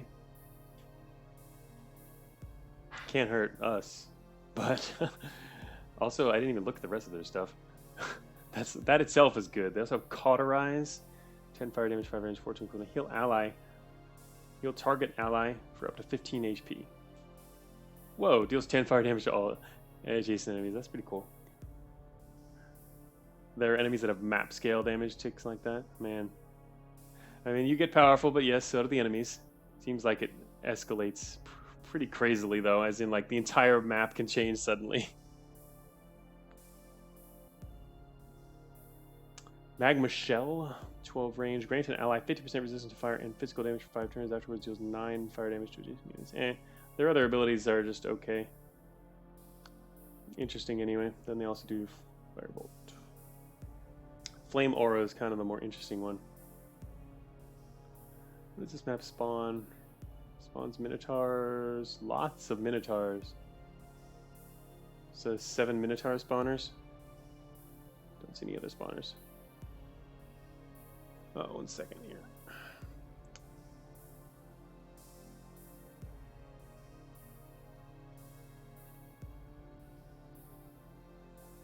Checking my phone. Surprised I was able to stream this long. Thought there would be like a lunch thing going on. Death Cleave will clear 90% of the map in 10 seconds, I reckon. I hadn't even started to look at that, but sort of. Got to see also the directions of the enemies and the line of sight thing. There's a lot that are kind of blocked off. But yeah, I'm more interested in first understanding what the enemies can even do. This guy is the same old problem he normally is, though. The Twilight Seer. But he requires line of sight. He is much more dangerous in a big open map. I think he's not as bad in this map. He is going to actually give everybody 50% dark resistance. But I think he's less of a problem in this map, yeah, than the other one. Most everything else is indeed going to die very quickly.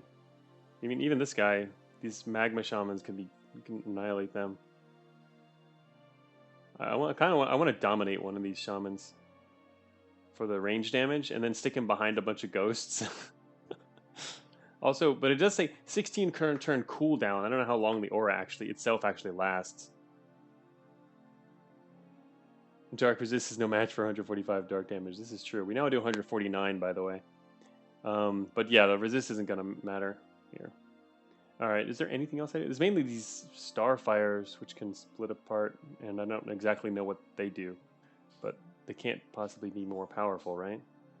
So yeah, this map seems fairly easy. It's mainly just taking out the seer, who's annoying, but as we've learned, skeletons can deal with him okay. Uh-oh. Vector says they can't possibly be more powerful and then laughs. Why are you laughing? Do you know something I don't? Or is it just because I'm guessing something like this? I'm not worried about them, though. All right. Let's see. Mainly a question of where we want to drop an attack. Jack 9, don't smile. I mean, it depends, but they have one trait when they split, which has ended one of my runs. No, okay. No smiling allowed. Okay. Well, I don't know what any of that does. I guess we'll find out. Let me find out, right? It doesn't seem like it would be too big of a problem. Redexter spoiled it. What do you say? The Tomb of Summons have immunities to the respective elements. Well, yeah, I'd guess that. Well, so what of it? I mean, it's not going to matter to us. It's not like they're dark snakes. And even if they were, you have other solutions. But yeah, that doesn't seem that serious. And I can see how that would be serious for... Yeah, it doesn't matter to us. I can see how that would be serious to you, though. In another build. Yeah, I was right to not worry. Ended one of your runs. Well, it ain't ending our run. And now, yeah, that's not going to be an issue at all then. Let's see. What is in here? The Arcane Circle. Anyway, it's a question mainly of what we're going to drop in and kill first. I'd feel safer dropping into the southwest corner, to be honest. Because then we're kind of guaranteed to kill all this stuff. It might zap up here and then not come down again, but... I'm thinking of a Death Cleave, immediate Death Cleave, Death Bolt combo. Up here, it's more likely to get more stuff. Down here, it definitely won't, which is kind of annoying. Is there a way to guarantee it'll get everything? We start here. What if we start down here in the middle? Get this. Kill him, goes to him, boom, boom, boom. Well, remember, this is going to spawn multiple things, and I'm not sure how to... I guess the cleave could bounce back, but... Top left? Maybe. Yeah, top left too. Even better. This here can see that, which can see one of these. That could see that if it bounces backwards. It'll get this whole top side. I don't think it can get up there down here. Keep charges in mind? Yeah. I mean, we've got lots of charges. Top left would just kill this section. I don't think it can get down here. Yeah, it's not going to be able to make it past both these walls. It would get stopped at this line. So in other words, it could at most kill this top side. At most. You can still get unlucky. Oh, that's right, because remember, it's going to get bounced to gates too. And the gates means it can't go around. If it gets this, it can't get that guy. Which means I guess you'd want to hit this first. Come up here and shoot that. And then it goes boom, boom, boom, hits everything else out here. And it'll kill most everything. So we should be able to get the whole top side of the map. Where else can you spawn? You can spawn here and it goes through the center. This can go to that, can go to that. You start with this one. Goes through the middle. Oh, it'll stop on the C, never mind. So the other option is over here. Start with this. Oh, start with this one. Yeah, it'll just be this corner. Or down in the middle. Start here, here, here, here, here. It could get it's this corner. All right, the one you can kill the most looks like this top side. There are also 2 SP up orbs in the top left if you're greedy for a 7-cost skill. True. I'm not really going for anything in particular. Plus, I think we want to check out what we can get on the arcane circle, right? So I think I'm going to wait till the end of the map to use SP, just to maximize. But I guess, yeah, optimally we would first research and decide what we're going to do before, and.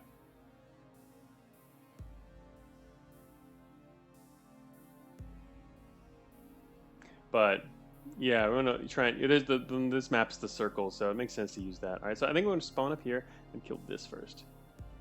With Death Cleave, Death Bolt, and then yeah, get through everything else. Question then of where exactly you want to spawn position-wise. Well, we can't go southwest, so we're gonna end up moving to the east. What did this guy have? Oh yeah, melts through walls.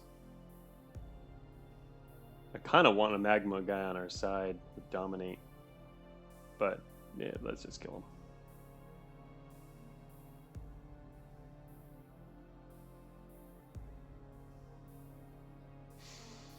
Gonna drop.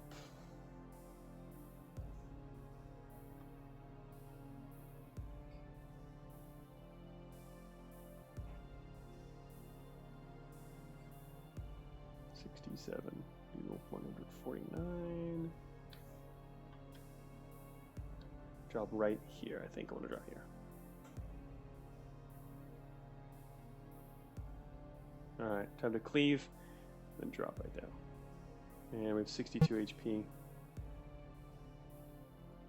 It should be enough.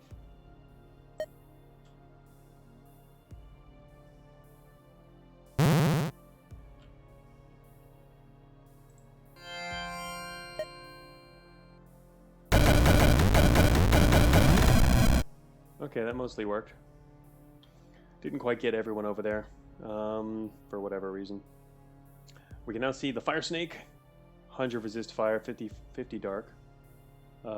Poison. Yeah, it was a decent start. We got a whole skeleton army now. Star Lion. Okay. Oh, they're 100% resist arcane. Man, ended one of your runs, eh? I mean, I guess when you can't see what they're going to become, the details. I mean, in Transforms into Starline, it'd be kind of nice if you could see the details of things in the descriptions, you know? Alright, what do we got over here? We've got 9 HP, 20. All these guys also, remember, they're going to spawn a bunch more when they die. Let's do... I guess we can press forward here.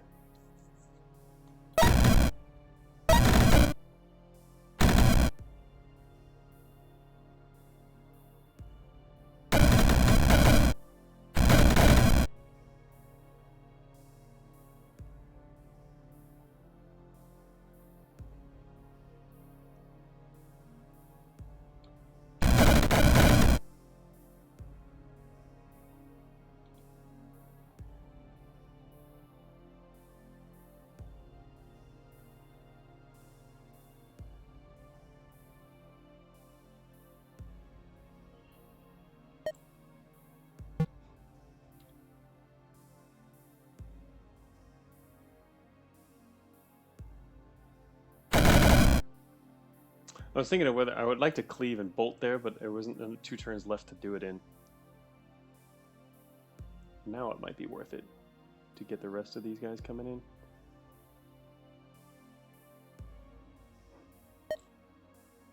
Not going to be in range.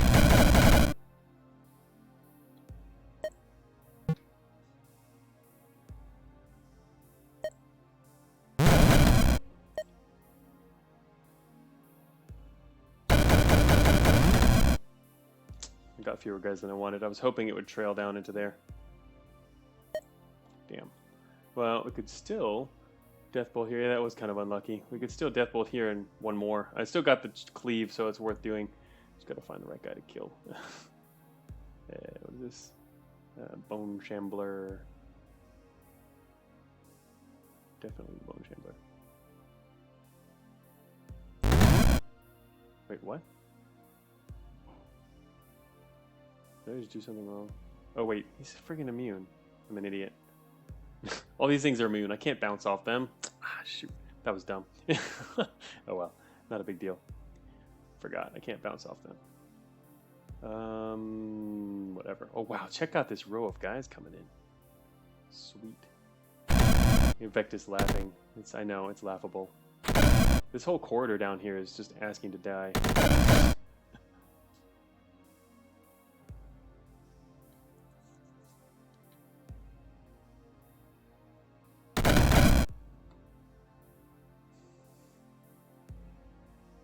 Time to summon Ghost to bounce off of? Yeah, I was thinking about it a second ago, actually. But that would have been nice to have.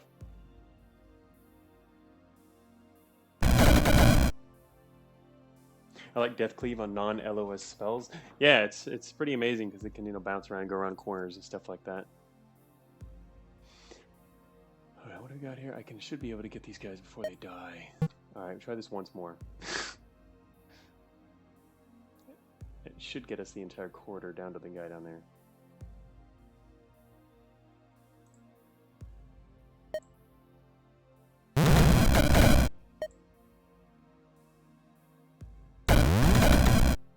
What stopped that? Why did that stop? Why can I not do this? 50% resist dark. What is stopping it? Should be able to take all these guys. When they resist dark, we're doing an insane amount of damage. It's just friggin' go down this line and kill everything. I'm not sure what it's bouncing off of.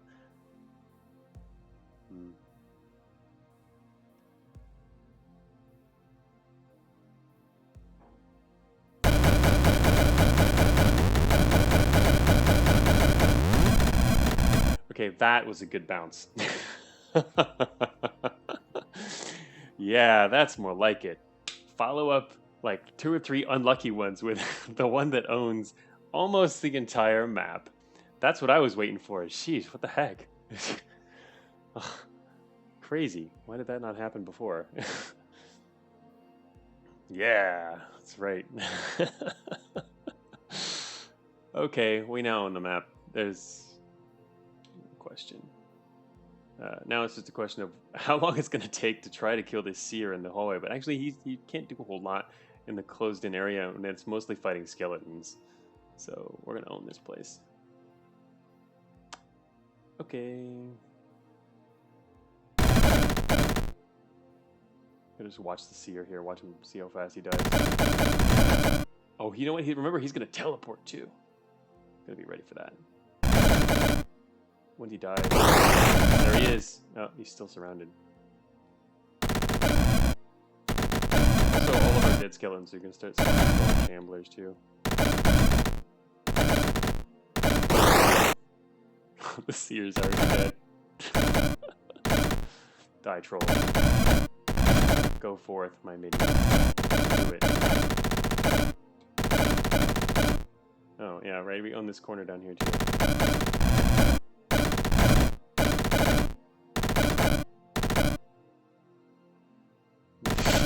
I didn't see her that guy. That's right, the entire floor is there.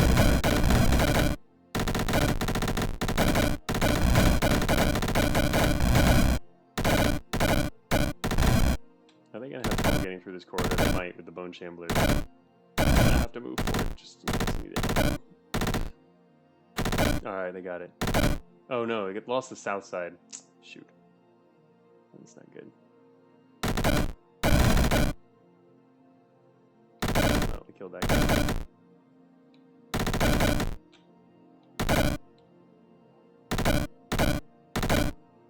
Press forward.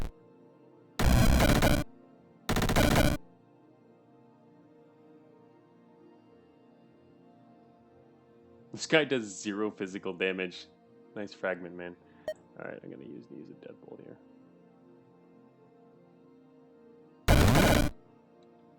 At least a friend who can do has some decent HP left and can also do damage.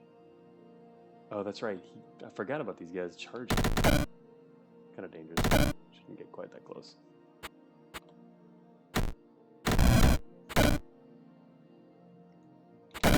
Yeah, I like how it spawned a whole bunch of the shamblers down behind them. Pretty powerful.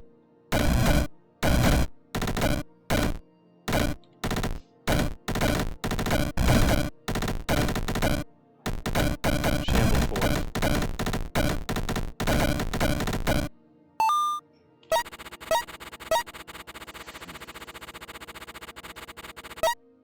Oh shoot, I can't pick up the dark shield.